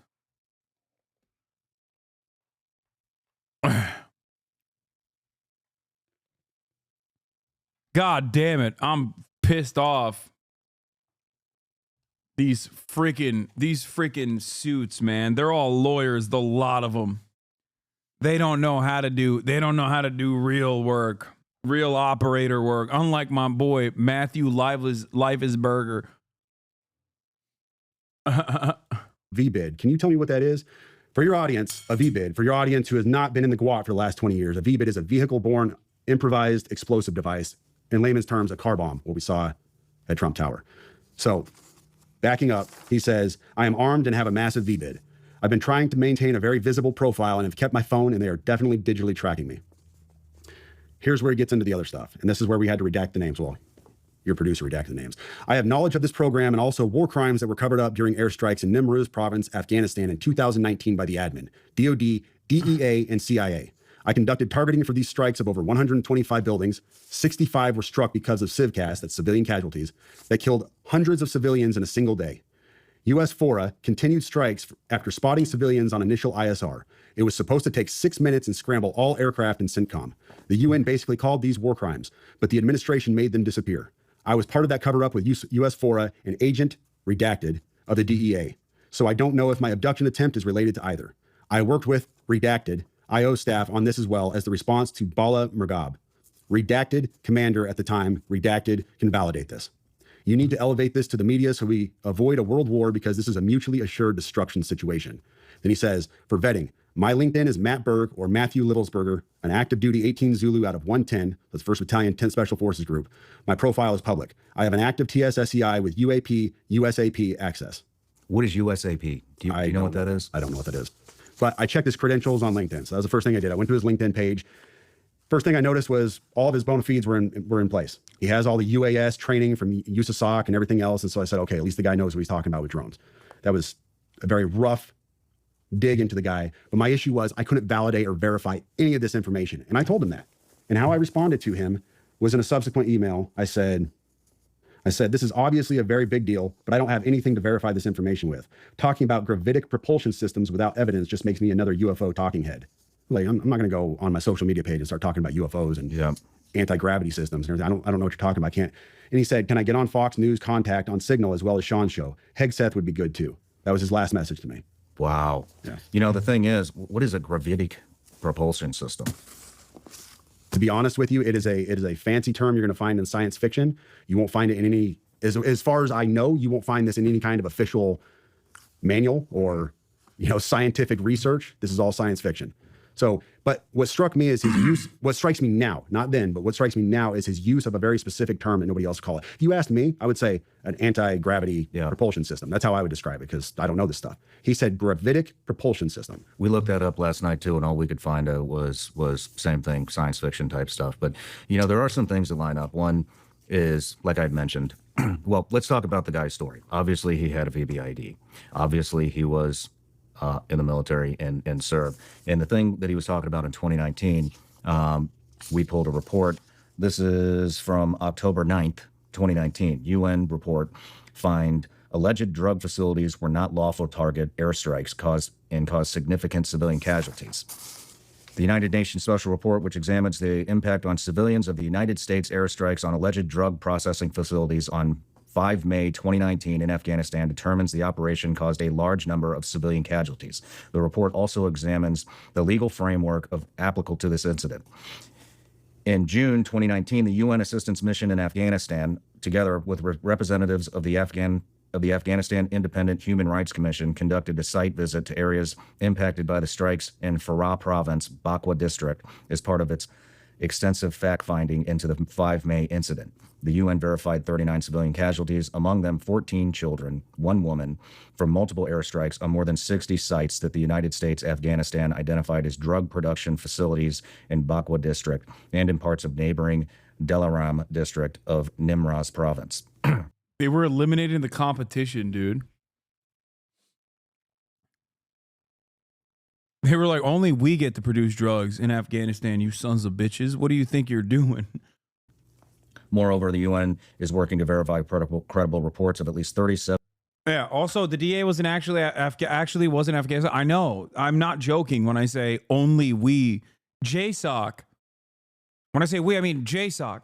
Only we get to produce opium in Afghanistan, not you. Suspiciously, none of it makes its way to the United States of America. We have our own version of the fentanyl crisis, obviously, which is really damaging. And weirdly enough, none of the opiates grown in Afghanistan before the Taliban takeover, okay, because from what I understand, they stopped the opium production, and it went down dramatically. But none of that made its way into the United States of America and only made its way into Europe. All the opium that came into the European marketplace, all the heroin that came into the European marketplace was actually Afghan-produced opium.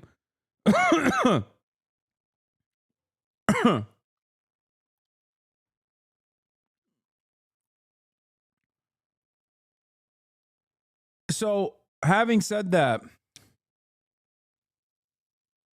could the part of him talking about covering up war crimes in Afghanistan be real? Yeah, no shit. I do think that it's probably real, because that part is like adding on additional seasoning to a completely improvised, insane conspiracy theory, and then ending it with, and I drove a car.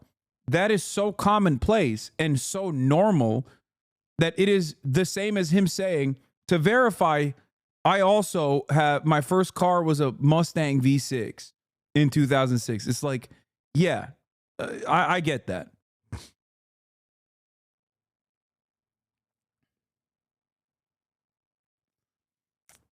It's the sandwich technique. Place two different correct things and then, slam the middle of the sandwich with insane nonsense. 7 additional civilian casualties, the majority of whom were women and children. Although airstrikes on the alleged drug processing facilities had taken place before, this was the first time that UNAMA had received reports of large number of civilian casualties resulting from such an operation. And it goes on. I'm not going to read all this. We'll link the article here. But so that 100% lines up. The other thing, that really struck me is, like I had mentioned, after our phone call, jumped in an interview after the interview. If we find out that GravTech is there and that's what the orbs are, you're so cooked, bro. I mean, dude, I'll gladly say I'm wrong. So you believe this part, but not his work on drones and what he's seen? No, I'm the one who brought up that he was supposedly working on drones in Germany. I don't know why a special forces guy would be working on drones. It's not like he has an engineering background. He's just a fucking doorbuster, but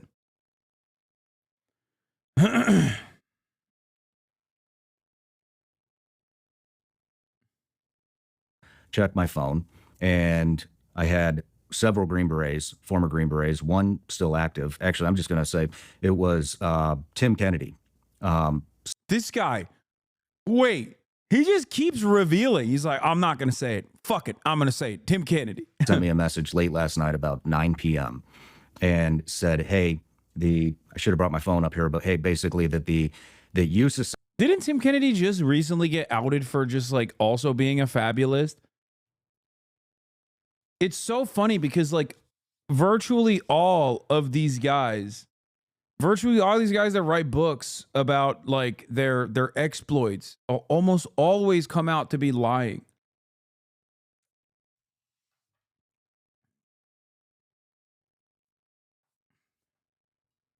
They're serial exaggerators. Mick Huya is another great example. Sean O'Neill, who weirdly follows me. I don't know why. SOC wants to give me more context on what had happened on this guy.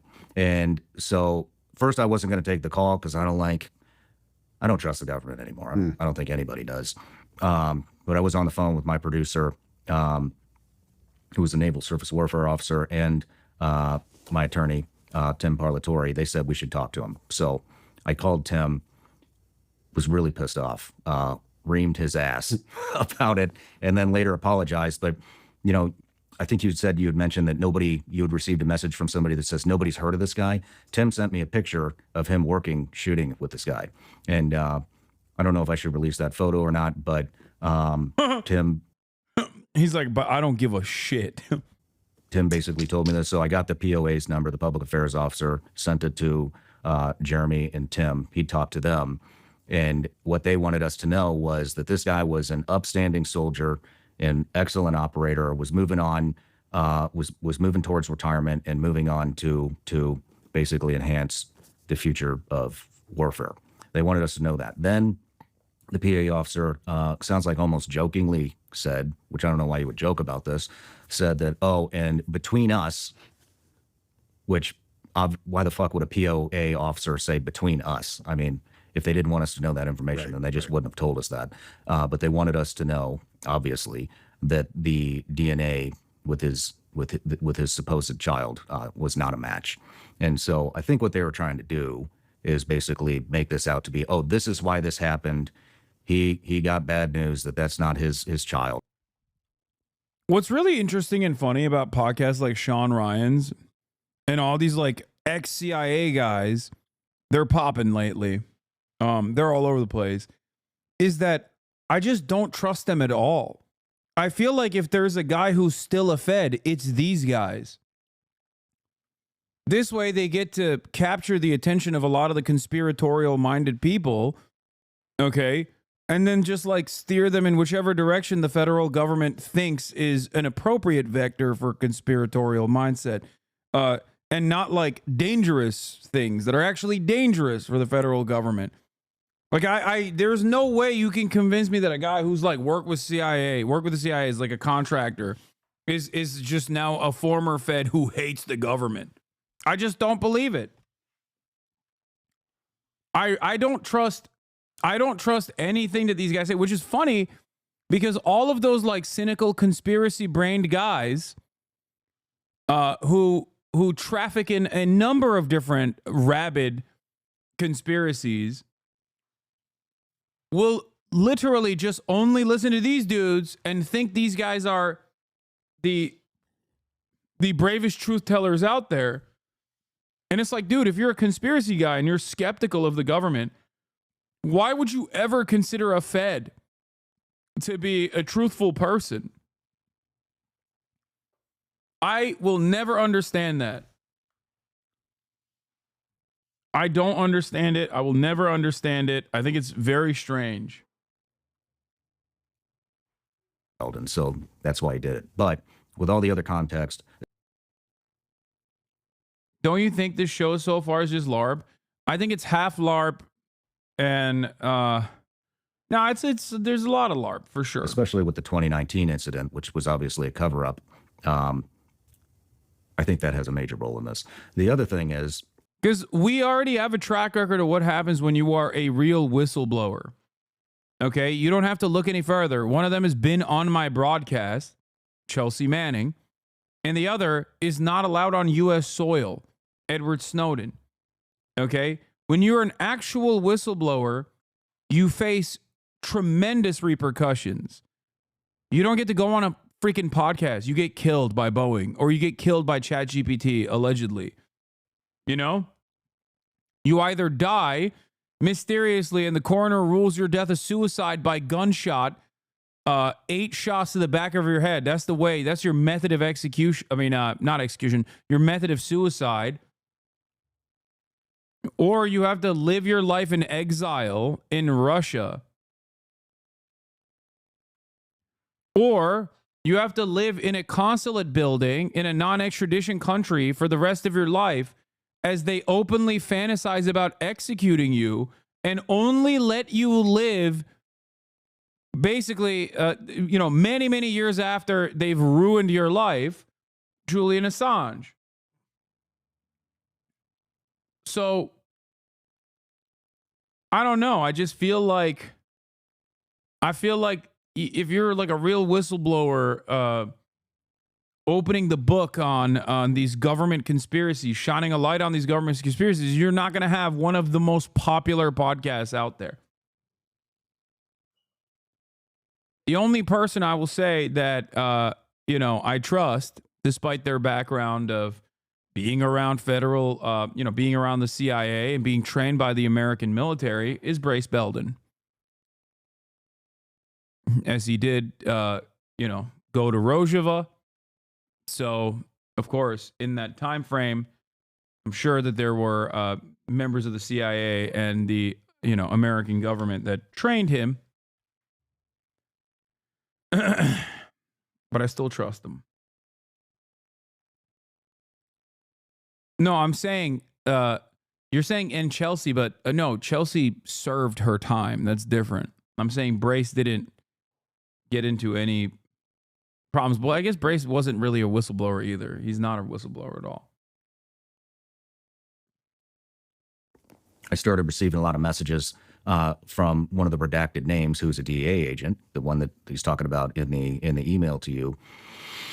We got it from multiple sources, one of which was actually a videographer for me, I think 4 years ago. He worked for me a very short period of time. I had to let him go. He joined the Army, went to OCS, became an Army officer, sent me a text, super freaked out.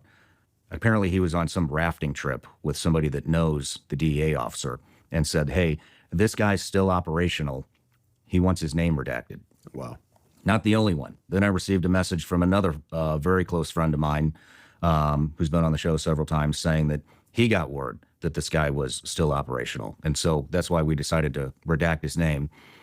I was getting upset because I didn't receive any communication up to that point. Well, then I checked my LinkedIn. I said, let me see if this guy actually messaged me. Sure as shit, that DEA agent did message me, said that he wanted to talk to me before tomorrow's interview.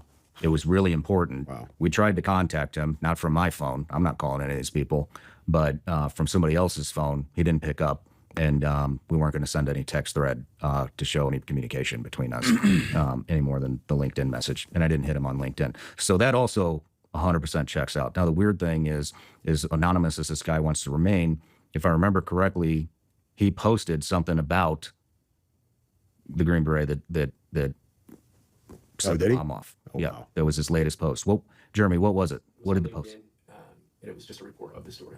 It was just a report of the story. So very interesting how all this stuff is lining up. What do you think? I told the guys downstairs, you know, I jokingly said this to my wife the day that I got that email, because I read the email to her. You all have heard the email now. You realize without context of who this person is, how just crazy it sounds. And I told her, I said, well, I mean, I guess if the dude ends up getting rolled up by the feds or he gets killed, we got a story, huh? Man, famous last words, right? That's your dude. Like, no, one, it still sounds just as crazy. And two, you're betraying the severity and the veracity of the email, the contents of the email, by saying you only care about the story element of it. Because if you truly thought what he was saying is true, you're like, dude, the government has anti-gravity technology that they're hiding. And double dude, China also has it, and they're deploying drones on U.S. soil. Clearly, even you don't believe, even now, what the contents of that email was. This is what I don't understand. Elon called you a stupid idiot? Oh, hell yeah. Do we get... What did he say? Here, give me roll the clip. Elon said school is capitalist on Connor. It's not Elon, guys. It's Alan Dittman. Definition of Asperger's to, just high functioning autism effectively. Yeah. So as to eliminate the Nazi history of defining what this narrow part of the spectrum is. I didn't even know all that. I just knew that, like, I just knew, I knew I was cut from a different cloth. That's what I knew. Yeah, I mean, it's like Adrian what I said Dittman. about, general knowledge about the world. History gives you a very good insight. Of course, history itself has an issue with accuracy in many ways because, the victors are the ones who write history, not always everyone. Today, it's a little bit different where even some of the losers get to speak, which I think is really good for, some of the losers versus wait, hold on. What do you mean? Like say for instance, if you are in a war or something and you're on the losing side, and someone is able to talk about what their experiences are within that war, some of it's going to be obviously propaganda, of course. I think actually large percentage is going to be propaganda, but some people would actually be able to, give you an understanding of history that otherwise would not have come to the forefront. The propaganda always exists everywhere, and I think one of the I think that, like, if you're smart, you can look through it now, though. No, not necessarily. Smart is a broad Why term. is this man calling me? You have, like, media literacy. Not everybody's really smart. Hello? Media literacy. You're on that. stream. Like, and I am. Look at your ex. You're on. I'm listening. I'm listening to Alan Dittman, or Adrian Dittman, who is not Elon Musk. Talk to my friend Connor Eats Pants. Okay, sorry. Yeah. Wait, why are you responding to my tweet immediately? Did you have notifications on so that you knew when I tweeted? What is this? What are you talking about? Oh, me as your friend keeping you accountable for your lies?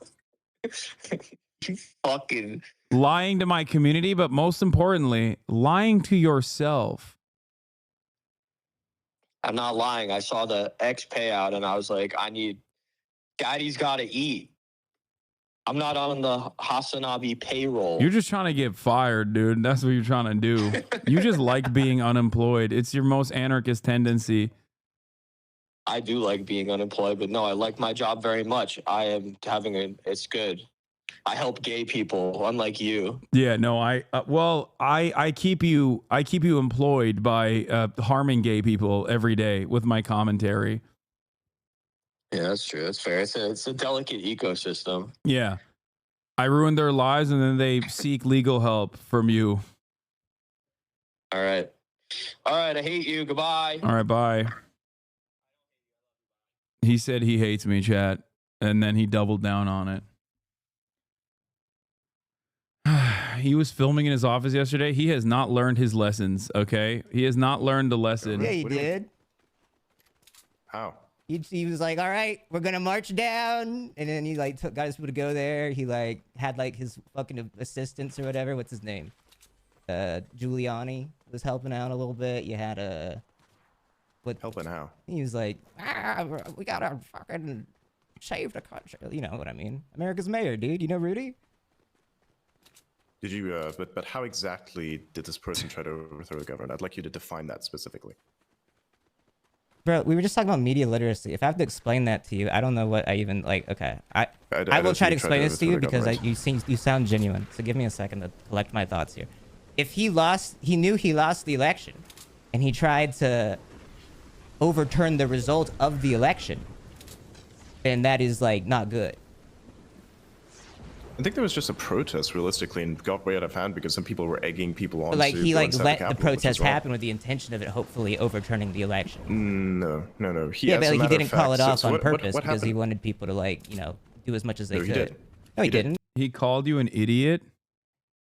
Realistically speaking, you know, if you are trading with someone, you're always going to trade. Even if you like try to impose brain dead systems like socialism, what happens is people will set up a black I have a friend that likes that. It is brain dead. So then he's a fucking idiot. He's a good guy, bro. He's a good guy, but probably has good intentions, but not enough knowledge in order to make those intentions actually scalable. Well, he can't make his intentions scalable. Freaking nerd. Yeah, who told him to break in though? Did he tell him to break in? Did he specifically tell him to break in? I don't know. They're fucking pissed and stupid and uneducated, bro. That's how he gets voters. Like, that's what I'm saying. Like, he knows what he's doing. Nah, I disagree. I disagree with that. Nah, I don't think you do. So you think, okay, so hang on a second. Do you think that the majority of the country, therefore, because, you know, the majority did in fact vote for him, is stupid and angry? I don't think the majority is stupid. I think the majority is angry. Okay, but by your definition of how he gets voters, that's kind of what you're implying. I don't think the way that you win an election is by necessarily getting the majority when we have the electoral college. I think you have to like rile up like your own base. No, you have to like rile up your own base of people. If you get like an angry subsection, angry enough, then that organizes that side of the political spectrum more than the other side. It's like if you have like a bunch of like rabid right-wing freaks that are going crazy, then it's going to be good for like even your moderate right-wingers because it'll get those people to also be motivated to vote organically. That is not true. No? That actually devalues the position. That's why they maybe lost perception, maybe perception on your end of the position, but again, like it's all subjective. Not really. Subjective, perhaps, for the perspective of the people that are in it, you know. But who is exactly a rabid right-wing person? You have to like explain that one to me. You ever seen Don't Look Look Up? Up? Jumping all over. I can't really like finish a lot of. No, Mabi, you're right. No, sorry, Mabi. I apologize. What have you seen? Don't Look Up, like that movie? I heard about it, never watched it because I think it was a stupid concept. Wait, why is it stupid?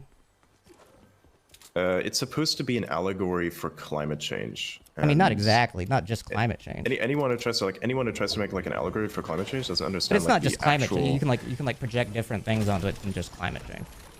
I don't think the movie's that great. I just think it's kind of interesting that it like was right about a lot of shit. It just kind of like describes an effect, realistically. So it's a coincidence of being right, but. You ever seen like a different Adam McKay movie? You ever seen like The Big Short? Oh yeah, it was pretty good. Yeah, so he made that. Yeah, Big Short was pretty nice because you know it was in regards to an actual historical event, you know. Right. And history. I hate that I agree with Elon Musk that I think Adam McKay cooks way harder when it's actually a work of it's like a fictional work on a real event. Are really good. Or comedies. He's good at comedies too.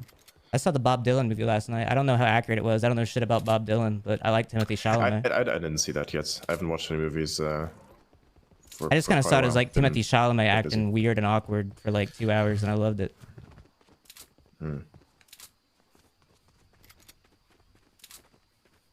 Wait, where are you? You're dead. Yes, I am. Bro, you keep dying, man. I don't even have your card, I don't think.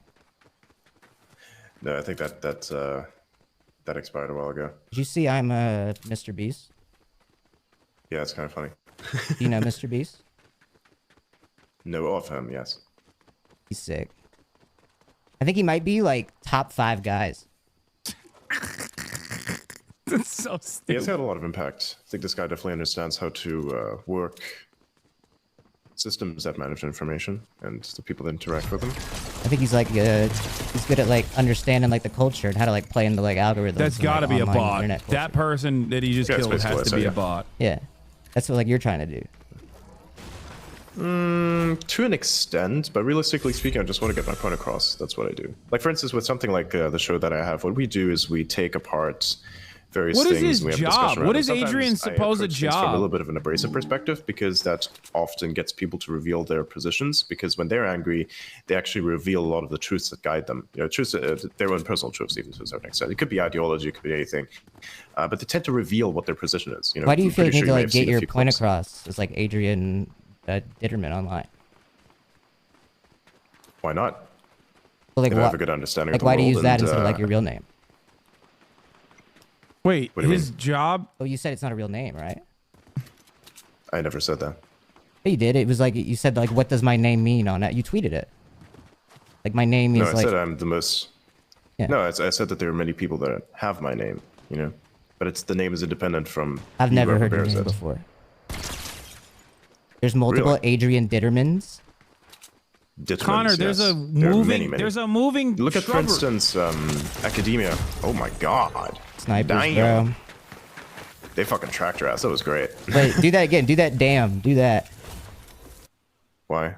It was funny. It was a good meme. Damn. Dude. Yeah. Hell Dude. yeah. Dude. Are you on crack? I'm not gonna check Sean Strickland's Twitter, dude. Okay. Oh my God. Are you actually on crack daily? Is that what it is? You must be a crackhead if you think that Sean Strickland has ever said anything of worth. God damn, dude. Shut up. It's like your favorite music. I have a bunch of others What that I music like, do you like? but music is a bit more complicated. I have many different preferences. I like classical, some modern, electronic, some stuff from the 60s, some stuff from the 20s, some early 2000s, but very few. There's not much in today's world. that's Okay, actually this being sounds made as like he's not in his 20s then. He sounds like he's in his 50s. I think it's a little bit too abstract for me personally. Yeah. I think she does great music for sure, but sometimes has a bit of a like it's difficult for me to connect with it personally. Yeah, I think that's cool. It's though. good music. I think It's, cool that I it's don't art understand more it. so than anything, I think. But yeah. Like if you look at, say, for instance, a performance like that, it's more so about the art than it is about the music, in my opinion. But maybe what do I know? I'm just a person who's looking in from the outside. Fair enough. True. You are. Yeah. What'd you think about like that Cybertruck exploding? What do I think about it? I Yeah. think I would even say that it's a good thing that it was a Cybertruck that exploded. Well, it's not the Cybertruck itself that exploded. It's actually the bomb that was inside of the Cybertruck that exploded. But if it would have been a different car, then a lot of people would have died. Because the Cybertruck itself is a very, very tough car. And so it actually contains the explosion more than a normal car So would the guy have. just got A normal fucking car would have been obliterated in it. Dude, I don't know Yeah, what's effectively, yeah. worse. I don't know what's worse. If the richest man on the planet created an alt account to glaze himself, or there's a human being on the planet who is this much of a super fan that he can almost perfectly impersonate the richest man on the planet and tries to talk like him all the time and say things that he would say all the time. I genuinely don't know which of these, because it's one or the other.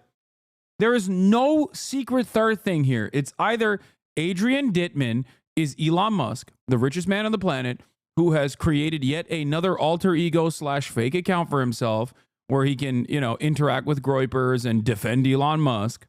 Okay. Or which is also insane and could possibly be the case, or this is the #1 Elon dick rider on the planet who has basically perfectly mastered the way Elon speaks and the things that Elon says. Both of which are equally disastrous. Well, I mean, you ever heard the thing where it's like, don't trust anyone, not even yourself. So it's like that, I do trust some people, of course, but realistically speaking, no, I don't think it's AI, chat. You're crazy. AI is not this sophisticated. Do you what do you like socially? Do you seek validation from others? Do you care what others say about you? If I did, I wouldn't really be on the X platform because a lot of people insult me quite heavily. Even though I think that's fucking funny. No, but I think that you can be insulted and still care. No. Yeah, I do. No, 1,000%. I think basic bitch attacks are just basic bitch attacks, really. I mean, I don't know. I mean, I'm also an ex-influencer. I'm an ex-influencer. Think about it this way. If somebody's attacking you on a personal level, which is actually kind of good. Like imagine, for instance, I make an argument, right? Yeah. And they argue how this argument has elements in it that are not good. Or that are incorrect, then we can have a discussion around that. But if somebody insults me or tries to roast me, for instance, and it's actually a good roast, and I even appreciate it, and be like, yeah, that's actually kind of funny. Like for instance, when Grok fun mode first came, when Grok actually got released for the first time, there was a huge trend for everybody to have themselves be roasted, and many people were highly offended by what the AI would say about them. And fuck, man, it did me in good as well. I think it was just fucking hilarious. It was saying a lot of bad things about Adrian Dittman. It was basically telling me to go touch grass effectively. I mean, I mainly saw it making fun of Elon Musk. It was fucking funny. They made fun of everyone. Yeah. It makes fun of everyone. It's like you could ask, hey, roast whatever this guy's @ handle is, and it'll take whatever information is available about you and roast you on it. Yeah, right. It's a really good system. It's a good thing. You think Grok's a good system? Mm-hmm. Yep. I use it every day. It's pretty nice. You use it every day? Yeah. To do what? It's almost like a search engine for X in a sense as well. It helps you peer through a lot of data. Why would you use X and not something else, peer through data?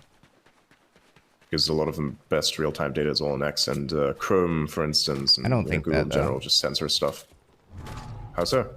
Well, I mean, they censor stuff, I guess, but you can use multiple different ways to find your information. Yeah, that's exactly what I don't want. I want one way that's most efficient, and thus far, X and Grok has been the ultimate combination of both. So, why is it called Grok? Have you not read the book? There's a Grok wrote a book.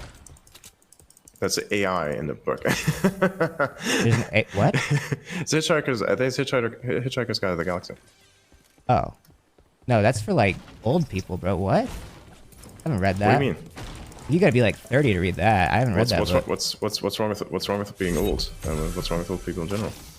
I mean, I understand if you have beef with the boomers. They're old. That I get, but they're old and they're not. They don't get. The world's changing too fast for old people to keep up. So I don't care what they think. That's gonna be you one day, though. Yeah, and one day people aren't gonna give a fuck what I think. But you're not old. You said you're in your 20s. Okay, that sounds exactly like Elon. What's wrong with being old? I'm just saying that the world is changing so fast that a lot of times old people's perspectives are more outdated than they would have been, say, 50 years ago. What's your definition? Okay, so what's your definition of old, for instance, right? Because you just mentioned in your 30s. Yeah, I was kind of joking. I don't know. I would say Okay, so what's your definition of old? I would say someone 50 plus right now is a pretty different understanding of the way society is functioning at a younger person's level than I think that have any actually very good generation understanding. prior. Yeah. Yeah, I think they'd have actually a very good understanding of it. Not really any generation prior. I think I disagree with that as well.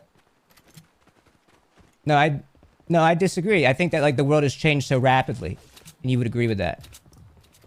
Oh, it's changed very rapidly, but I think that someone whose perspective and upbringing is from a different era is fundamentally disconnected from how things are right now. I disagree. Oh, okay. Disconnected in the sense that they're not contributing to the events, perhaps, but disconnected in terms of understanding, no. You can't deny he's just Elon. He only sounds like he not only sounds like Elon, but holds every single opinion Elon has. Yeah, that's why I said Yeah, no. Both options here are equally pathetic. I don't know which one is more pathetic. Yeah, me neither. RFK is gonna like ban those. Which ones? All of them, right? Which? No. Oh? What do you mean? He's gonna ban you them gotta all. be. You gotta. No. You gotta be. Which pharmaceuticals do you mean specifically? Catch us like bad. Bro, I don't know. They have like long pharmaceuticals, names. I don't know. I don't really know, man. I mean, if you don't know what they are, it's kind of. Yeah, it's a fair point. I'm not a doctor. You don't have to be a doctor in order to know which pharmaceuticals are gonna fuck you over and which ones don't. I have Grok for that. Okay, cool. Have you used it? For my medical advice, yes. No, I haven't used it for medical advice, but I would say, like, if you want to understand which pharmaceuticals do which things, you can find some information on that, and it helps you start out with research that you can do, perhaps, for instance. And that would be with any other system that helps you search information. You don't need to be a doctor in order to understand what the fuck's going on. I fundamentally, doctors are just other humans as well. I think Grok might be fucking with your brain. That is a typical dumb guy take, and it is exactly something Elon would might say. Be worse than the woke mind virus. Like, I think the real mind virus might be Grok and like relying on AI tools to like determine your positions on things. Ooh, good point. What the hell does this do? Why did you say it like that? Wait, what the fuck? Is this? Why did you say it like that? Why did you say? Sorry, I didn't mean to. Say like what? Sorry, I didn't mean to talk about Grok like that. No, hang on a second. What the fuck is this? Oh, yeah, so I just picked up a random ass bush. One bush. Use the bush. Yeah, the bush is funny, right? Do you remember that meme where somebody got super drunk on like New Year's or something, and then they was like, I'm a bush. Yeah, they got I'm a Atlanta bush. drunk. No, you're not a bush. Yeah. I'm a bush. And they fucking like literally face planted into the fucking bush. Yep. You ever been See, Atlanta I'm a drunk? bush now. No, actually didn't. I've never been drunk to the point where I'd have to vomit. I avoid alcohol like the plague. Even when like you hit 21? Yep. Nope. Never got drunk. Why? Not like that. Drunk as in just, my brain being impeded, perhaps. gotta do it one But time. never to the point where I'd actually, no, fuck that. I'm not gonna have a hangover. I don't want to feel like I'm dying. Fuck Did that. your friends like make fun of you? Did you Even get if like they did, I peer wouldn't give a damn. pressured? No. Don't you want to like try can't peer things? pressure. No, you can't peer pressure me into doing anything. You have Alright, sex I'm gonna before fucking throw a grenade marriage? in this window. Yes. Sick. Not me, but that's chill. Wait, are you married? No. No. One day. Wait, then how did you not have sex before marriage? How did I not have sex before marriage? That's what it says in the Isn't that Bible. what Do you read the Bible? Yeah, it's what it says in the Bible, but not a religious person. You read the Bible, but you're not a religious person? Yeah, I read it. I read a lot of religious Okay, well, the scriptures, Bible actually. says don't have sex unless you're married. Mm-hmm. Yep. So Doesn't mean I have to agree with I don't it. want to go to hell. You're not gonna go to hell for that. I disagree with that. Yeah, that's the fucking rules, dude. And I think Got her. if it's like a sin, it's probably a little bit overhyped, in my opinion. You think sin is overhyped? That's the fucking rules, No, I think dude. that the specific rule is probably a little bit overhyped, just a little bit. Who are you to determine that? God said it's a sin. It's a great rule that will help society from destroying itself. You think you're smarter than realistically speaking, God? I still make my own choices. Nope. I still make my own choices. This is what it's all about, of course. Hang on, I'm gonna blow this thing up real quick. Oh, sorry. I can't get up there now, Adrian. I don't know how to get back up. Okay, cool. Wait, what? Oh, there you go. There we go. Okay, then blow up the rest of the house. I guess there's like this little doorway down here. What about like the Quran? You read that? Yeah, I did that too. Yeah. Like the sequel. The sequel? Yeah. What do you mean? He's It takes right. place Connor's after. right. It is a sequel to the Bible. He's right. Yeah, I read a bunch of stuff. Yeah. The king. Actually, a lot of the philosophies. I actually read most everything. I just like. You read You know how you everything? do binge watching. It's like how you do binge watching. I just decided I'm just gonna read stuff from cover to God, cover. he's in so some ways. smart. Wait, that's like And, super smart. He's I so I brilliant. kind of forgot a lot of it because just like with binge watching, if you ask somebody, hey, can you recite what happened in episode this, season that? It's like, there you go. You kind of get the problem. Well, I mean, So like think you can kind of like a lot digest of what like a I've read has show or shaped like a me little bit. movie. You can like listen to that like in the background. And like a book, a book kind of requires your full attention. Yeah, exactly. Yeah. Like, how do you have time to do that when you're on X all day? I did this like years ago before he wasn't on X, and even then, like if you have a random thought, you can still post it out there and it could be on X. You can read, like say years 10, ago before he was on X. So what? When he was 4? Do that. You'll be able to get through most books. I thought you were like 20. When were you reading these? Whenever. I mean. You can read whenever you'd like. You have. So you were like 13 reading like the Bible and the Quran like cover to cover. Something like that. I read a lot more scientific books when I was like 13 and shit like that. That's fair. A lot of mathematical stuff is pretty nice. I just felt it was entertaining. It's nice. I had like books from the 1960s. The modern math books are absolutely fucking dog shit. The books from like the 1960s are a lot better. You should read a book on how to get some hoes, bro. Am I right? Nah, I'm just playing, I don't do hoes. Fuck hoes. I'm just playing. I was actually about to play. There's like this meme about hoeflation. Oh wait, describe it, please. It's basically that. It's hoeflation. You don't know what the inflation of hose, as in there's. Don't Google that. Don't grok that. Actually, I think Grok would give you a pretty good answer. Hoeflation is like the thing. I think it was. I think if I remember correctly, it was like a 4chan post or something from a long time ago.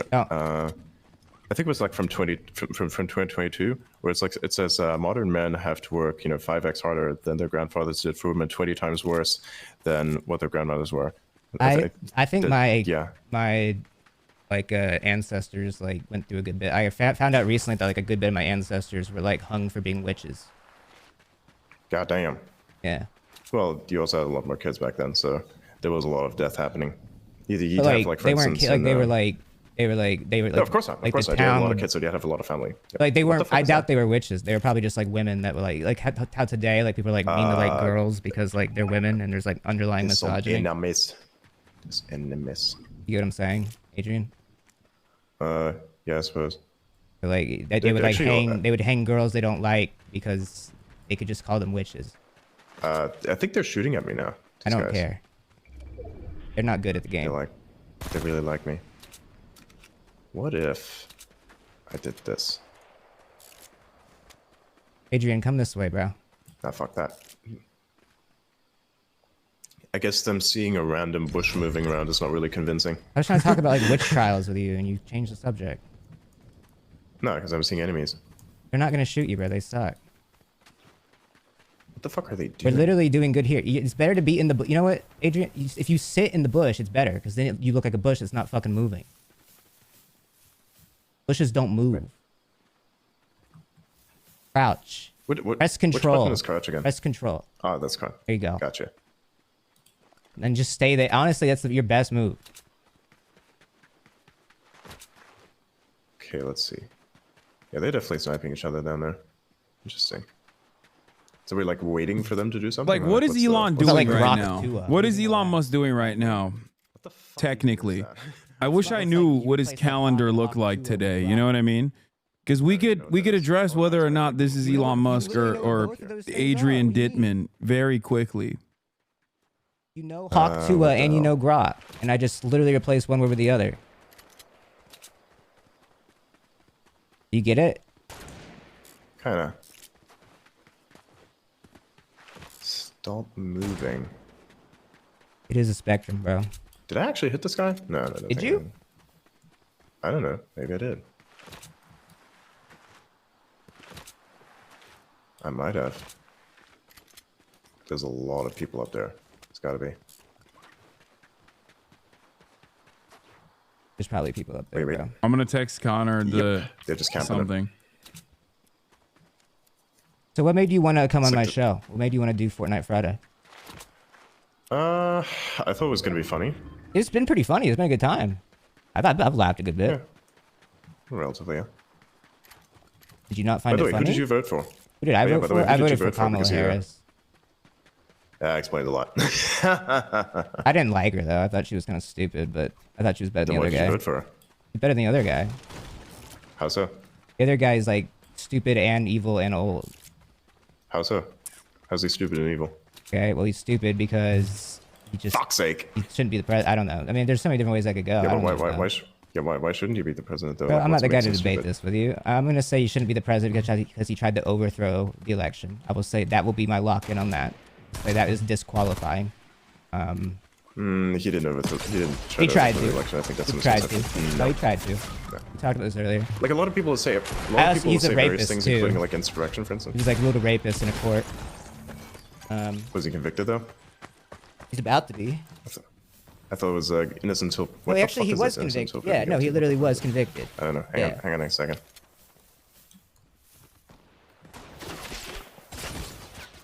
And do you not think, like, say, the history of a prosecutor that goes in prison people for no fucking reason effectively is like worse, or not as bad? Like, ooh, did I actually snipe this guy? Holy shit! Okay. Yeah, this guy's gonna full shot get me. I'm gonna die here. Oh Fuck god, this. he's so bad. Yeah, nah. God, he is ass. One more game. Ready up. He's worse than me. He's worse than me. He has no tracking. Bro, don't say that. Be nice to yourself. You love yourself? Yeah, I do, but I'm also not stupid to not admit what's going on. Forgot what I was talking Let's about. see. Oh yeah, voted for Kamala. No, yeah, I thought that Trump was just kind of a piece of shit. I don't know. And he tried for the election and he's a rapist. Brock says he's a rapist. Yeah, a second. Let me check what's on my feed real quick. I haven't been on there in quite a while. No, ask Grok. What Bug is this? remover. I gotta see what trending Nice. stuff's happening next. You don't need. I mean, you gotta get off the app sometimes, bro. You gotta live in the moment. Yeah, I do live in the moment. No, you don't. Not when Live you're on the app everywhere. like that. Close the door. You're not Thank gonna be you. a good ex-influencer if you're always glued like that. You gotta like breathe in. How would you know? Because I'm a good ex. That's why you came on the show. You literally said you're like you get so many numbers on X. Oh yeah, 100%, 100%. But you don't post as much as I do. Yeah, so maybe don't post as much. No, I like to post as much. I don't like to have my speech be restricted. Your speech isn't restricted by you not posting. Yeah, it is because I'm not saying shit. But you don't. Why do you always need to be saying things? That's what I'm saying is the problem. Like It's you, funny. How is that a it's problem? funny. You know what the fuck? That's Oh, what this I'm is gonna be saying. a fun thing to tell someone. No, hang on a second. All right. What do you remember? I'm not 9/11? playing with What were you Elon. This doing isn't there? Elon Musk. I'm watching Connor Eats Pants play with Adrian Dittman, not Elon Musk. And then shit happened. Marat thinks this Shit is go real. Elon Musk. Doing your He's a thing. simple Well, if you're fool. my age and it was 9/11, you were toddling around. Oh, on he's living asking room the floor, 9/11 question. which would have been your answer. Yep. I was literally doing my thing. That's what you were doing. Was I you were didn't know what I was doing toddling at on the the floor? Probably. Shit, Marat, I missed the 9/11 question you I were how asked old? him Send to this to ask. someone. Sorry, I'm gonna send a meme to someone. It's kind of funny. I love memes, bro. Wait, send it to me. No, it's a controversial one. Wait, You I would want get to. it. I want to see it. I want to see it. Nah. I won't share it if you don't want me to. No. That's gonna nah. I want to see the meme, dude. I'll share. I'll give you a meme if you can send me one. No, not that one. Not that one. That one's No, dude, send it, bro. I mean, I literally just like gauged your political viewpoint. But You like, I even can laugh it, at both, trust me. dude. I'm like Lex Fridman, bro. How are you like Lex Friedman? Because I can laugh at both. That's my Connor is so Really? good. Yes, I promise. 100%. Send me the Tell me a meme. good joke about Democrats. Tell me a good joke about Democrats. Democrats be like LGBTQ to the polls, am I right? And we're gay. That's Kiss good. boy, That's you a know? banger. That's Something a like that, banger. right? Oh my fucking god. Am I right, Okay, bro? that's a little bit funny. It's I pretty don't know fun. about Yeah, that, it was man. good. Are you saying all Democrats are gay? I think everybody's gay.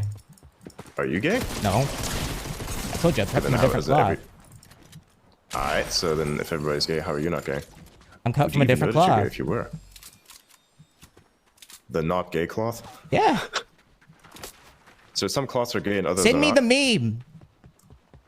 Nah. Bro, you're such a buzzkill, That's dude. good. Absolutely, and I love it. Does this give you like Okay, what is this? fulfillment?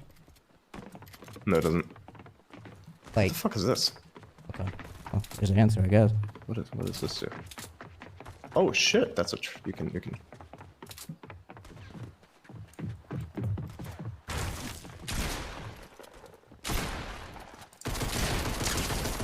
God, they are so bad. Shoot bullets to this. How you feel? The people he's clapping are so bad. What do you mean? Like Adrian. Hang on a second. What the fuck is this? What if this guy's gonna like actually walk in here? That'd be kind of funny. Are you doing good? Yeah. I'm doing pretty good. Did you vote for Bush? See what these people. I didn't vote for anyone. I've never voted for anyone. Never really voted for anyone. You didn't vote for anybody. Nope, I didn't vote for anyone. You see, here's the thing. I have a very objective opinion on certain things in the world, and we're gonna go back to the drone video in a minute. Very subjective opinion. The Sean Ryan. It's subject to myself. You just said you have an objective opinion. So you think the whole world revolves around you? Yeah, he can't vote because he's not a citizen. He wasn't a citizen until recently. I think the whole world revolves around various things, and I understand those things. Adrian, a lot of people on the internet are saying that they do. Oh my God, this guy's objectifying this character in my game that just killed me. I apologize. Ready up, find the match. Sorry, people are trying to make political statements in our games. That's fine. Both of you are annoying. You should both end yourselves. That is a mean chat message. That was moderators. Yeah, I don't think. Damn. That one hit home. What do you think about that? People tell you to do that? Yep, sometimes they do. What does that make you think? Nothing. Same. Might as well stick it out, right? I feel very little in regards to things like that. If it's a physical threat, you know, somebody I don't actually know how going much after you, you it's a bit feel of a at different all. story. But I don't know. Define like what I'm supposed to feel or not feel. I really get that. Like, I just don't think you feel, bro. I don't think you even recognize that. I don't think you realize how disconnected you are. How am I disconnected and what am I disconnected Other from? question I asked him is about Grand Theft Auto. I was like, ask him to ask about other video games he's played. I don't put on and if he plays Grand Theft Auto. Let's see if he asks. Like, you're Adrian. What do you mean? I am Adrian. This is who you're talking to. Oh, he did already? Am I not real? I don't know. Do you think this is like a simulation or something? Do you think I'm like an Optimus robot or like? No, I just think you what think do you're this smarter than is? everybody, and that you thought that like you're How? like, because like you thought you could be this Adrian, and that we wouldn't know it's Elon. Wait, hang on a second. This whole time you're thinking that I'm Elon. Really? I'm just joking. Sure. Like, what would you like if I did Sure. think you were Elon? What would you think? I think that would be kind of stupid. What would be stupid? That I think you're Elon, or that Elon is doing this? Yep, 100%. Yeah, actually both of those. Actually, but actually, the fact that you'd think that Elon would be doing something like this. Elon has no need to do things like this. He's got a lot more important things to do. Like what? Like why would he do anything like this? Like what? Like what? I don't know. Running the tons of companies that he has. He has that dealing with all the perception that he problems has that comes to with do, it. but he's just a rich fucking guy. He just owns it. Other people does everything for him. He doesn't have to do shit. Okay, how about this? You have a bunch of money, do you? No, I suck at my job. Alright, then how would you know what he's doing, and how would you know how to be rich or not be rich? Right? This is Because I get how money, I get how like a CEO's work. Like it's like Okay, I get how how does the a CEO work? And I don't. I mean, it depends on the company, I suppose. It depends what that looks like. Depends on the company. Cool. Then why don't you become one? Okay, then why don't you Why become don't I one? Do the become same. one? If you think it's so I don't easy, then know. why don't Oh you do my it? God, he's 'Cause I don't defending want him to. so. I'd rather make Why people not? laugh and like play So Fortnite. aggressively. He's defending Very himself. cool, then there you go. But then your opinion is going to be very subjective to the point where you're kind of disconnected from whatever the real world is beyond whatever this simulation is, which is. Well, yeah, of but a course, literal CEO is fucking disconnected in the simulation. same way, though. Is what I'm saying. No, he's not. No, he's not. He actually has to be very What do you mean? connected to No, the he's rest of the world. not. He's more disconnected than anybody because he's at like the top of the world. How's that? That is not being disconnected at all. That actually It makes you is. fundamentally connected to the system that upholds said world. You No. think? Yeah. Is that what gets you by in your day to day? Do you say what you have to say to yourself? No, I didn't say shit to myself. What do you mean? I say shit to myself all the time. I didn't say anything to myself. I just exist. I feel that. Nice, I know. Shit. There's a bunch of people here. What's your loadout looking like, bro? What do you mean? Like, what guns do you have? Got something that looks like an M16 and something that's just like a gray. All right, we gotta win this one. Okay. We really gotta win it. If you are stream sniping this lobby, work with me and Adrian, please. Work with us. He almost said Elon.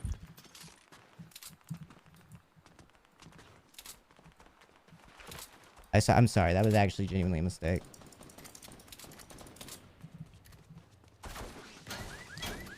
You were fucked up. Damn.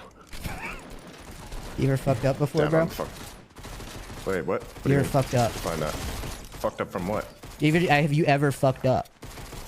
Ever fucked up how? In any way. In any way? Like, have you ever messed up, made a mistake? Well, yeah. Everybody makes mistakes. What do you mean? Everybody has his days. It's a very human thing. It's like it's chaos. You watch That's how the Disney world Channel? works. It operates by. No, I think it's fucking dog shit. You think it's dog? You think Disney Channel is dog shit? Yep, 100%. Why? I don't watch it. It's a waste of fucking time. What?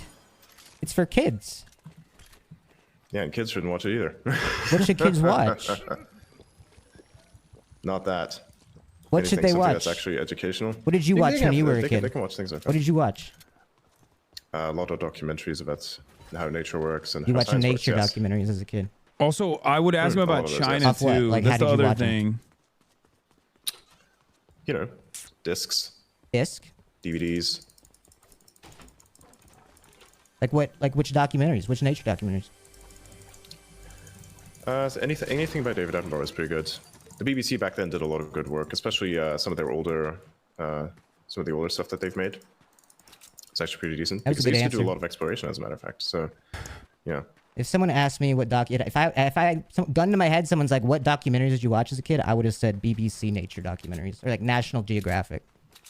That's probably what I I would didn't have really said. watch much of National Geographic. It's kind of like overhyping certain things. But no, realistically speaking, the BBC did a lot of good work back in the day. In your Now they're 20? just kind of ideologues. Yeah, I'm in my 20s, yes. Huh. Oh my god, he flubbed How does that. this gun work? What do you think about like China? Oh, he's asking the What do you China mean what I question. think about China. Like, You what do gotta you be more think? specific. Like thumbs up, thumbs down. It's an interesting country. I think they do a lot of good work. I think that at the moment... Bush! What the fuck is that? Bush! Bush running around down Connor, there? Bush next to you! Someone's about to shoot you. Yeet. They're hiding behind that rock over there. Okay, they suck. Yes, they do. You know who my skin is, by the way? Is Will Smith. You know Will Smith? Yeah, I do know Will Smith. He kind of fell from grace real hard. What? What do you mean? Oh, the slab? Yeah. Did you see that shit? Yeah, of course I did. It was pasted He all was over the internet. everywhere on Yeah, that X, guy's still bro. alive. I asked him to ask about like the additional government scrutiny against people who work with China. Scratching there, he's gonna ambush your ass. Snoop Dogg. Nice Oh, a shots, bunch. There you Adrian. go. Nice. No, yeah, he Found a good slapped me. It gun was here, it's crazy. pretty It easy. was like, it was a little inappropriate. Have you ever slapped anybody? A little inappropriate. Goddamn, that guy did some It other got stuff it I got didn't people even know. talking. I mean, at the end of the day, you probably liked it Sure. because it brought like a lot of people on X. I don't think it brought a lot of people on X, actually. I don't know. I mean, There's what other difference is it events to that you have if people been- are on X? I think it's cool because that's where I am. Right. Of course.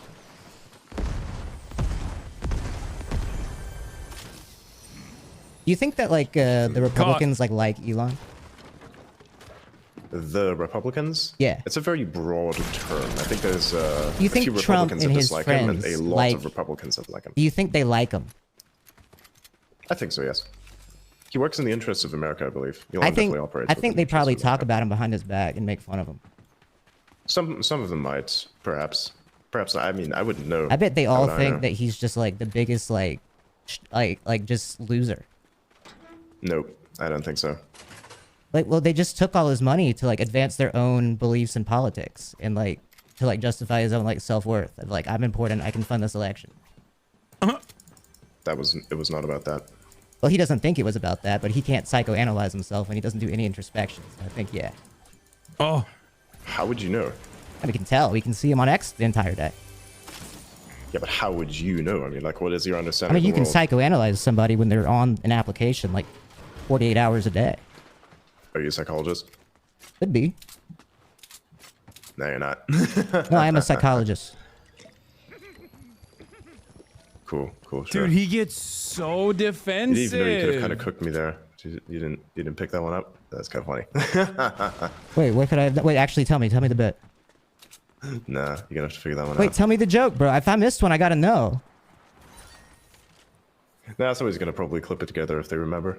Remember when I was telling you that you didn't have to, yeah, sure, I'll tell you. Remember when I was telling you that you don't have to be a doctor to understand how things work? There you go. I don't have to be a doctor to understand how things work. Oh god, his jokes are so bad. He thought that was a callback. If you're referring back to that, then you're saying that like I don't have to be a psychologist to psychoanalyze you. No one. Yeah, but your psychoanalysis might not be the most correct. Sorry, not what you, kind of Elon. experience do you Not have? you, not you. Wait, what? I was talking about Elon, not you. What are you talking about?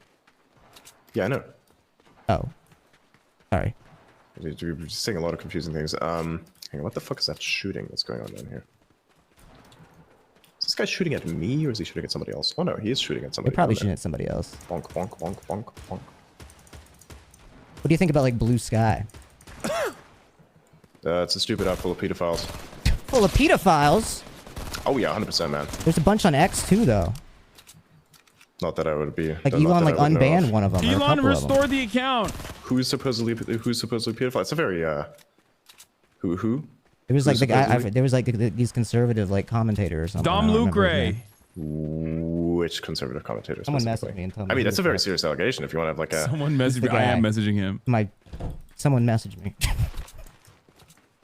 You're calling a person Dom who got unbanned on Is that his name? The chat room saying Dom Lucre. I don't think he was ever banned. Oh. Well, shouldn't he be banned? Why should he be banned? Because of what I just allegedly stated. You didn't allegedly state something. You literally stated something. So apparently, the chat room is relaying that this guy posted inappropriate imagery on the X platform, and then you ban them, but then you unban them afterwards. Who's you? Sorry, Elon. Excuse me. Sorry, I got confused. You're confusing me. I don't know. I don't know what he posted or what he didn't post. I don't really look at a lot of his stuff. It's definitely Elon. But he'd have to come up with some sort of evidence. Like Matt Gaetz as well. Matt Gaetz? Wait, what's wrong with Matt Gaetz? I mean, what isn't wrong with Matt Gaetz? I know. You tell me. You're the one who's making the accusation. accusation. Have you seen his face? Burden of proof is on you. What's wrong with his face? Come on, man. No, seriously, what's wrong with that? It's like, it's kind of scary. How's it scary? It's like, are you like scared it's by not other like dudes' made out of faces? skin. What? Wait, are you one of those people that believes in like the mask conspiracies? Is that your play? The what? No, you're not that deep in the like lore? The Dream okay, song? Gotcha. No worries. No, don't worry about it. Don't worry about it. Okay. No, I was just saying that like he has like a plastic face. How does he have a plastic face? Because he got like a bunch of surgery to like get like cosmetic enhancements, but it didn't go very well. Because he wants to appear younger because he likes little girls. What? I just need to. Did I need to make it more clear? I don't know how to explain it. Nice. This looks good. You think that like some people are like reptiles? Glowing. Yay. What? No. Okay, well now I think you might be a reptile. People have told me this. People have said that I'm a reptile. Yes. Yo, low key. A bunch of conspiracy theorists. The way you just reacted when you gave that what? That like oh I don't know what you're talking about. You think I'm upset? Wait, hang on a second. Do you think I'm upset by reptile racism? Is that the insinuation here? No, I think that like you were caught off guard by me asking if you're a reptile. So now I low key am like scared. God damn, Connor, your ass too, bro. All around you. There's little lizard things. They're amazing. That's good. You know, like geckos and shit. I kind of like geckos. There's another guy who's like trying to shoot at us. He's over there. That's the best lizard, bro. In this general direction. What's the best lizard? I like geckos. I like geckos. They're pretty chill. Fair. Geckos are nice. Ah, no, this guy's gonna fuck me. W pick. Damn, do they have like any actual semi-automatic? Bro, I suck ass at this video game. Why do I even host a show on this bullshit? I don't know, man. Shut up, dude. I'm definitely gonna die here. Oh, no, I got this guy. Come get your friend. Come get your friend. Go get your friend. Get your friend. Dude, don't use the shotgun at that range, man. Use the AR. Sorry. Use the AR. Use the assault rifle. He doesn't know how to change the gun. Sorry, my aim is dog. Oh, it's not your aim. It's your problem-solving skills. There you go. Holy shit. He did. Get my card. Wait, where'd you go? Oh, you're dead over there. Do you think you're like a smart guy? I suppose I am. I think that like you are smart in a sense of the word. But I also think you're stupid in a sense of a word. How's that? Like I think that like you can relay and retain and recite a bunch of information. Whether or not that information is accurate or true is something you cannot discern and don't have the ability to comprehend. Oh my god. How so? Give me an example. This entire stream. No, how so? Give me an example. I mean, I think the people can make that up for themselves. Okay, so what the fuck? Oh no, sorry, that's this way. Right. It's a little difficult because you change topics quickly without my ability to actually finish them. That's one issue. Another issue is that I'm playing a game I've never played before. The issue is like there's a bunch of stuff. Actually. You benefit from like rambling on and on and on and not stopping. I do not ramble. You think you don't ramble? No, oh my god! So. Where the fuck is it? Is this thing down here? Sorry, Adrian. I'm being a little bit adverse here. I just got frustrated that we lost this round. Don't throw the grenade at the wall! Yeah, I know. Okay, thank God. You need to pick me up and revive me. Where's the thing? That's up there, is it? I don't fucking know. He's not. Oh my god, the circle. Dude, we spent so long. You see what I mean, bro? This is what I mean by problem solving. Again, like I said, this is a game that I haven't played before, so yeah. I won my like second game on this. I'm definitely gonna die in this. Dude, he's I'm, like, so. This is so good. I know a 4-year-old that won his first game ever. Well, I'm not a 4-year-old. How old are you? Like I said, I'm in my 20s. Like you said. I'm definitely gonna die here. Fuck. He's gonna get assassinated, dude. You know Ninja? Nice! Yep, I do. Nice! Go, run! Keep going. Okay, wait, you could actually do this. I'm not even lying, bro. Yeah, I know Ninja. He has streamed a bunch on the platform, and of course he's very mimetic. So I wonder why. Oh no! Was that an explosion? Elon is mad at him too. I defended what women. The fuck is that? If you want an actual answer, I defended women, by the way. Okay. Just for the record, girls watching. I don't think you need to say it. That it would be self-explanatory, wouldn't it? Just saying it. You're on the spectrum, right? You get it? Yeah, I think we've established it beforehand. Sometimes so this thing is going to plop down here at some point, right? How do yes, it will come down from the sky, but you need to be careful because they're going to be looking out for you and trying to snipe you. You're in like the wide open right now. Yes, that is true. Yeah, they're going to fuck me, 100%. That's what I mean by like problem solving. So there's going to be a lot of shooting that's coming from there. Yes. I don't That's really what I'm want to saying. Like, get here, get cover. That's what I'm saying to listen to me. I have like 0 meds. Can you listen to me? Yeah. Okay, you see what the circle is? You need to find cover. So you should probably get like here, maybe, in like this little corner. Never mind. Hang on. The loot just dropped there. So I'm going to get some loot, heal up real quick, and then go back to the center. I'm not going to use this gun. This thing's useless. Okay, you need to get heals. Yep, 100%. That's why I'm going to this crate. Yeah. What do you think about like Jeffrey Epstein? What do you mean? What do I think of him? I Like, think would you everybody allow him on exactly X what if he was did. still alive? Wait. Would I personally allow him on X? Never mind. That's not your job. Would you be chill with him being on X if he was still alive? Probably not. My personal opinion is like that g's kind of fucking insane. And Dude, he's done a lot same, of right? insane shit. Fuck that guy. So It's nah, wild. I don't think it should be on X in my opinion. Do you think like Elon knew Why him? did I do that?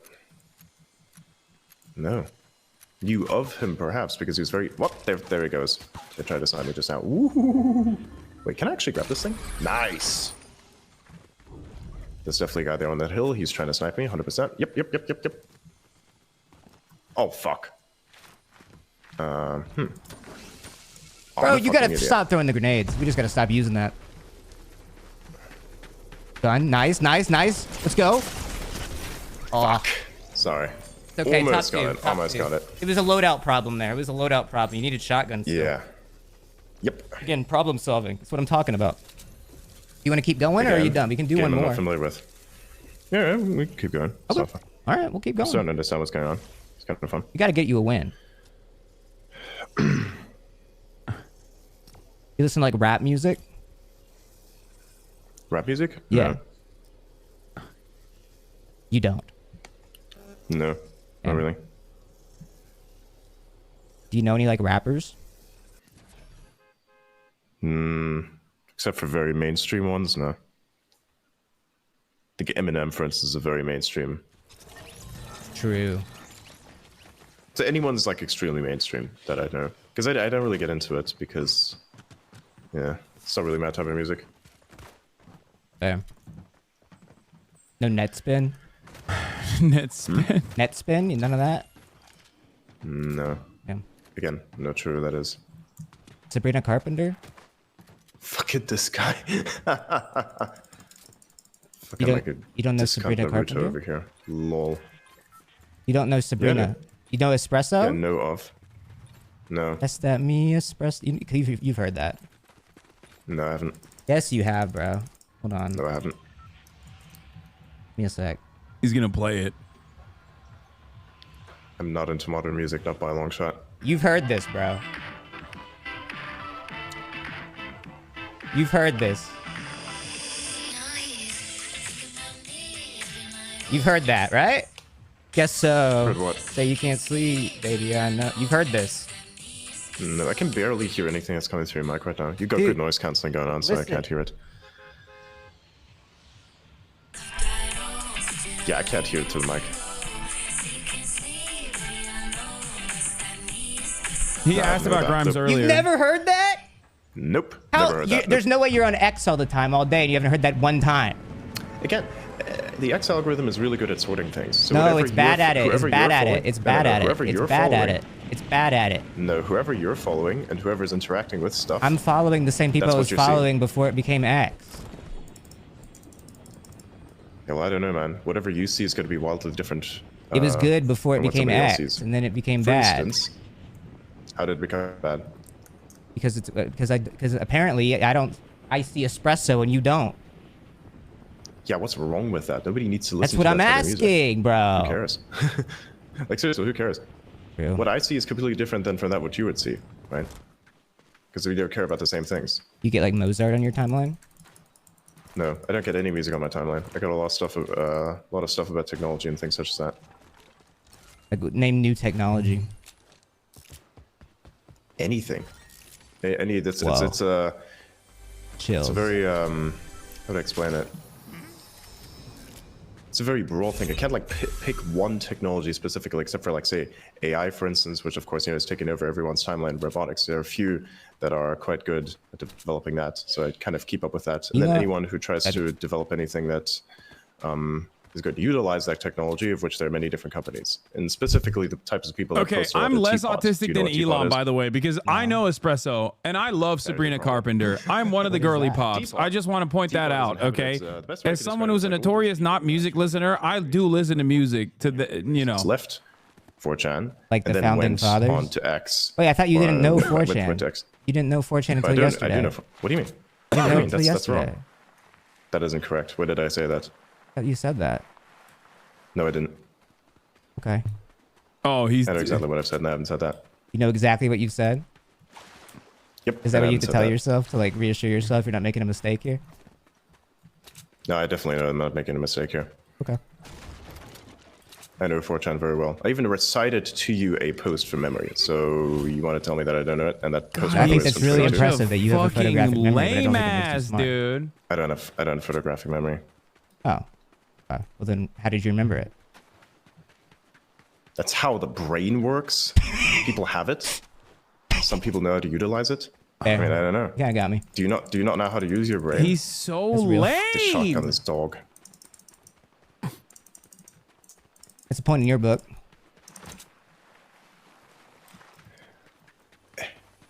I know 4chan very Please, well. please teabag. Please teabag. I want to be friends. Come You here. like football?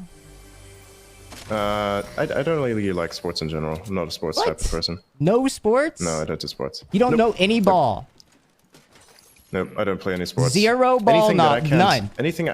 Anything I cannot participate in directly, I don't have an There's interest like in. math It's a waste of my time. to sports that you could care about. Yeah, I'm not going to do that. Why would I turn math into a sport? I use math to solve problems, not math to make myself Like look what more problems are intelligent. you solving? Any problem. Math is a very generalized thing. It can solve many problems Name a for problem you if you you solve. understand it What conceptually. problems do you solve actively with math? Like what Sometimes I feel like he LARPs as an autistic savant, by the way. Like, this is like LARPing. Everything. Realistically, it's literally everything. It's all around you. The universe works by it. Adrian, what are you doing with math? This is like literally everything. You do understand. This is what you would say if you were just like LARPing as like an autistic savant. You know what I mean? Adrian, what part of your job is utilizing math? Everything, literally everything. Reality is based on it. How do you not understand that? Like X is like the everything app. Fuck this. This guy's gonna fucking slice my ass. I'm gonna make him run out of ammo.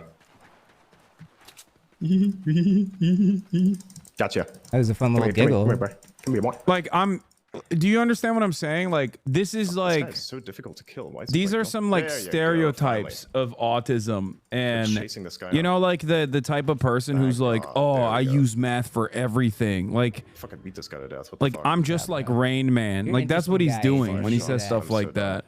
You certainly are interesting. Sure. The fuck was that?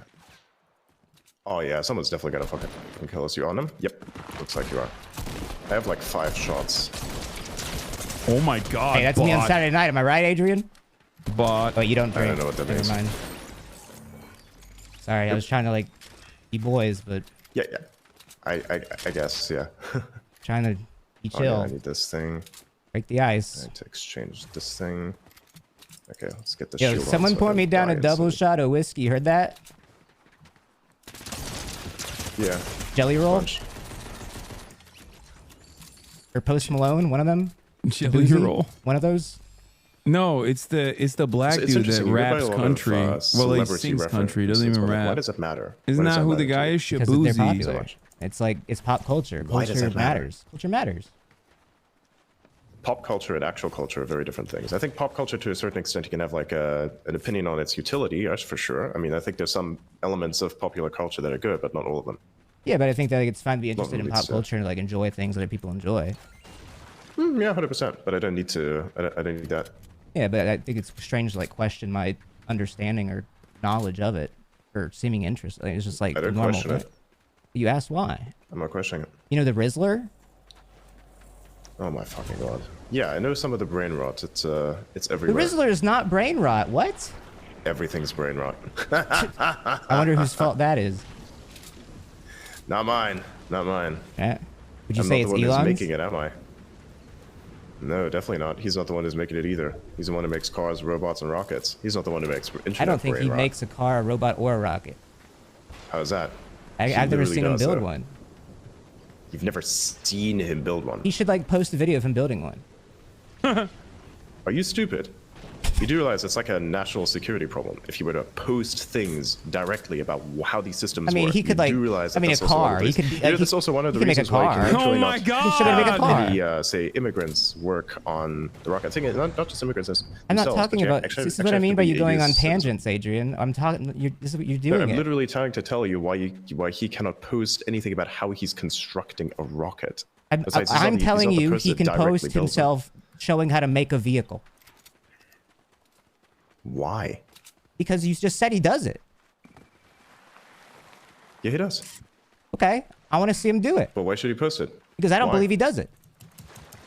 He's Well, then just that's your rich. belief, He just pays the people that do it. Okay, then how's he- Sometimes less okay, money than then they why deserve. Okay, how about this? How about this? How about this? How about this? How about this? How about you get a loan from a bank somewhere, get a bunch of people to invest in your I don't thing, believe and in the then banks. also make a bunch of money. I don't believe in the bank. Well, there you go, and that's your problem. Even though the bank is literally the thing that holds all your I money. don't believe you in like a any bank. currency. All that stuff's going away. You don't believe in any currency. All of it's going away. It's not. Okay, then why do you do anything? It's all going away.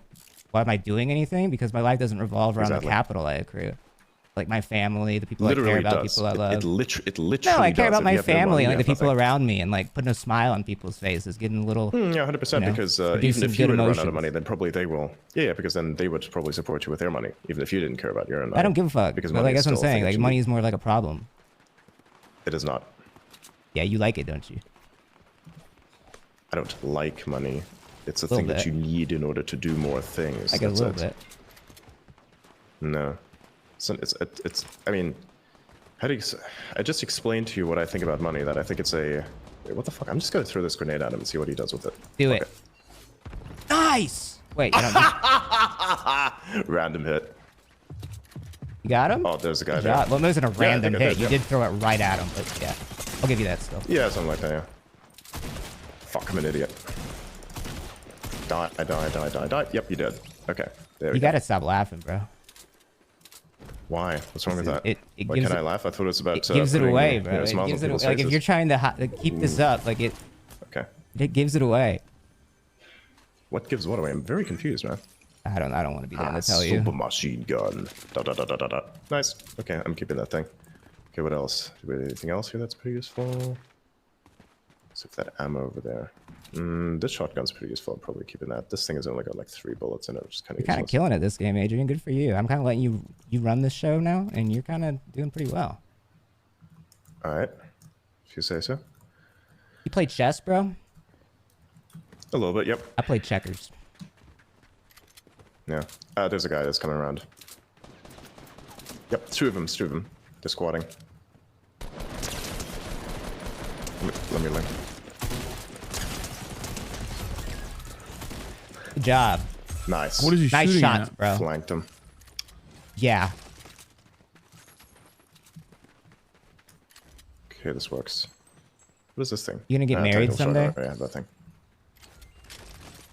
Yeah, why? I don't know. I just wondering, like, what do you think about like I marriage? picked up a sniper rifle. You think someone can have like Nice. multiple That's pretty good. partners, or like just like one? Yeah, you can definitely have multiple partners if you'd like. Definitely. It depends on what your specific what your preferences are. You can have multiple partners, I think. I don't really go for that, but you can if you want to. A lot of people pull this off successfully. kinda and, woke. You know, it can work. Multiple It's not partners woke, is a it's bit woke. very, very, very. No, it's a very old thing. You have to look it up. That's been going on for centuries, maybe Oh. thousands of years. Like that's a very Yeah, but very that old was, like, thing. Not before, like, everything's work, man. iPad. Look, That was if before, you like, live in a iPad. work echo chamber, yeah, of course. Like if you live in a work echo chamber, that everything's work to you, of course. But that's just not work. Work is also based on something. What work was is something that's fundamentally. I think you're in an different than what it anti-woke is. echo chamber. No, I'm not. No, how do you know? How would you know? I'm in a tech. I'm not in any other echo chamber other than the tech echo chamber because that's like where I like to be. Because everything that defines everything is literally based on it. Oh, and this guy's about to fucking kill me. You're so interesting, Adrian. Yeah, I got fucked. You got to keep going, I guess, until you don't want to do it anymore. No, I'm fine with this. I'm starting to like kind of learn how it works a little bit. Oh my god, he's gonna have him on for so long until there's literally an emergency Kinda at funny. Tesla. Imagine Fortnite 2. What would you do? I don't know. I'm not really a person that does much with first-person shooter games, so I really wouldn't know what to tell you. Shooter. A third-person shooter. Sorry. When did you have your first kiss? Got a story? There's not really a story around that. I mean, there's always a story behind it. You find someone, you sign up Elon the is brain. so and then it's, lonely, it's- dude. Elon Musk is so lonely. We do what with their brain? I mean, that's how it works, isn't it? You what with their brain? What? It's all just emotions, you know. You try to find someone who likes you, they'll like you back, and then you play chess effectively, if you would, or checkers with their mind. It's just role play, effectively. Everybody gets a role. Yeah. Nah, I mean, I get that. Human emotions are kind of weird. They're like nobody's really in control of them to a certain extent, and they don't really know what it is and how they work properly. So they just like let themselves be guided by instinct, and they do such stupid things. It's fucking hilarious. Isn't it crazy that like you can have so much power? How do you mean? Like, theoretically, someone could just have so much power. Yeah. That's just crazy. What's? I suppose that's crazy. I don't see it as particularly crazy. I think it's just the way We that should, the like- system works. Yeah, but we should fix the system. In what way? Not electing the Republicans. Last time Elon tweeted was 59 minutes Why, ago. what's wrong with the Republicans? They're fucking losers. How are they losers? They clearly won. Yeah, true. All right, they're That's just the kind of one. They won by a very large margin. They're hold on, I need a better like term. I gotta think of a You good don't need a insult term. here. You need to objectively tell me what's wrong with them. No, I'm gonna think of a good term here. I think it's fucking funny. They're pedophiles. How so? A lot of them like kids. Who? Matt Gaetz. Can you prove that? I don't know. That's Congress's job or whatever. They're So hang on a second. Your entire shtick behind. So you generalize all of the Republicans, and you think, and you allege, that one of them, Matt Gaetz specifically, is like a person who supposedly likes kids. That's what you're alleging. I think he and likes you like to project that 17-year-olds. over everybody else. Yeah, I know what you're thinking, but that doesn't mean that it's true. I mean, I don't really make a differentiation there. I don't know. Well, that's kind of your problem, isn't it? Would you make a differentiation there? Yes, I would Is make that a something you want to differentiation. defend? I'm not defending anything. I'm saying that you don't have proof of that. Okay. I think you're just making that shit up. Or somebody else made I that do shit just up. be You saying believe what they shit. made up. This is a comedy show. Yeah. Yep. You just be saying shit too sometimes, though. Nope. No? Okay. Hang on, You gonna watch the Super Bowl this year? I think I might. It depends. What'd you think of the Super Bowl last year? It's kind of weird. What YouTubers did you like when you were younger? Ooh. I don't really like any YouTuber specifically. Right, because you didn't have access to the internet. No, it's not even that. It's like in general, I feel like this the idea of being very fanatic about your support for someone is not something that I'm personally into. I'm not saying this is something bad or something that people shouldn't do in general. I'm just saying this is something that I personally am not into doing. And you've come up with these perspectives in the... How many years have you had the internet now?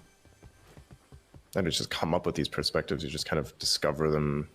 It's like... I know, but like for how long have you had the internet? That's how the world works. Oh my fucking god. All right, I'm gonna run a poll. What the fuck? I'm gonna Is this run a person trying to shoot poll. at me? Chat. Hey, how long? I'm It going can't to be more run than, a like, poll. 5 years, right? Way more than that. Okay. Wait, what do you mean way more than that? You said you're in The your poll 20s and you is, only got internet when you were is 18. this Elon? Oh no, don't dodge, Adrian. I'm asking a question. Yes, it's Hang on, I'm trying to Elon. kill someone. Give me a You're second. not gonna No, kill them. We've it's seen you play. Adrian. No, Real. it's not. Oh my god, Well, he I just did it! There you go. And I got you, I got you. I'm covering you, I'm covering you, I'm covering you. Nice! Running the All right, they're poll. both dead. Vote Let's on go, it dude. now. No, that was teamwork. Shake and bake. Like, You seen Talladega Nights? what's this? Seen what? Talladega Nights, the movie. Will Ferrell, No, I don't think I Ricky have, Bobby, no. whatever, dude. It was really popular when we were kids. Like, if you're in your 20s, you would have seen that all the time. Again, totally different way to grow up. It's an Adam McKay movie. It's like, don't look Practically up. grew up in the fucking desert. In the desert? Wait, why is that Practically, so you could say. funny? We're in the desert, bro. Practically. Don't worry about it. What does that mean? Don't worry about it. Like It's a Walter funny- White, like it's a in New funny slice Mexico? of- Nah, like Walter White. Yeah, that's a reference that I can get. Like South Breaking Bad was Africa? pretty good. And no, that's not okay. That's not it. Oh. Did you watch Better Call Saul? No. You should. It's freaking great. I don't watch TV. I think it's brain rot. No, it's not TV. It's It like is. specifically a series. Sure, they'd be displaying it on TV. It was on but you TV. can They literally watch displayed it on side. TV. Are you stupid? Yeah. That doesn't mean that you have to watch it on TV. You can literally subscribe to various of What the does that? What does it matter? What? video demand providers. All yeah, right, it does matter 85% because, say I yes, don't like it's to have my brain Elon. be inundated with ads and news that's all lies. Yeah, like on X. No. How's it a lie? You have to point to There's tons of lies on X all the time on the timeline. Which ones? Like, I don't know, Fox News. Oh yeah, but that's mainstream media though. Right. Or like, I don't know. That's the problem. I have a problem with mainstream media. Yeah, I think we could agree here.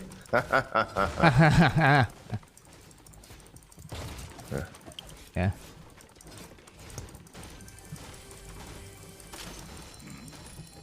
Who's like your best friend? This is my best friend. Yeah. There's a few of them that have accounts on X. You know, my You co-hosts. only have I'd say, friends on pretty good X? Friends. No, I'm not gonna tell you who my friends are in real life. Get fucked. okay. Absolutely not. I was just wondering if you wanted to talk about it. I don't know. Nope. I value my privacy. It's fair. Pretty sure you can understand that. No, totally. Where's the fucking crate? This thing's pissing me off now.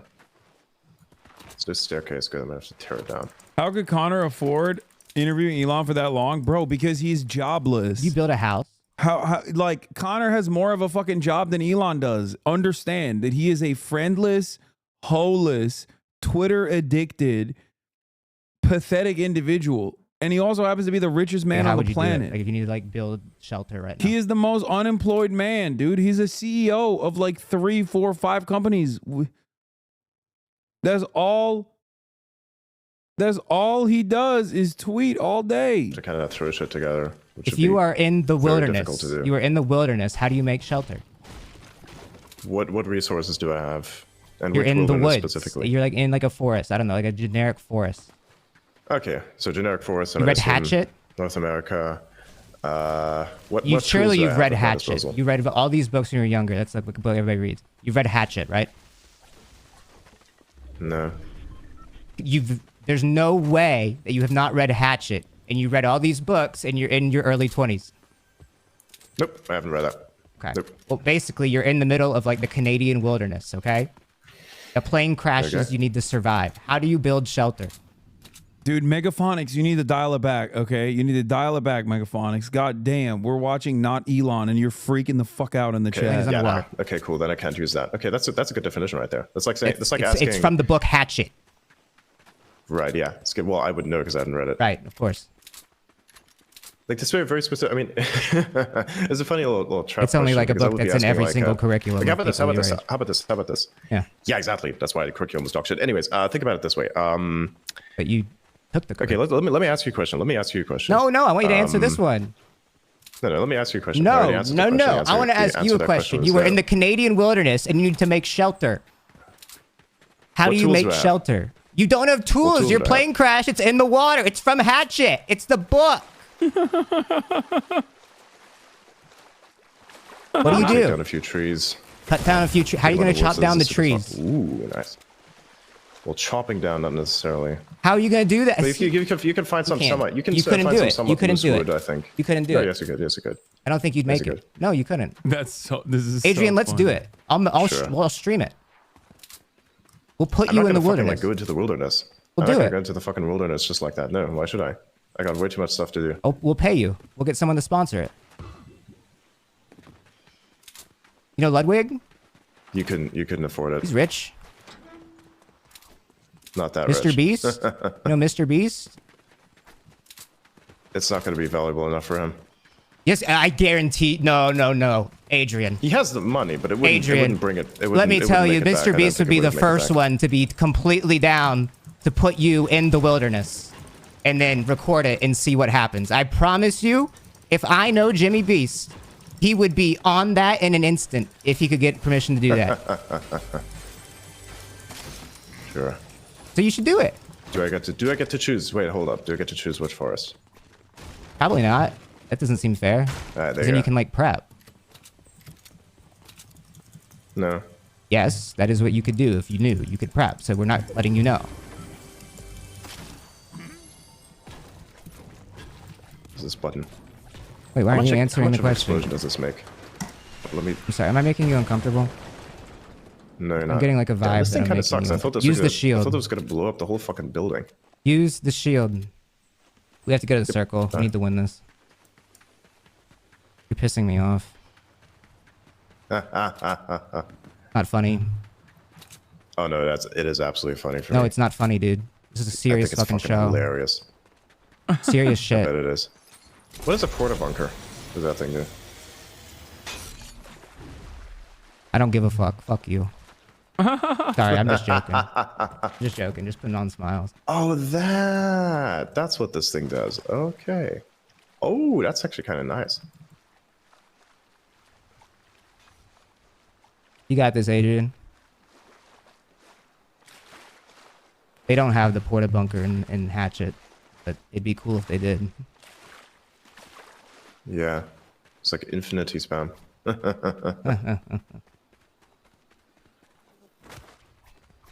So what's your issue with right-wing people? Like, what's your issue with them? I grew up like around like a lot of people that had that ideology and thought it was like right growing up. And as I expanded my horizons beyond the world and met people around the world, I kind of realized how narrow-minded it is and how lucky I was to be in a position where I benefited from right-wing politics. So you benefited from right-wing politics, but you dislike right-wing politics. Yeah, because I realized how it's a net negative like on the world. Like I think that, like the world is suffering because of those politics. Traditionally, for the most part. Really? You do understand that the Republicans specifically were the reason why slavery was abolished in the United States, even though the Democrats were one of the. You understand, like the party's flop, but it's not going to get into that. We don't even need to debate that part. It is. I mean, it is. It's literally how it happened. It's literally how it happened, bro. I'm not a historian. I'm not going to explain this to you. Well, there you go. That's your problem. You don't know history. That's not how debates work, bro. That's not how this works. No, that's exactly how that works, actually. Okay. That's not a debate, this is a discussion. You watch Destiny? Actually, technically, it's an interview. Oh, God. Yeah, I do. He's pretty cool. I bet you do. Ah, careful. Oh. Why, what do you mean, I bet you do? Don't look too much into that. Why, what's wrong with it? What's wrong with Destiny? I just don't like the video. I don't like StarCraft. What? Yeah, StarCraft sucks. Boring game for nerds. He doesn't... He does political discussions. No, he's a StarCraft player, dude. Destiny. He's a fucking StarCraft player. He was a StarCraft player. I'm not sure if he even still does StarCraft. You weren't even on the internet when he was a StarCraft player. What are you talking about? His work as a You weren't even on the internet when he was a StarCraft. What are you talking about? Wait, what's your problem? What's your problem with him? No, seriously, what's your problem with him? I'm confused. He wasn't a Star. How do you even what? I just don't like him. He's kind of mean. You know. He's mean to people I know sometimes. Yeah, it's pretty cool. I don't like bullying. Oh fuck, I'm definitely gonna get my ass beaten. They ambushed me from behind. I had like 0 chance. Oh, these guys suck ass. You died to them? I'm just joking. I died to them too. My white AR. What kind of guns did you have? Elon would like Destiny. Rocket launcher. That tracks. All right. We need to switch to a different kind of map and see if it goes better. I think OG is too difficult. Ask about Hasan, please. He already alluded to me before. It's kind of fun. You having fun? I mean, I know I'm getting like shot to pieces, but that's fine. It's okay. I hate the way this menu is ass. I will say even the X UI is better than this. Like, what am I even looking for here? Battle Royale, zero, but here we go. This one.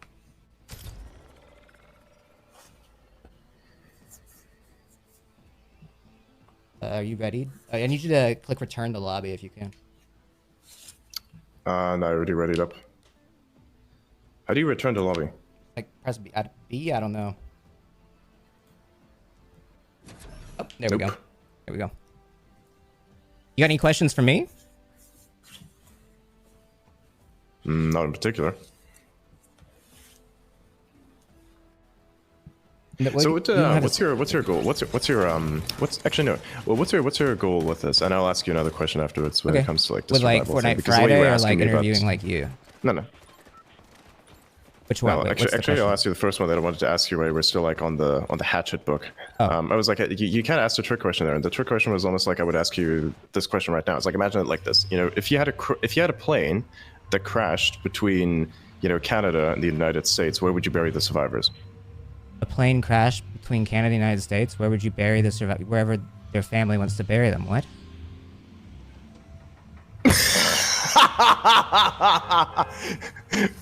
What? What is so crazy? What's so what? Are you okay? You don't bury the survivors. Oh. Oh, good one, bro. That's a knee slapper. Nice. Oh, wait. I didn't know you had game like that, Adrian. That's what I was saying.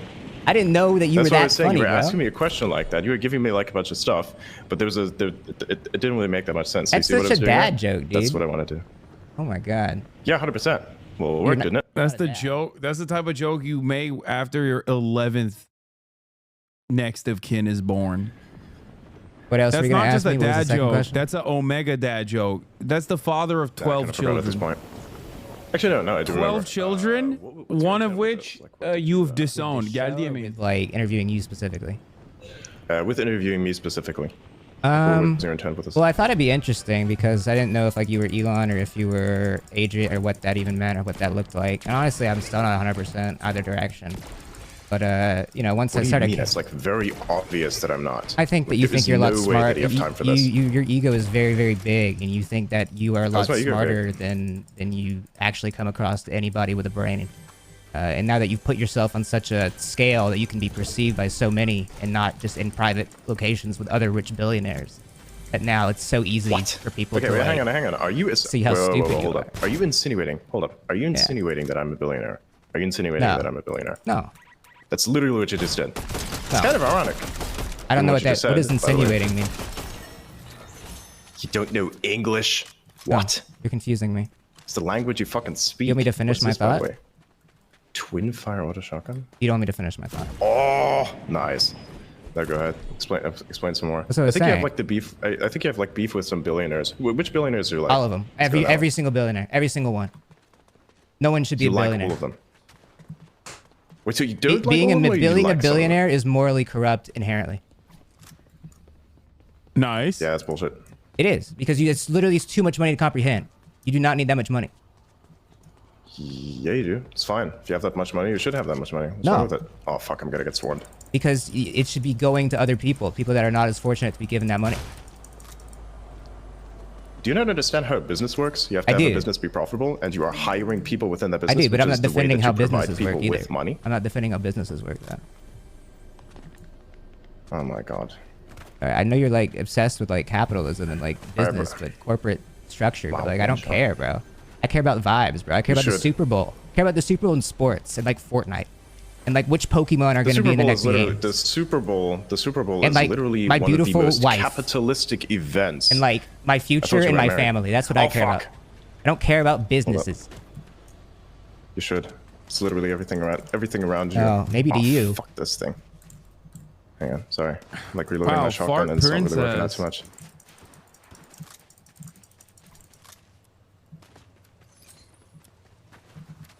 Where'd this guy go? You should really smoke, Nope, fuck that. or at least like do like edibles. Why? I think it'd like It chill really you is a out. really bad idea. Sorry. I think it'd chill you out.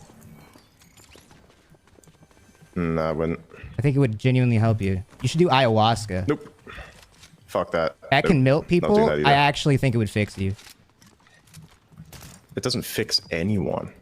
Yeah, I would do that's your ayahuasca, man. hubris Fuck talking. that. That's your hubris. You need your ego to die, actually. What are you talking about? Like you want to get? I'm sorry. You want to get? Hang on. Have you done it yourself? Yeah. He's lying. That explains so much, man. I mean, I kind of figured that you got one shot by the 60 Mesopotamian demon. The Mesopotamian demon. He has a name, bro. It's a reference, my friend. I don't get it. You don't have to. That's the point. There's somebody here. I'm the fucking hologram. Oh, there he is. Hi, sir. Why do you want to have he like died. so many kids? What do you mean? I didn't say I want to have many No, kids. you did. You were Where'd like, you you get have that a from? big family and stuff. When did I say that? You said that. All right, maybe you didn't. But like, what's the reason behind No, I didn't. having so many kids? Like, Kinda wanna, what would be the repopulate reason if anyone behind was that? going to do that? If anyone's going to do that, what would be the reason? Anyone behind was going to do that then? Yeah. Because you kind of want to repopulate Earth.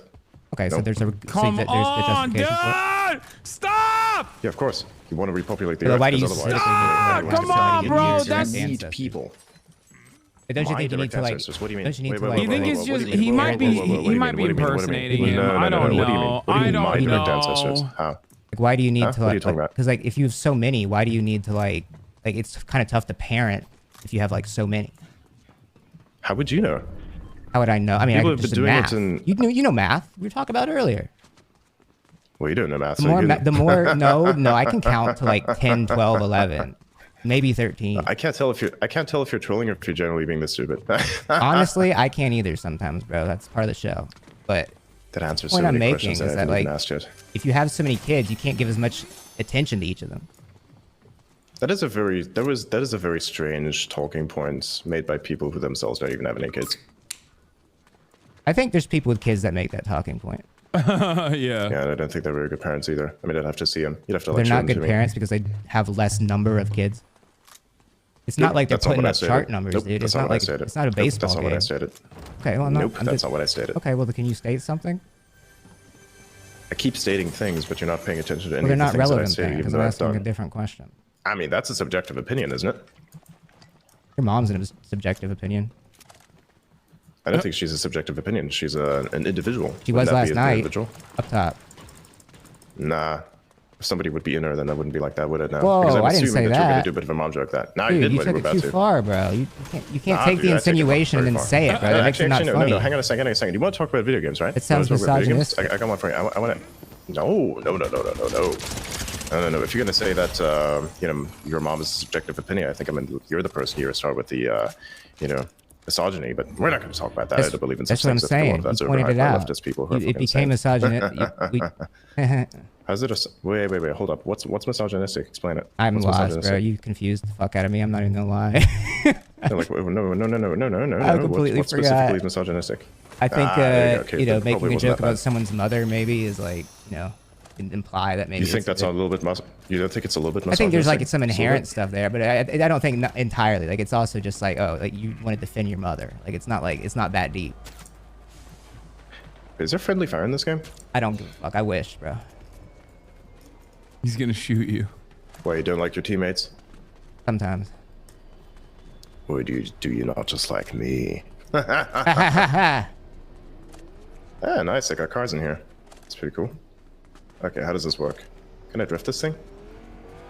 Do it, bro. All right, jump in. Where do we want to go? Why don't you have the Cybertruck? Hmm? Why don't you have the Cybertruck? I didn't buy the skin. It was free. It was? Yeah. Oh, sorry. Does that upset you? Is it free still, or? No, it was 'cause free I just don't- for a I didn't see bit. the option. There you go. So then I didn't get it, unfortunately. So where do you want to go? Well, we gotta stay in the circle, so I would say we go towards, I don't know, over here. The dead center? All right. No problem. I can't. Okay. Do I have control? can't. Oh, okay. So it's both. It's dual. All right. Gotcha. Wiggle, wiggle, wiggle, wiggle, wiggle.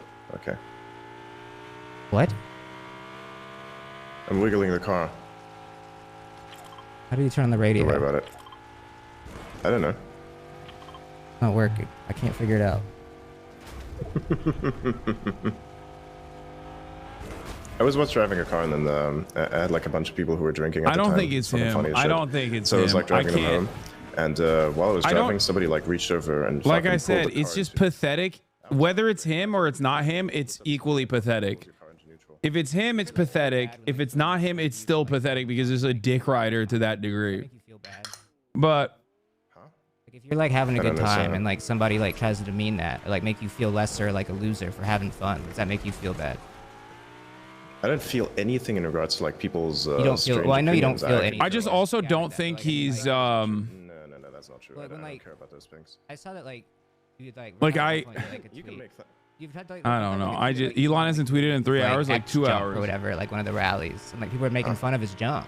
And, like he seemed like really happy doing that. I never replied to any posts about that. I think he like joked about one of them. If I recall. I did a little bit of research last night. Where are these bitches? Get him, bro. Where are these people shooting from? All right, come here. But like, he does like the Can this X car logo. explode? Yeah. Token the Cybertruck apparently. Tush. You like that one? Oh, are you laughing? Okay, I thought you were How laughing many at my times? joke. How many times am I gonna like fucking kill this guy? I'm just Okay, gonna pretend like you where were else is laughing at my somebody? joke because it was pretty good. No, I was laughing at the fact that I hit this guy and this guy's about to get it too. Bonk. I fucking missed that so on point. How do I get out of this car? You have to make sure all the electric is on. Make sure that there's not been electric failure. Wait, what happened? You have to make sure there's not been electric failure in the vehicle first, and then you can get out of the car. This is not an electric vehicle. Every Fortnite vehicle is electric. Yeah, to a certain extent. But then why do you charge them up with gasoline? This is a video game. I know. Everything's electric in here. I think I figured out how to turn It's on electric. the radio. Know that song? But this thing's Maybe like, I before don't your know. time. I think I accidentally turned on the radio. What is this thing? Oh. This looks like a marker from Dead Space. Play Dead Space? I'm gonna throw it out. I know about it. How do I get out of this fucking car?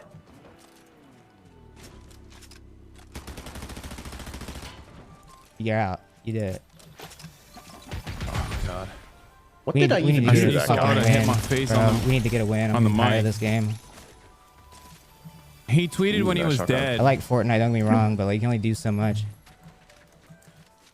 So what is this thing?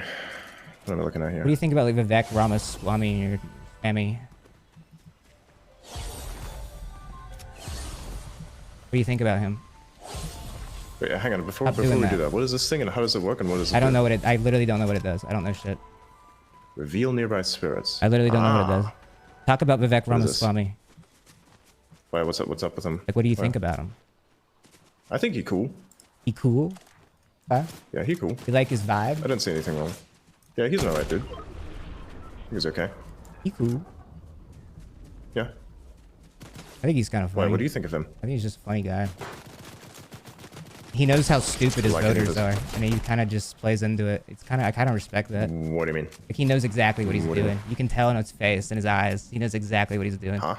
I don't think that he thinks his voters are stupid. Oh, he thinks they're the biggest idiots on earth. How so? I just know, bro. You can see it in his eyes. Nah, I don't know, man. What the fuck is this?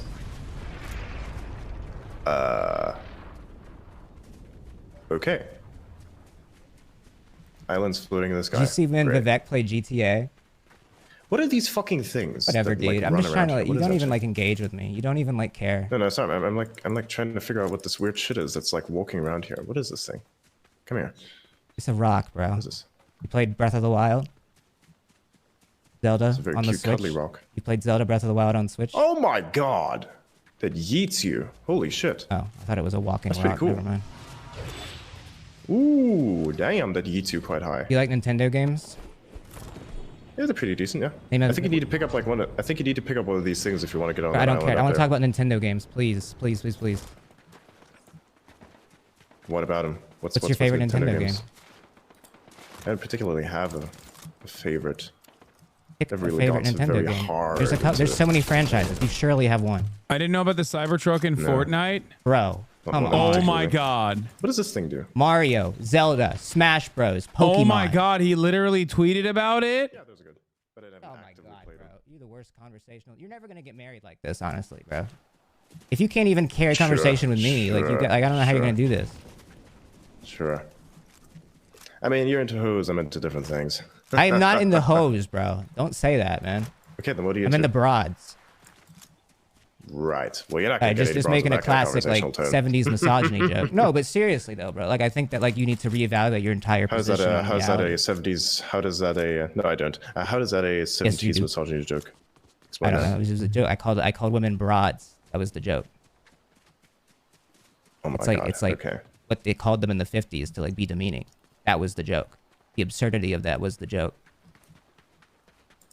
Broad. Okay. You never said that? Surely some of your pals said that. No. I'm sure No. Trump says that. No doubt. I don't know if he says that. I don't think it matters if He he, goes, does or there's does no not. way this broad's winning this election. I guarantee you he said that in the past year. 100%. I'm not sure if he did. I'm not even sure what's wrong with it. I bet you might have heard it. Even if, which I don't, by the way, because I don't recall that. Right. What's wrong with it? I just, he thinks lesser of women No, like, fundamentally. no. What's wrong with calling a person abroad? Like It's a demeaning with that? term for a woman. how is it a demeaning term? Because it's just like Are you a woman? historically used as a way to like demean women. Are you a woman? Are you a woman? No, but I know women. Okay, then how would you know? I don't think you know women. Sure you do. I actually don't think you know a single woman or like have a platonic relationship, healthy relationship with a single woman. What? I don't think you do. What? Oh no, I God. don't. Hang on a second. What is this thing? Name 3 women. Oh my God, this thing. Name 3 women. Name 3. I'm not gonna name anyone that I'm personally. Name 3 women. Name 3 girls. Nice, got it. Name 3 girls. Why? You're on the should- timer. wait, There's what? a time. There's literally a timer going on right now. I really don't care. There's a timer. We're gonna see 3 women. Why should I name a specific woman? I don't understand that. Name I'm not into 3 people. women. Why?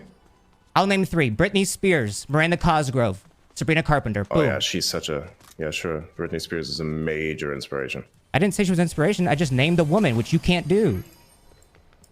I can name a woman. I just want Name it's funny to see 3 how you're triggered by it. women, bro. Name 3 of I think it's them. just funny. What is this? What does this thing do? There's a portal here. What does it do? I'm so glad people can't vote for you, bro. What do you mean? Like, because they would. Like, people would vote for you. It doesn't even matter that, like, you are the way you are. People would vote for you. They voted for Trump. How am I? Like, they voted for Trump. Like, I mean, you might as well be the president. Like, it's crazy. Like, I can't believe this. I just can't believe this. 3 women. How would I escape this? 3. Nope, not gonna. I kind of find You it hate funny the girls, way you bro. get triggered by it. You hate nope, I girls. don't. Nope, I don't. I'm not even triggered, bro. You're triggered. No, you are. Then why are you so loud about it, man? You're triggered, bro. How am I triggered? Dude, you realize that, like, your entire, like dialect and, like, your vernacular is, like, based in, like, 2013, 2014 era, like, online politic discourse on, like, Reddit? Like, you're so far behind. Reddit? Reddit is an echo chamber. I've never been to Reddit. But you're Fuck that so place. far. What you don't realize is how far behind you are, and everybody's laughing at you. Everybody is laughing Everybody at is you laughing. because you. No. Like your specific your echo chamber is laughing entire at me. behavior That's is what's so dated. It is obvious. It's Based appalling. on whose opinion? You say like based on you whose say like opinion? Keck Maximus and like fucking like. I didn't say Keck Maximus. Excuse me, Elon said. What your pal? You say God, like man, the dude, way your you perception is off the way the you refer to rails, like bro. memes, bro. But you don't even realize how that's like selling you out. You don't even realize how like the way that like you look at memes and the way you describe it is very much like Elon does, which is just wrong. This guy fucking idiot. It's just wrong. It's so obvious. It's embarrassing, man. It's embarrassing, bro. Wait, what? Wait, Make hang on, comedy what legal did you again on say? X, dude. What? What are you talking about? The way Hang on a that second. you You're saying- talk you're about saying a lot of memes. things. So The hang on a second. How am I talking about memes? The way that you How do I talk about memes, the way you talk about jokes and internet culture is so dated that it makes it obvious. How? Which ones? Which ones specifically are Keck, dated? or say fucking the way you talk. This meme is great, and you post like a Wojak or like a rage comic. Like you're just so far behind. I don't recall ever having You posted think Hawk a rage 2 comment, sucks, but I have dude? definitely. You think Hawk 2 Yeah, sucks? absolutely do. Yep, I do. Yep, I do. Got a problem with that? Yes. Do you don't like free speech? Do you don't like humor? I just know. You just said that he has a problem with free speech. Lol. It's awesome. You get it. Yeah, you got it. But I really let you in the trap there. Anyways, You got me, man. You got me. I don't care about any of this. The more this conversation goes on, the more I agree with Connor's take that Elon Musk thinks he's brilliant, but he's actually deep down inside a very stupid man. I'm not. Again, my dude. If you're supposed to be like very well informed, then why do you keep making these insinuations? My dude. Can I not use this boat? That's fucking sucks. The more Elon Musk feels, ride I it. mean, I Adrian totally Dittman feels like he's in a panic corner, the more he just like hyper focuses on the game. We're gonna get you a win, bro. Swear to God. Please, for the love of God, get me a fucking win. I don't even care if I do or do not. Okay, evidence that this is not Elon Musk is the fact that the fact that, and this chatter is correct, that Elon Musk would have had his feelings hurt a long time ago and left this interview. Whereas Adrian Dittman, if he is a grifter who loves the attention and loves Yes, I do. making it seem as though he's Elon Musk, that's the reason why he's farming this interview as hard as he can. Any particular dude, I'm not gonna do that Are either. you like Same shit. 4 years old? Am I? You tell me. I don't know. You tell me. You're supposed to be the one who psychoanalyzes people. I don't know. Mentally, I don't think I can even put you on a map. I don't think I can clock you anywhere, man. Like, I don't. Which map specifically? You don't live in the same what are we talking about? reality, and that's you are an indictment of Yeah, the we do. entire structure of world that we live in. Is what you are. You are a complete. This should. You are. That's exactly what you are. I don't understand. Is that supposed to be like meant as an insult? Because that's definitely a fucking compliment. That you're an indictment on the way the world is? Yeah, coming from you, that's just like the max level compliment. I'm a cool guy, bro. Are they autistically shitting on one another? What's happening? Now I'm confused. Do you tell that to You know yourself? Justin so you feel Bieber? better about Is this autistic flirting? Like, what's happening? Your boyfriend by are, Justin Bieber? Swag, swag, swag. Oh, you heard that? Nah. Chilling by the fire while we eating frog. What is this? You heard that. What does this do? I have noticed that he has a tendency to constantly pay attention, like a lot, close attention to the game anytime he feels like. And then pick them off individually? Yes. Now I you're love getting how we're it. playing it like the Dark Forest theory. The Dark Forest theory? Yeah, I'll explain it to you later. After No, we I know kill what it these is. people. It's about They're like alien Jujutsu life. Kaisening. They're Jujutsu Kaisen Kaisen autistic domaining right now. He opened up his domain, and then Connor opens up his domain is larger. What's that supposed to mean? I think they should. You got a lot of hate in your heart. Elon posted 7 minutes ago, No, I first launch. I mean, this could be a. think it This manifests literally in ways could that be you don't handled by comprehend or his digest. social I media think you got a lot of account. hate in your heart. How's that? But the Because fact you that don't he'd be understand playing the world. Fortnite while there's a Tesla launch, a SpaceX launch happening is pretty low. So it also is more evidence that this is not Elon. Nope. And your This guy down here justification like for it hiding is around your here. wealth and what you've accrued. I don't have any wealth. What do you mean? Who do you think I am, actually? You did. I think you're Adrian Dittman is who I think you are, bro. Good, nice victory royale, dude. Yeah, good games today, Adrian. Good games. Thanks for playing, man.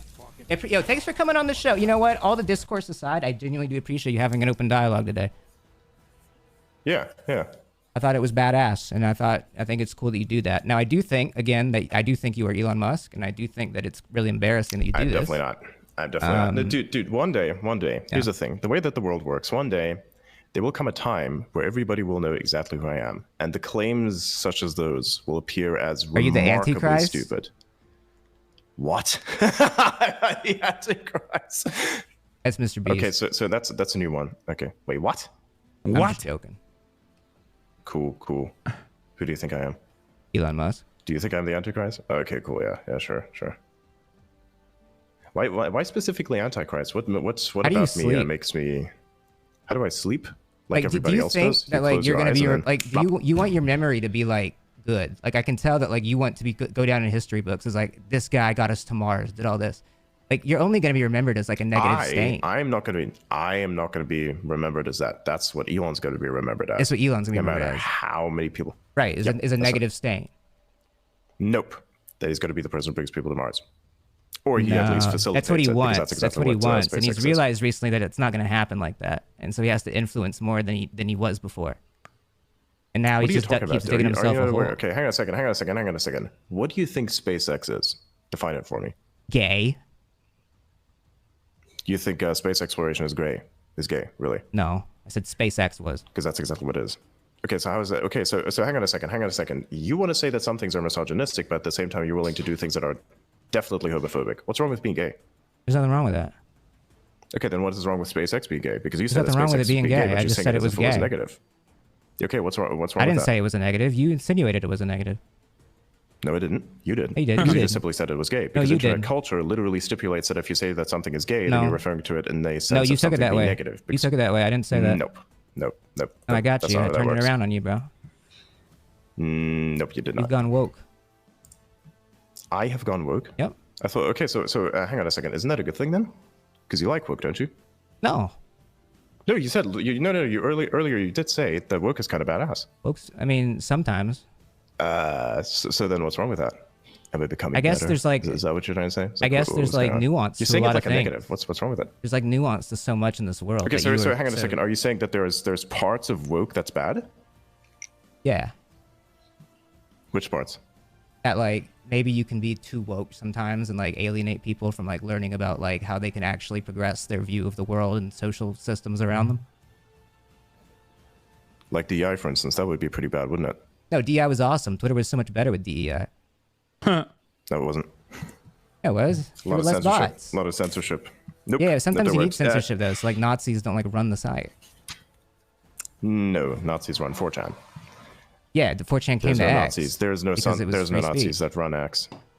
No, the good parts of 4chan came to X, and then a bunch of people who would like to, of course, spread their I thought strange you didn't know views, anything about such as, 4chan. people are Nazis.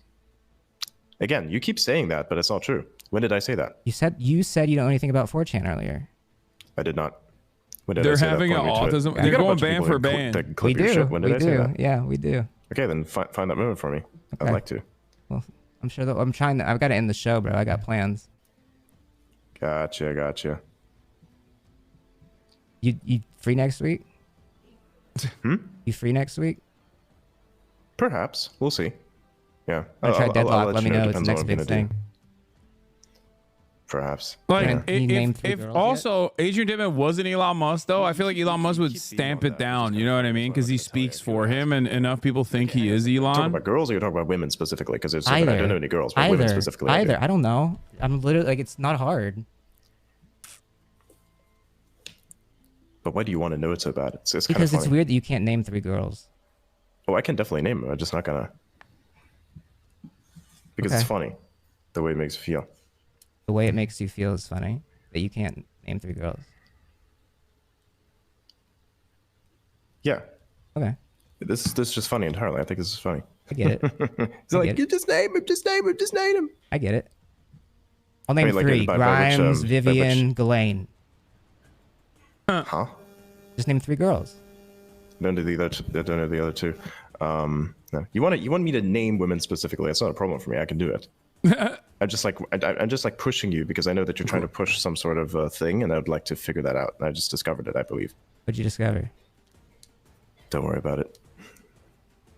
Dick. All right. Well, hey, thanks for coming on the show. We appreciate you, bro. One more thing I want to ask. Do you know Teapot? Do you know what Teapot is? No, I don't know what that is. You talked about that earlier. I didn't know what it was. Yeah, it's kind of funny that you don't know what that is. It's literally called this part of Twitter, and it's like the tech side of things. Oh. You should look into it. It's pretty cool. The tech side. They won't like you too much. Are there though. girls there? Oh. Maybe. Oh, Probably not. he's so 53 years old, which is suspiciously how old Elon is. One of them? Wait, You named one woman in the hang on a teapot? second. Hang on a second. Are you not into chicks who do programming? No, I am. I'm into all. You don't think kinds that's of hot? You heard the song "Girls" by The Dare? Look that up. Is that your thing? Look up "Girls" by The Dare. Connor. You'd fuck with this. Huh? Wait, he Song. said Twitter. He said this part of that's Twitter, true, not for me, T-Pox. Listen to this. I can barely hear it. Your noise canceling The kind of point is, isolates it talks about the guy likes all kinds of girls. It's what it is, bro. I'm trying to end the show. Thank you for coming on the show, Adrian. Thank you for coming on the show. Yeah, cool. All right, see you around. Bye, dude. Thanks for coming on. We'll talk to you soon. Bye. Sure. That was crazy. I don't even know what to say. I think there's a lot to process from that. That was crazy. I think it's him. I don't know. It could not be, which would be crazy. There's something about it, bro. I think it's him. I think his brain is so cooked. I think he is so obsessed with his own website and has no life. And he is just completely, he thinks so full of himself that he can create an alternate persona online and that people wouldn't. I don't think it's him, dude. Like, He's figure it probably out. at the SpaceX And now he launch. just keeps digging his hole. That's the only thing I think. I mean, SpaceX launches a lot. That's what I think. Right? So I he don't know. probably doesn't go to every, obviously he That's what doesn't I go to think. every launch. But He tweeted while you were live? No, I know. But like, I think someone else can tweet for him. Or he could even, it's not like his tweets are like hard to like do. Like he's just like concerning to like the fakest shit you've ever seen in your life. Anyways, thanks for tuning in to the stream, guys. If you're new here, welcome. I'm Connor Eats Pants. I play Marvel Rivals and Deadlock and Nintendo games and movie games on Monday and Fortnite on don't you Friday. think the bigger indication is that he doesn't sound like Elon? He does. He just has a different by the way, shouts out to Connor Eats Pants. Go follow him. What a remarkable, incredible ongoing show. Big things are happening in the HasnAbi Head universe. What? You want to listen to Hasan? You want to listen to HasnAbi? Okay. What the hell? That's crazy. I do have this impact on cats. He doesn't. There are clear differences. I know Elon just tweeted. I know. I saw. His plane took off from Florida like 10 minutes ago. That doesn't mean he's in it, chatter.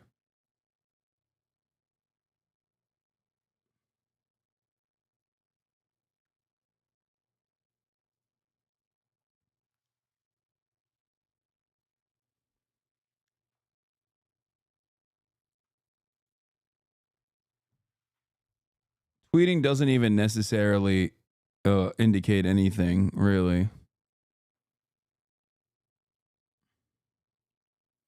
He did noticeably start posting a lot more as the Fortnite games ended, so that's weird, but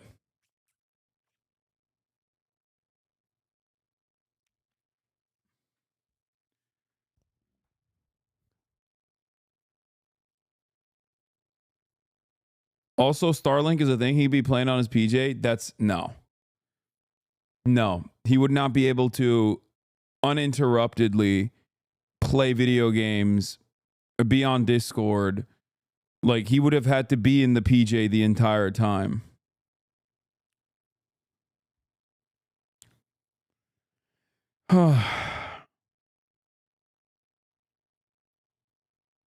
This is like drones in Jersey people for more people that have more than 100 IQ. No, we're still very much less than 100 IQ for constantly having this back and forth about whether this is Elon Musk or not. We are also very stupid. Don't ever think we're smart for having this conversation.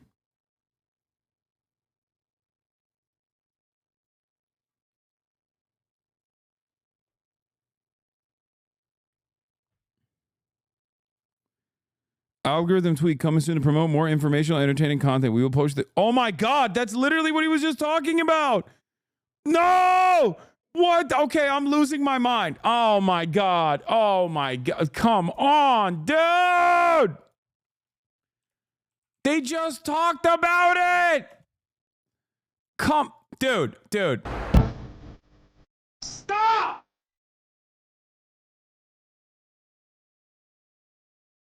Algorithm tweet comes to promote more informational, entertaining content. We will publish changes to the X.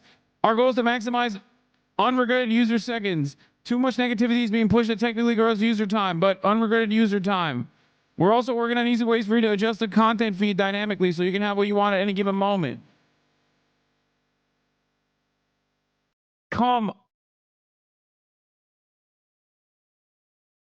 No, I still don't think it's him, but also at the same time, it's just like so frustrating.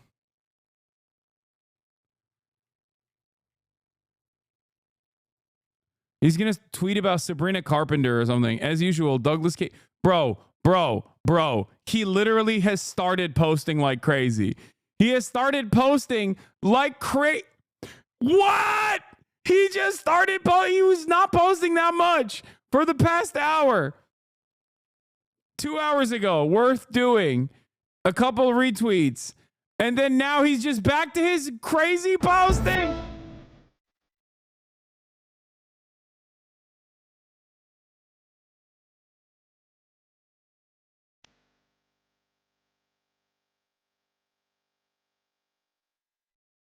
Oh my Lord. He's going to pretend it's an AI he made that's light years ahead of everyone. And it's just him and his brother, dude.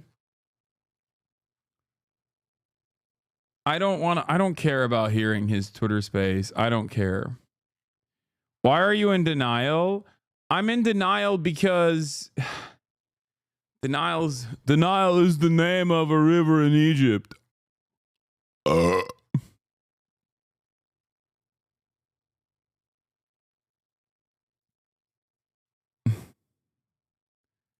H-1B visas? It does. I think with the kind of political stuff. What MAGA is between you doesn't matter. It does. I think with the kind of political stuff that has happened on the platform, especially stuff that I have to deal with personally, I think it matters very much. Wait, what did you deal with personally? What has happened over the last couple days? I don't know. Even leading up to that. I'm confused. Elaborate. Well, yeah, very simple. Because so for instance, you had this discussion around H-1B visas, right? And there was a lot of so fundamentally, I think that was Elon that was talking about all that, right? No, there's various other people as well. They were just kind of trolling him that he responded in various ways, but right. What the fuck is this? Who's this guy? See, he does it every time. He does it every time. Every time he gets nervous, he just like turns around and he's like, what the fuck is this? No, this is fake, chat. Stop. This shit is fake. Okay? This is not a real post. Please, you're getting duped by 4chan. That's not proof. I don't believe that one. Anytime he gets like cooked on something, he turns around and he goes, what the fuck is this? Ah, like he hyper focuses on the game. I swear to whatever is holy and dear to you, this is not Elon. I love it personally because this is one of those like low level conspiracies where it really doesn't matter if it's Elon or not because both outcomes are equally fucking pathetic. Obviously, it's more pathetic if it's Elon. What is this? Autism Capital, Lil X playing with Elon, head like bongos. They're having the time of their lives. That's love. Hello, I hope this is in trouble, but could I kindly ask you to please take this down and refrain from posting images or videos of my children in the future? I'm asking with respect and love. I know it's an odd request, but I believe fame is doing something. Fame is something that should be consented to as an adult. Have tried contacting media sites privately and not gotten responses. Not you. So going to start gently poking people about this in hopes that a mother's request can be honored. I know his dad wants to bring him out and I can't control people filming. I just like to make the situation slightly safer for his brain environment in any small ways I can. I hope you understand. Happy New Year. I'm sorry, Grimes, but I don't think that's going to happen because Elon Musk is his father. Therefore, there is very little chance that he's going to grow up to be normal on that alone. Have you seen this? Is basically not just a problem with the product, but it seems to be a problem with Elon and anything Elon like, given that I was literally the first thing she posted about. It's kind of obvious at this point that you have more of a problem with the person than you do with the product, which I think kind of invalidates any data point and position of. I mean, he says I, but also he says person, which is the most German he's ever sounded. Yeah, I don't know, man. I don't know. I don't think so. Person. The way he said person is very German.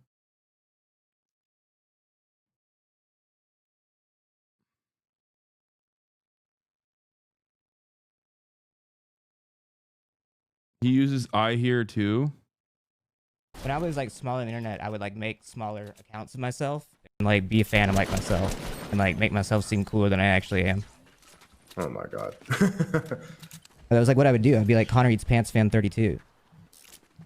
That's fucking funny. Yeah. A little sad, but funny. Yeah, I never did anything like that. I didn't think you did. You smoke?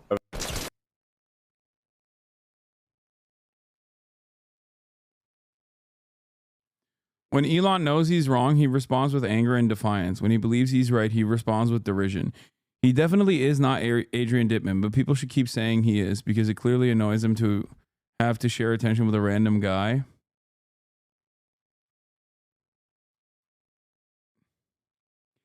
I mean, look, I kind of take Evan's word for this because outside of Megaphonics, Evan is the #1 Elon tracker. You know what I mean?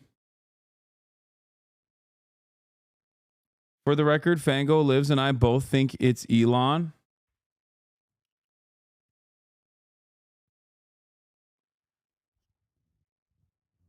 He's definitely cringe as hell.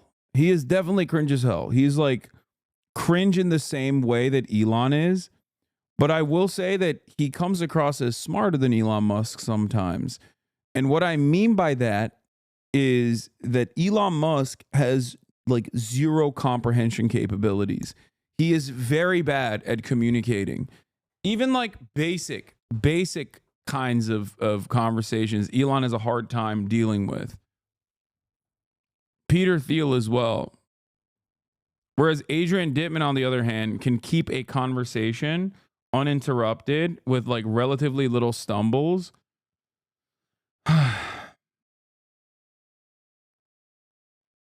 Nice catch on the curse word, bro. Thank you. Yeah, I am. That is a New Year's resolution. Now, we are going to get back to the Sean Ryan podcast. But before I get back to the Sean Ryan podcast, I'm going to do the New Year's predictions and New Year's resolutions. Okay? For 2025, it's time. It's officially time. I'm busting out the Notepad application and we're going into New Year resolutions and predictions, okay? It's finally time. We'll start off with goals.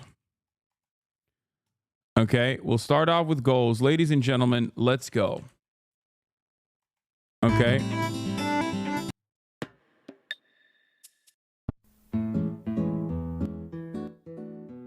It's time. 2025 goals. Okay. Now, I'm going to do subcategories for the goals. We have fitness goals. We have stream goals. And we have life goals. And for stream goals, I should just say actually content goals instead, not stream goals. Okay. Now, this one is really difficult.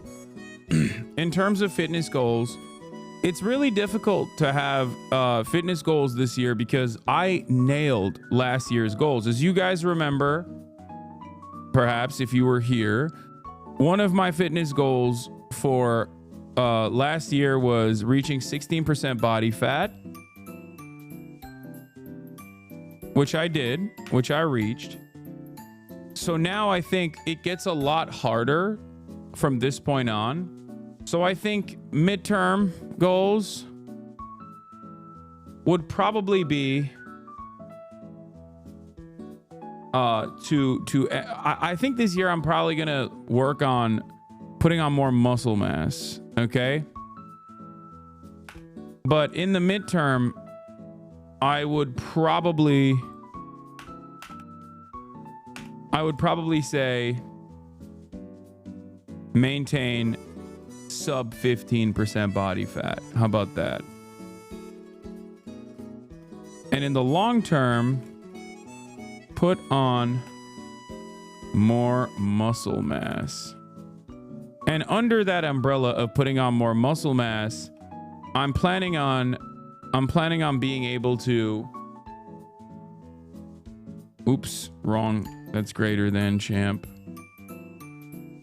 Yeah. In the long term, put on more muscle mass.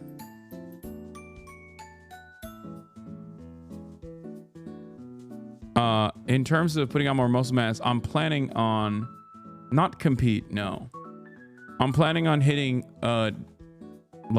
targets, right? Weight goals for different compound exercises. So what I mean by that is on the bench press, on the BP, hit PR, okay, which would be not even PR, but it would be my goals, I think realistically should be to be able to do 225 pounds 15 times. And I used to be able to do it 10 times, like even during my cut. 225 is 2 45-pound plates on each side, which would mean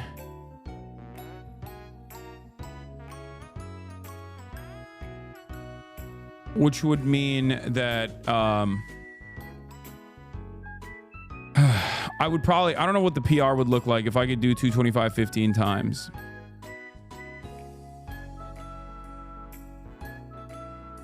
I've done 225 for 29 reps.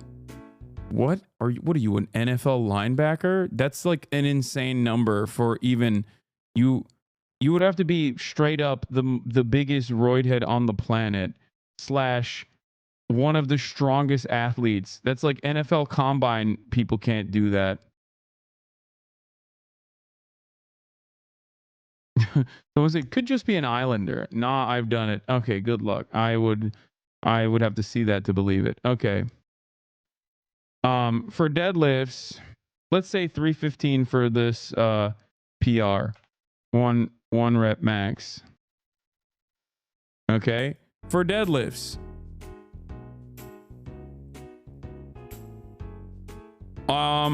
For deadlifts, I'm gonna say 455 12 times. I could probably go higher. For deadlifts, I'm gonna be able to 1 rep max. I think I can go up to 500 or 5 plates. What would 5 plates be? 490 or something? No, 4 plates 405. 495. Yeah. 1 rep max 495, which is definitely easy. I think I can do that. So I don't know if I'm undershooting it. Because right now I can rip 405s. So maybe 5 plates and another 50 on the side, let's say. No, not trap bar, regular barbell. Regular barbell deadlift. Let's see. Yeah, 550. 5. Be able to do 555 1 rep max. And then squatting, I think you can do 545 times 2. I don't know if I can do that. I don't think I can do that right now. For squatting, I want to be able to do 305. Or, I mean, 315, sorry. 12 times. So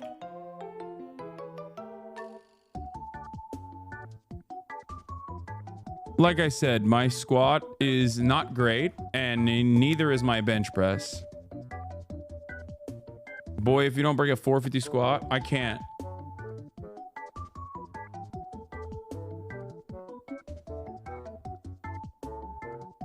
I want to increase my vert for basketball. I want to become more explosive. Dunk consistently / in a game.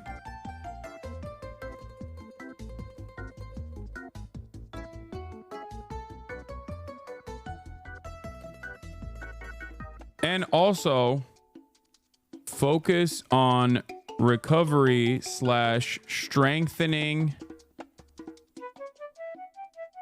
knees or strengthening lower body in general. Because I do have issues with like knees and ankles, things like that.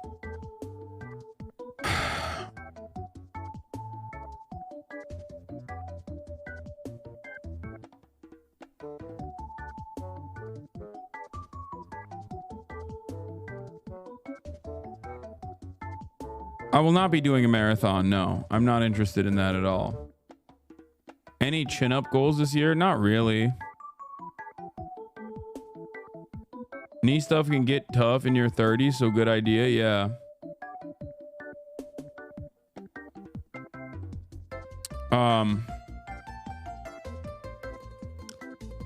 Self-care 1 time a month.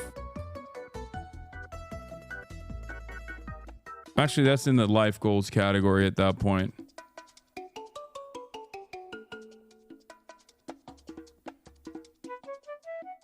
Take more time off. Lol.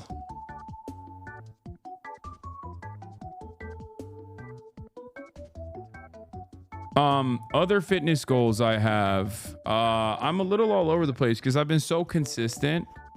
I've been so incredibly consistent with my fitness that it's difficult for me to figure out like where to take it at this point. Also, another thing I've realized is that my community is so primed towards political content, and I do want to change that.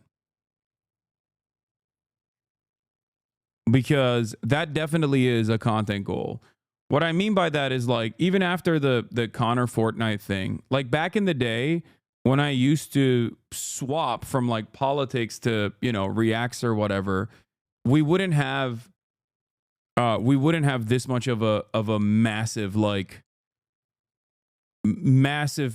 number of people that are like, oh, you're not doing politics? Like, I'm done. I'm tuning out. And that is not, like, I'm not faulting anyone for that but myself. I think that I do need to definitely focus on more fun content, more collabs, and reshape community to have more diverse fun-tent enjoyers. Because right now we are so primed as a community. Like, look, when politics is happening, it's fantastic, right? Everyone is like locked in, dialed in. Everyone is invested. People come to me for politics. But back in the day, I used to be able to do politics and also other fun stuff. And people would just like come back in when we were doing fun stuff, right?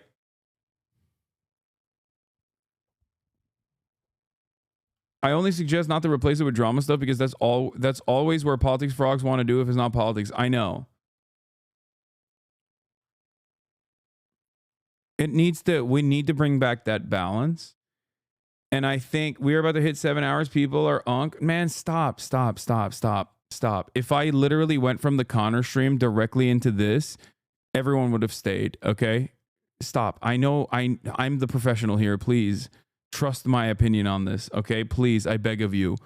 I know as a matter of fact that if I went directly back to news and commentary, people would have stayed. They wouldn't have been like, oh, fuck this guy. I don't give a shit about his New Year's predictions, which is fine. Like, I understand that. But this community used to have, like, you know, 30 to 40K people when we were doing fun stuff as well.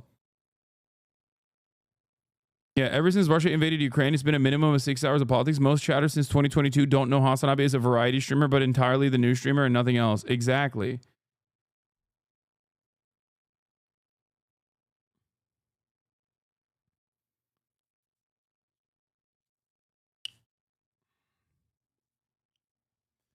MasterChef reacts and like TV show reacts was definitely bring back TV show react meta. And I don't think you guys understand, like, that creates a massive funnel. That creates a massive funnel for this community as well. That brings in new people, new eyeballs, people that aren't like immediately invested in politics, but then also get invested in politics as well as a consequence of that. You know?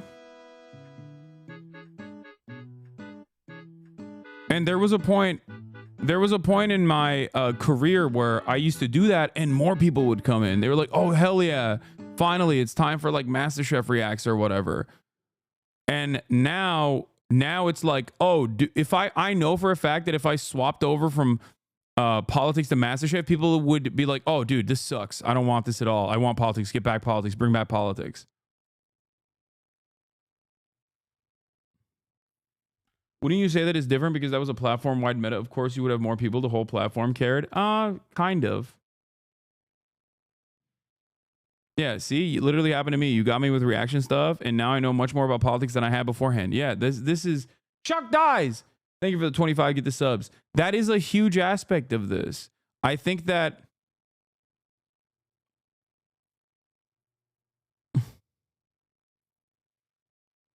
I think the more I do exclusively politics, the more people are shocked whenever I do collaborations with other people.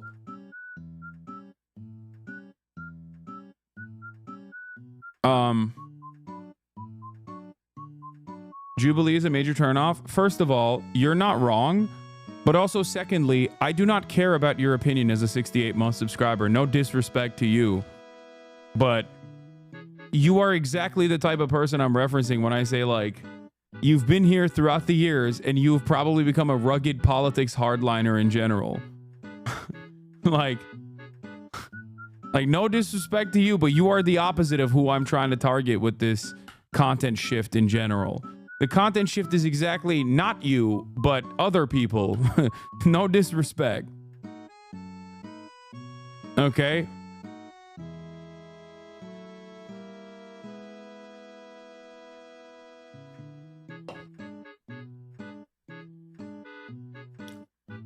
Bro, you don't want us?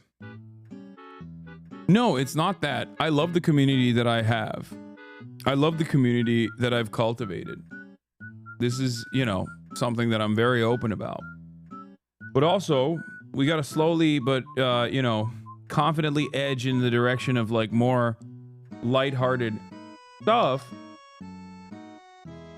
in 2025. Because the exclusive political commentary very clearly has a negative impact. One of those negative impacts is that the moment that I swap out, here's how Twitch works.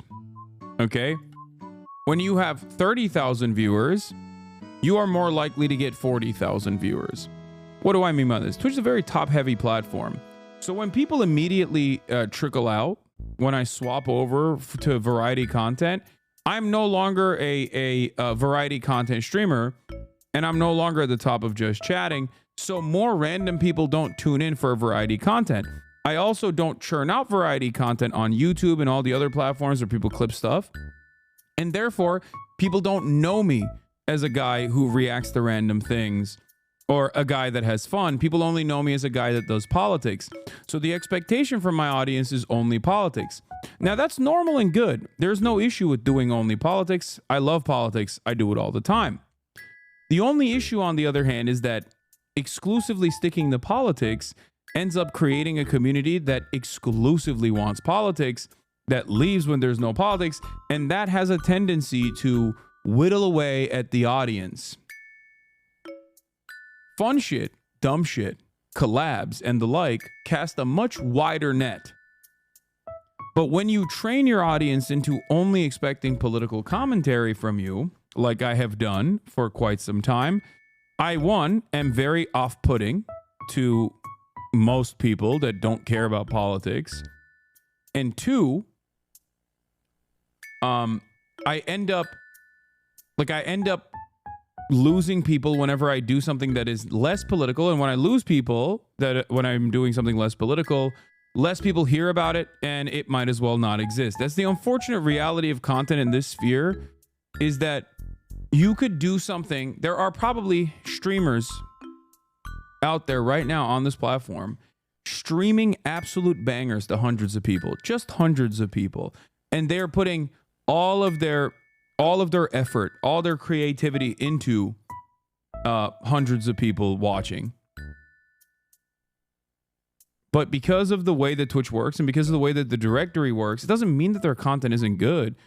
Oftentimes their content is infinitely better. Okay? They're smart, they're thoughtful, and they're doing their very best. But unfortunately, they don't have the broad audience backing, so people just don't hear about it. People just don't see it, and it might as well not exist. Okay?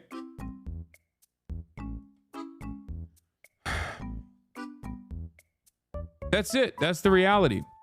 This platform is the exact opposite of TikTok in that regard.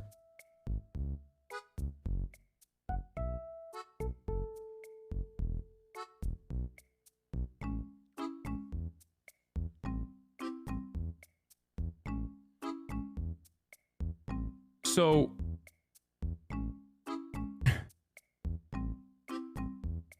for that reason, like I said, I think it's important to make sure that the expectations are set appropriately. The expectation is set appropriately that this community is not just about politics, but about variety as well. That we can have fun. And while initially a lot of people might leave at the first inclination that we're doing predictions, for example, or community building related things, I'm not discouraged by that because it takes time and people will inevitably come back. And then all of the people that say, oh, he's not doing politics, I'm tuning out, will also come back because they see other people. It's like moths to a beam of light.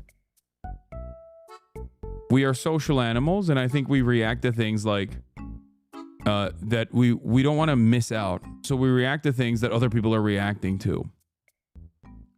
Anyway, I hope I made myself clear. Even though I described it as to the best of my ability, I'm sure that 95% of people are going to misunderstand and think like, Hasan doesn't want to do politics anymore or something like that. Of course, that's not the case. Anyway, are you bringing back chair reacts? Hell yeah, baby. That's what I'm bringing back. Yes, I'm just going to place the chair here and let the video bang.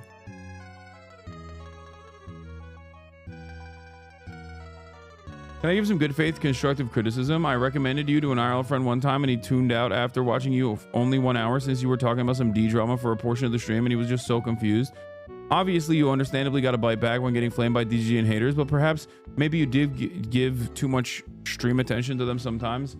Yeah, no, that is not good constructive criticism.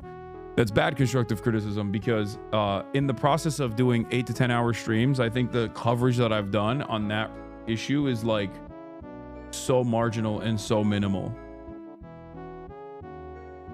It might have been a, unlucky moment, I guess, for your friend.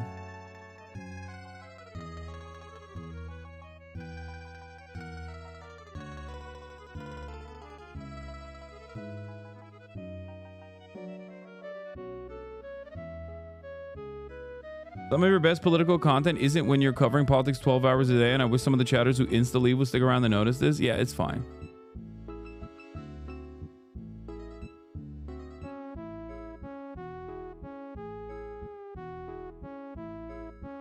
Bro, that's the most constructive shit. Okay, again, look. No disrespect, but for the 45-month subscribers, I'm not talking to you. I'm not talking at you. I'm not talking about you. Okay?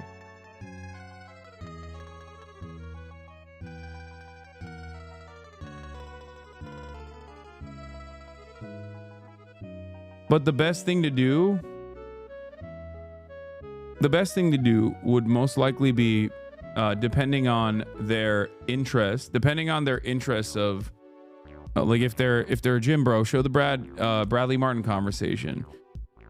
Because the reality of the matter is, it's probably better if you want to show, as a first impression, if you want to show me to your friends, it's better if you're not in the room. Okay? No disrespect to any of you. You're all wonderful. I love this community. But it is probably better if you are not in the room, which means I'm just not talking to chat, but instead I'm talking to a random person.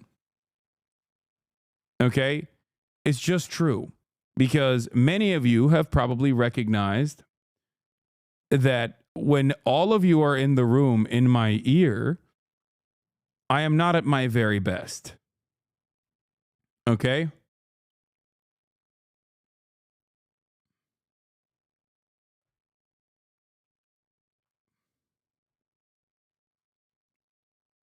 Do you feel me? You understand what I'm saying?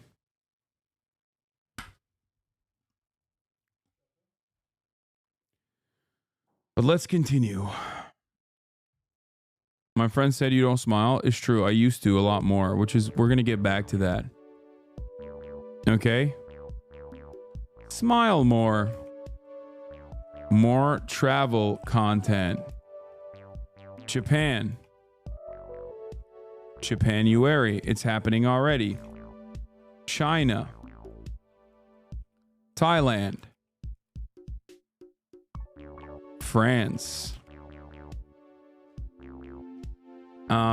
Vietnam, maybe. That could be sick.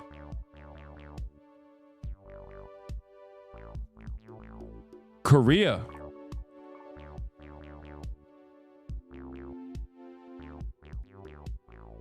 Maybe do an Asia tour.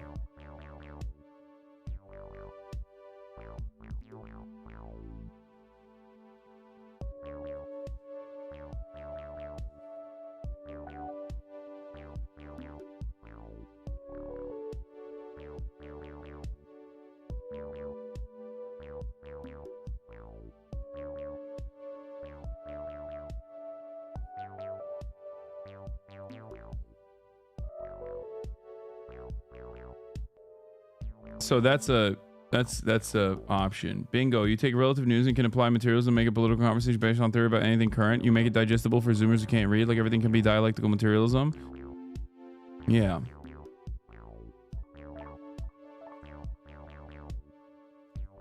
Hasan, will you maintain 50% body fat while you add muscle, or will you bulk and cut? I would potentially bulk and cut, or main gain and cut. I want to see more of this, Hasan. Let it out the closet. Absolutely, make it through. Well, you're yeah, I'll be looking out for you guys. I know. You gotta finally let it out the closet. Absolutely, make it through. Well, you're all right. Yeah, we got to do more. We got to do more stuff like this for sure. For sure. For sure. For sure. For sure. For sure.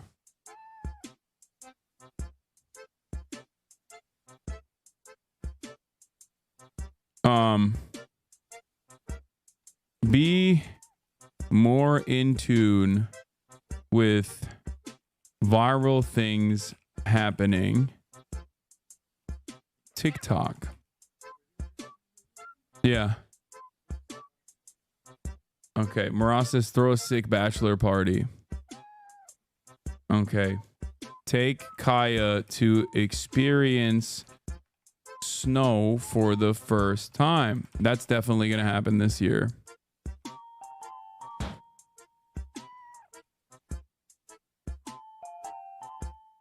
Kaya second.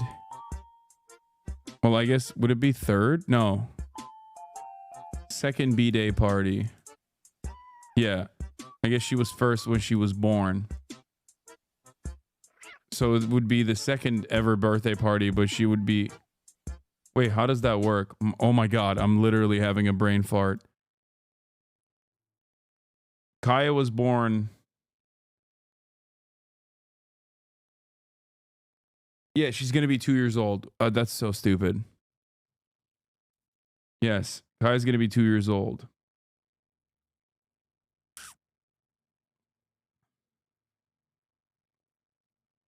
Bro, her first birthday was at 1. She is going to be 2 years old.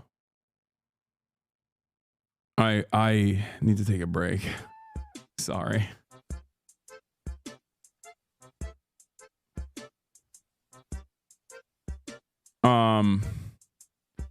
You know what? Canada as well. I'm gonna put Canada on that list. I've never been to Canada.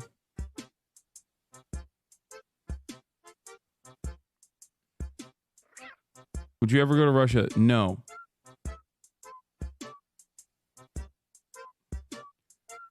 I would love to see, I might sound like a sweaty nerd, but I would love to see theory streams return. It's good to take some time to ground your content in Marxist theory.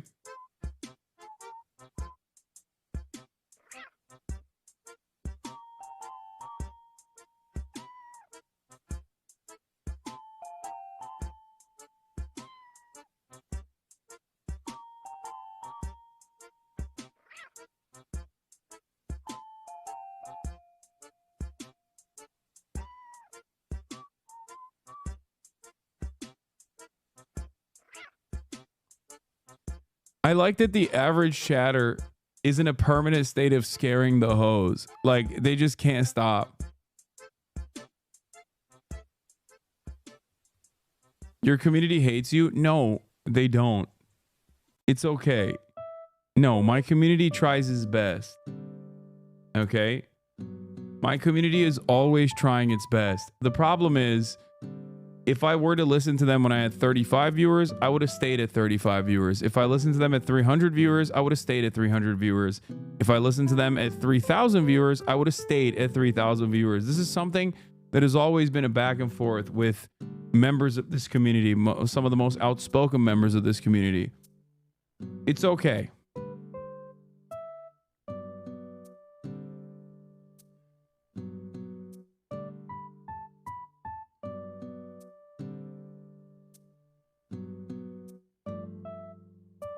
There are competing interests here. I think some of the competing interests come from people that desperately want to be hipsters about this and like want this to remain like a tiny community that's more, you know, where they can be heard more, or other people that just genuinely think that this would be good content. I don't think it will, but it's okay.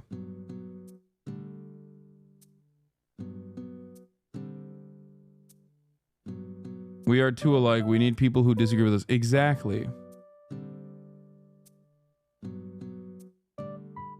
Why I left the left? My chatters wanted a tiny community. Yeah, I know. Except throughout those years, as this community has grown, I don't think I've left the left.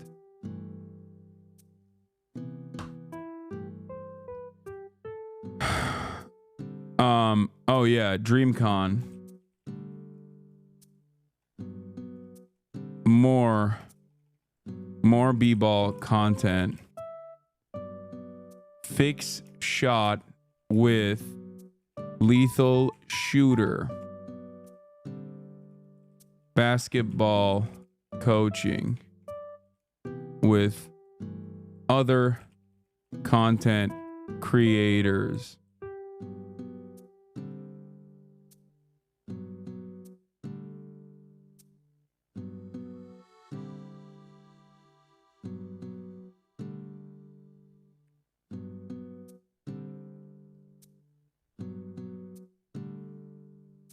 I'm not going to do a D&D stream. Cooking streams with Cutie.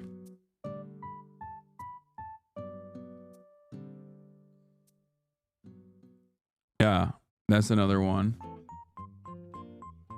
More NMP collabs? Oh, for sure. Travel stream with Nick. Palom.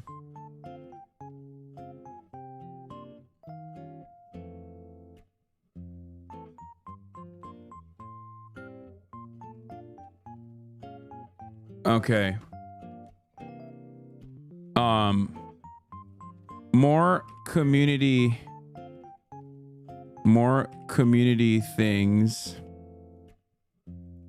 More community content. For real this time. It's not an election year. I have no excuse. Okay? Chad Vice. Monthly.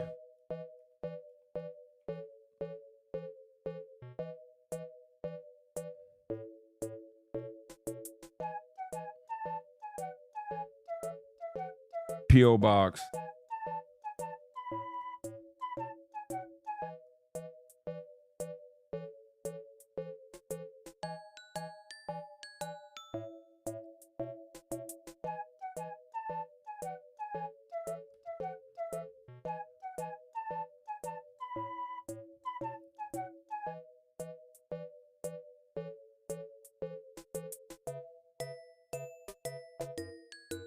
Dating profile reviews could be fun as well. Dating profile reviews. Yeah, no, YouTube content is up here. Focus on more fun content, more collabs, reshape community, have more diverse fun content.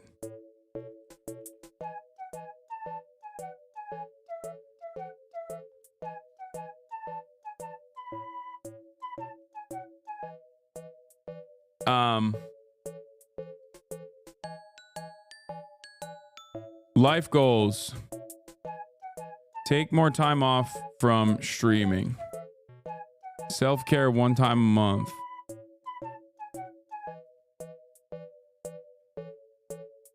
Lean into the clip farm meta. That's what I need to do as well. Lean into clip farming.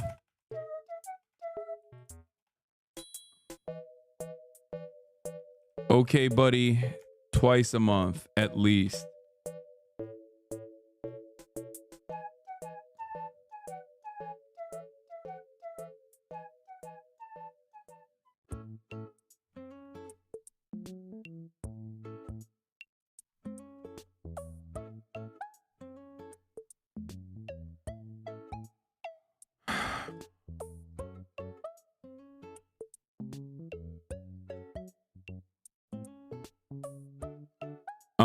What else for content goals?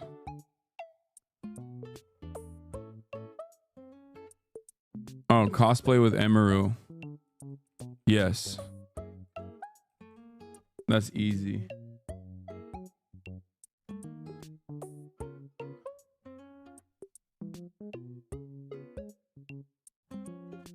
Kaya Beach Day?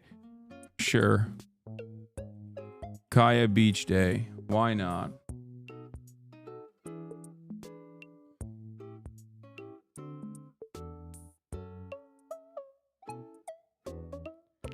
Also, dating games, scary games, more gaming. How about that?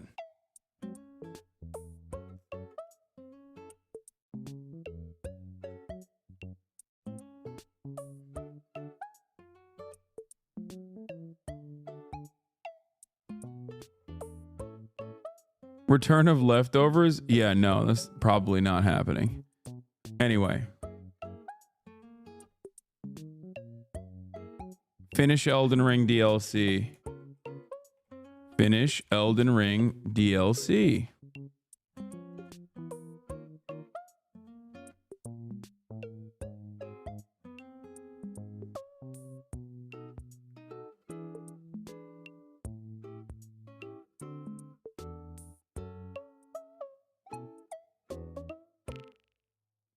Get your best 5 against Ludwig in basketball for bragging rights. I mean, that's easy.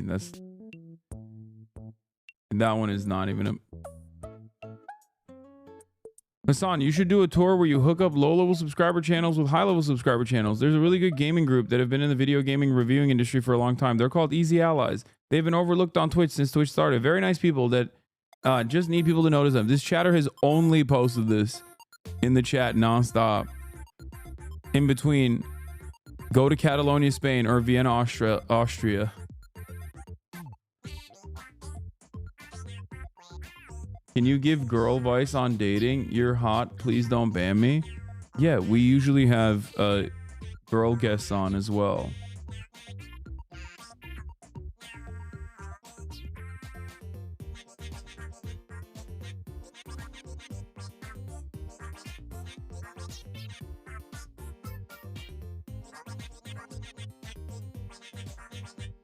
Genius idea for free San Diego Zoo return trip with Maya and Stav. Oh, that is a fantastic idea. Okay. Maya Zoo review plus Stavi.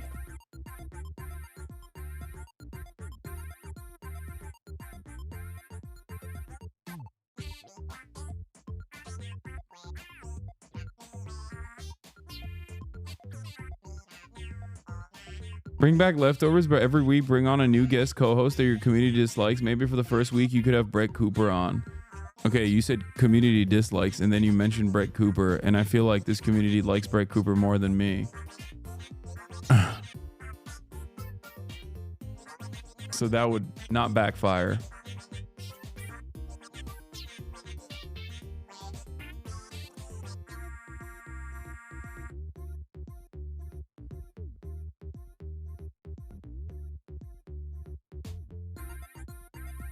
Yeah.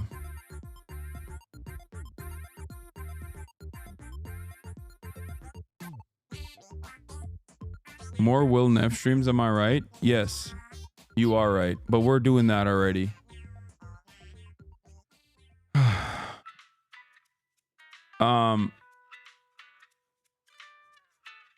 What else? What else? We're doing that. We're doing that in Japanuary to begin with.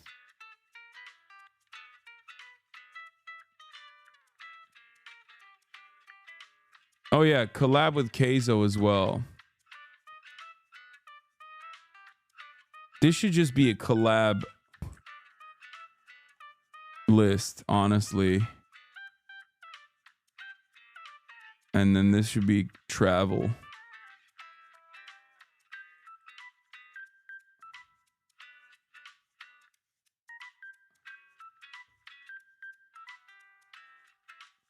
Keizo.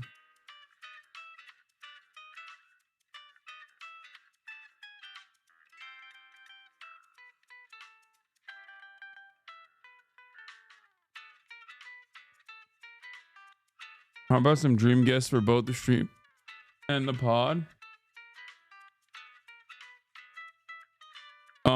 Yeah. Also, overarching content stuff. More content on the second channel. Also rebrand the second channel. More TikToks. More TikTok exclusive content, unless it's banned. In parentheses. Also in parentheses, it won't be banned.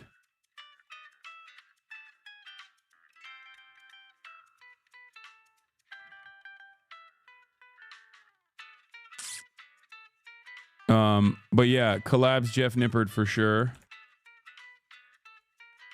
Squeezy.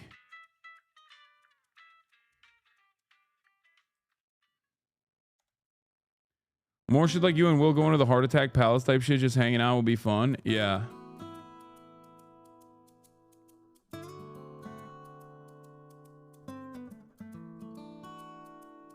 Also, more fear and shared experiences. I think those always bang.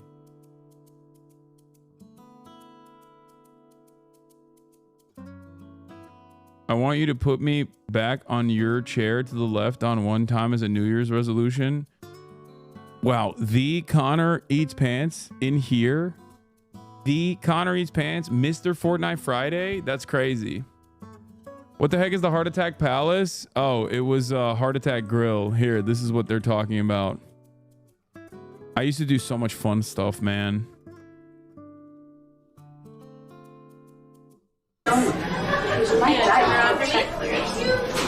The Guinness Book of World Records awarded our quadruple bypass burger as the world's most caloric burger. Yeah. With 9,000. Oh wait, I think. Wait, don't turn. Look at that. Since that time, we've expanded our surgical even bigger. I don't know. We don't allow splitting or sharing any of our larger burgers whatsoever. When we went to Heart Attack Grill, that's also the worst possible. Epic idea, looky here. Get a wondrous idea, Gaming Trust. Play random Steam horror games you can play. 1 or 2 streams will be highly rewatchable as well. Yes.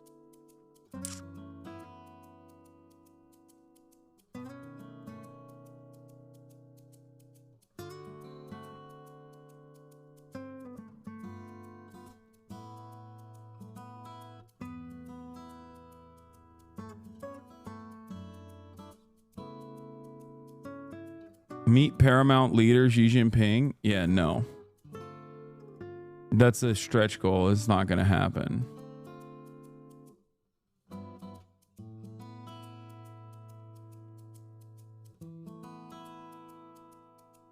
Game demos and indies? Yeah, I'm going to do that. Oh my God, this one Turkish chatter constantly chirps at me for biting my nails. I'm not going to stop biting my nails. Okay, please, please stop. Please stop asking me to stop biting my nails. Yeah, look at this. Heart Attack Grill. Open up on him. He's a big boy.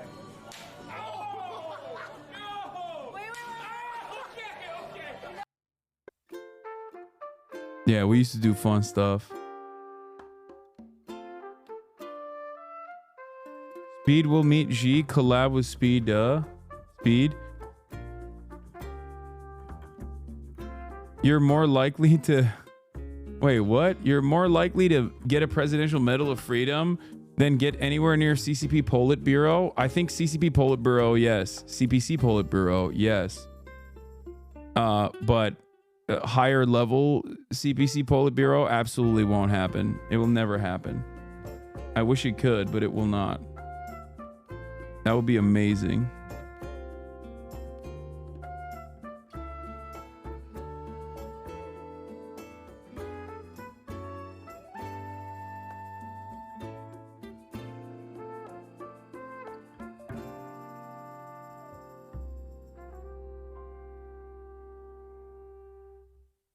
Squeezy. Oh, I said it wrong. Squeezy. also want to do more of like I want to do track racing again because that was a lot of fun. Yeah.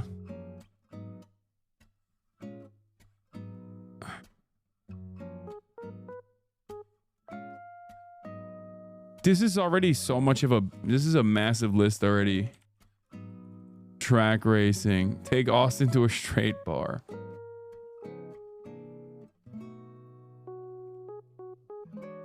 Learn to ride a motorcycle. How about that? Something crazy.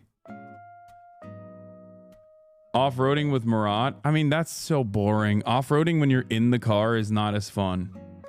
Like when you're in the car, it's fun, but like you're not going to get pleasure out of it when you're watching.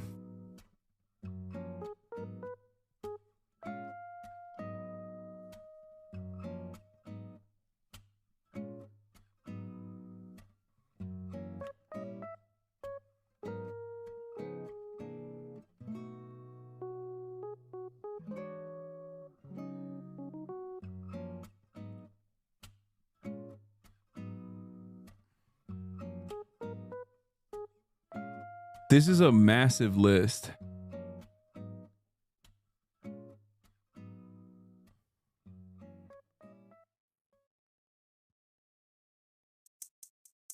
Anyway.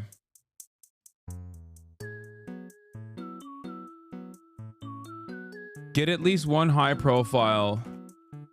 Get at least one high profile interview that seems insane. Luigi Mangione, or the guy who shot Shinzo Abe.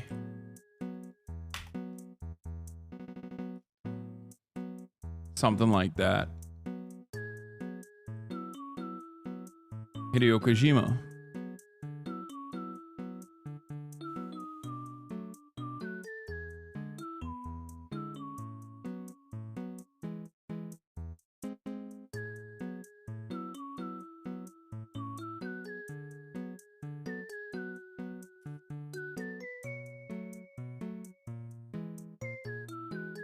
Interview Abu Muhammad Al Jalani. Okay, that's insane, and I don't want to do that.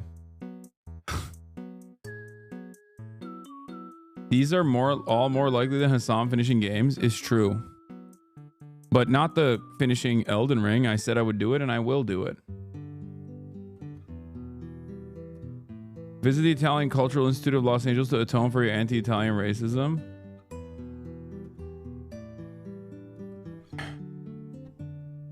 Swim with fishes to defeat your fears.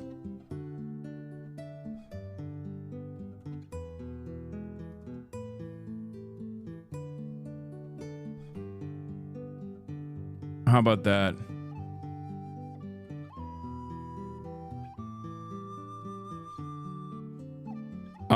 Okay, life goals. Let's get to life goals. We did so much content. There's so much content goals here. I mean, look at this. Look at this list here. Let's zoom out so that people can see it.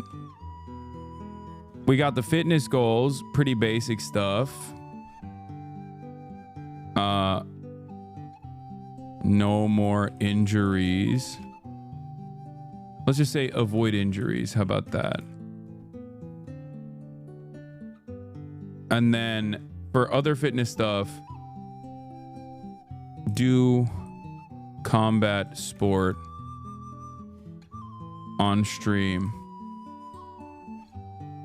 Dancing lessons with other CCs also on stream. A lot of my life goals also happen to be, you know, things that I will stream because this is what I do. I stream a lot.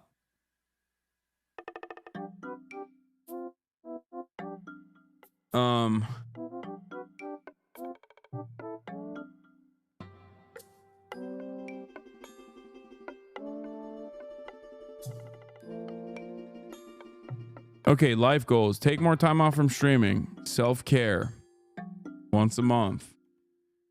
Get less angry at chatters. No more cursing.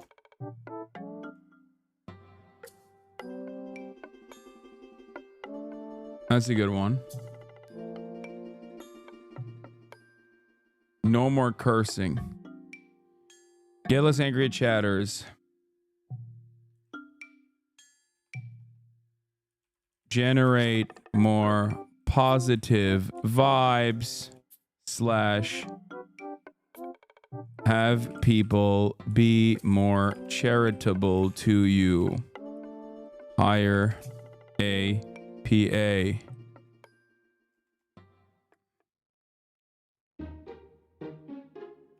Get a new car.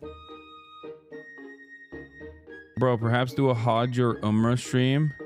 Go to Saudi Arabia and visit Niam at least. Yeah, no.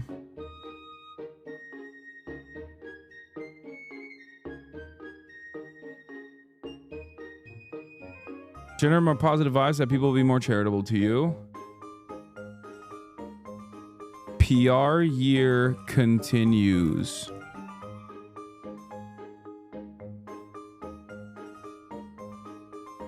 Get less angry at chatters. Less focus on bait unless it's funny.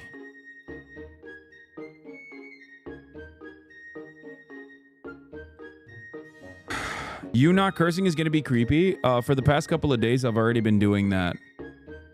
I don't know if you guys have noticed or not. I just didn't make a larger point of it.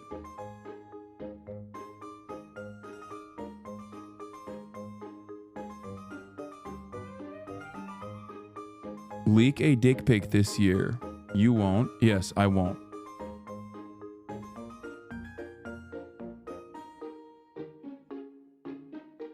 It's almost never funny. Stop trying this shit in chat. It's not an invitation for you to debate. I know.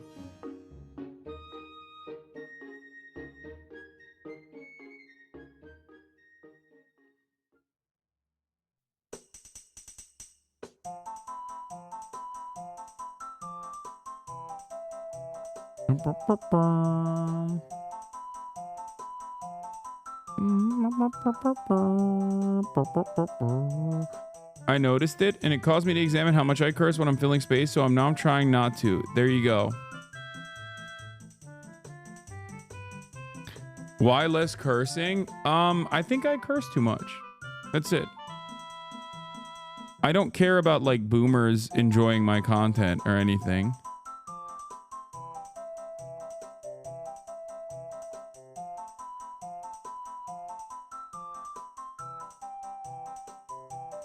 But that's it. Explore bisexuality? Yeah, no, I'm good. I don't think there's that much to explore there.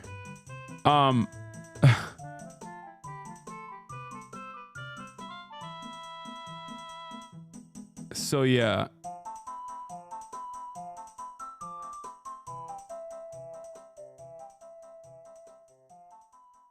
More debates for content? No. This is a bait, right? I assume it's bait.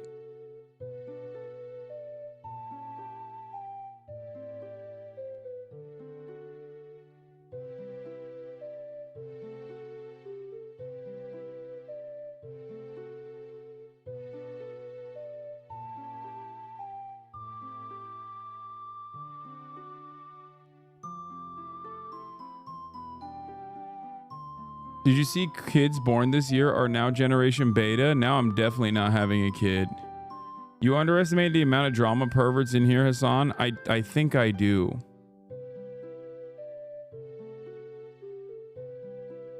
Please make more content around feminism. Maybe it will make people realize that you are not sexist, please. Probably not. I will continue making content around feminism as I do. And I think people will still continue to say I'm a misogynist, which is fine. It's okay.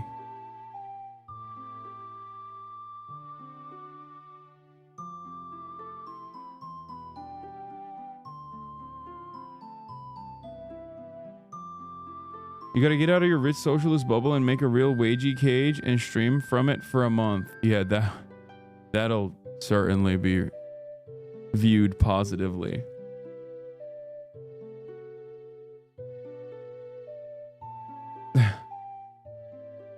Yeah, this rich champagne socialist LARPing. LARPing is a everyman.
I don't think you realize except just how drama brain the majority of this community is. I hope that less politics includes a decisive move away from simply clicking on drama chatters in general. They need to be ignored more. I agree. I think a lot of people in this community are very drama brained. Just put predictions on the 2025 list, Lamau. That's cheating. You can't predict what's happening, Lol. I mean, it's only been 4 days. There's still time. There's still time to make predictions. I'll watch the Sean Ryan stuff tomorrow. You're going to look so cool on a motorcycle. Yeah. Reinstall the embargo on Destiny Reacts. Yeah, I haven't been doing Destiny Reacts for quite some time. And I don't think I will do any time soon. But I do think that the limited amount that I have done have been important in terms of defending myself and also showcasing. Like I do need to, at certain points, especially when I'm relentlessly under attack, I do need to showcase my perspective. I think that that is good. I think that that's good to do.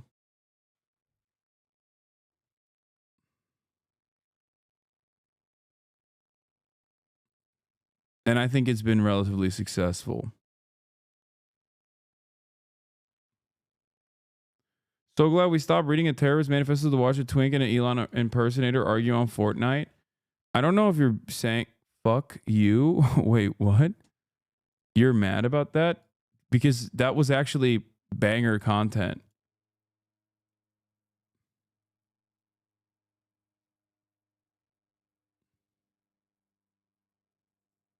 It's actually so insane how their mass brigade stopped as soon as the election was done, almost like they wanted you banned for that specific event. I think that was part of it.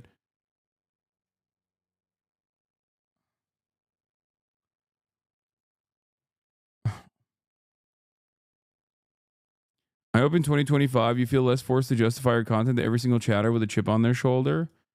Yeah. See, I'm already doing a bad thing by not ignoring this person. But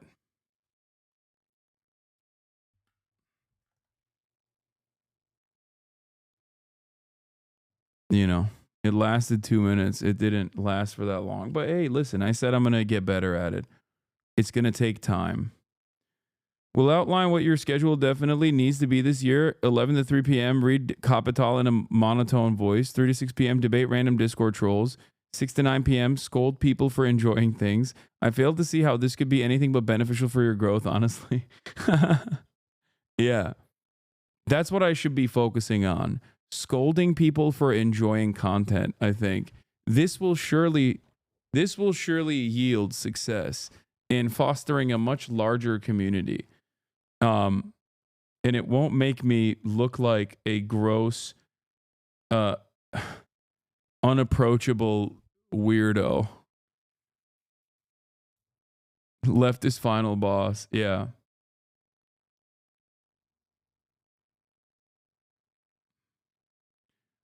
And then 5 p.m. to 6 p.m. I will do a Purity Spiral stream where we basically do, Maoist cultural revolution style struggle sessions, where we get together and we basically both self-flagellate and also whip chatters as well. I think that could be cool. Followed by Fed jacketing and inventing numerous new ways of engaging in wrecker behavior. Because no leftist movement is complete without sectarian infighting. Okay? We have to find new and unique ways of hammering in identitarian talking points into any sort of classist, into any sort of class analysis. And also, we must do it in a way where we accuse each other of not being sufficiently progressive. In a world where most people just either laugh at or openly and actively despise progressive politics, partially because of how unapproachable, boring, and also smarmy and self-entitled, self-aggrandizing it is. I think this would yield the most positive outcome for community building.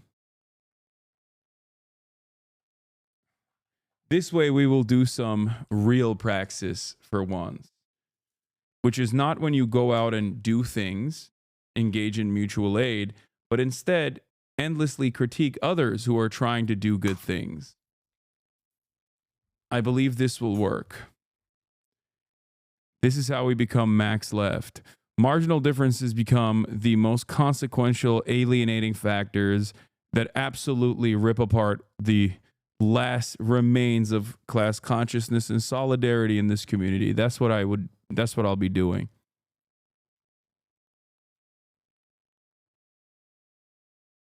Yeah.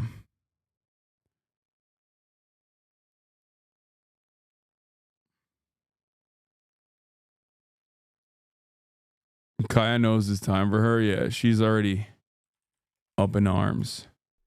Hello. Hello, ma'am. Anyway, on that note, it is time. Love you guys, and I will get back to predictions and more updates and the like tomorrow. Peace, everybody. California, says Hasan.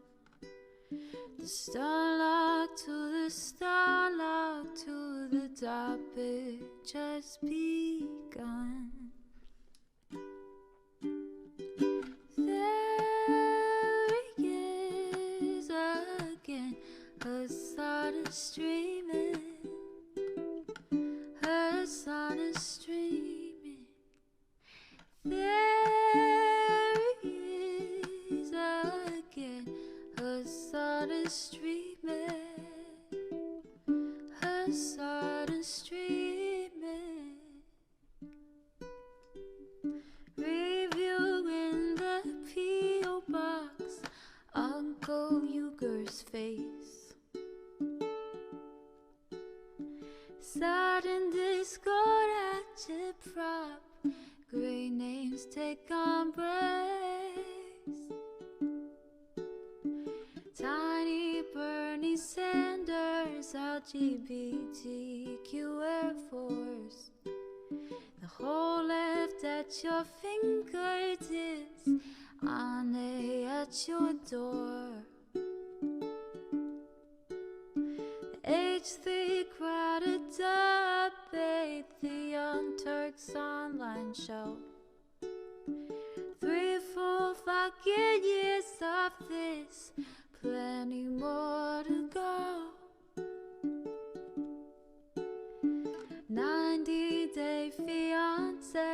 drugs of champagne bourgeoisie. A Trump rally live reaction, a mass riot at DC. There he is again, Hasan is streaming. Hasan is streaming.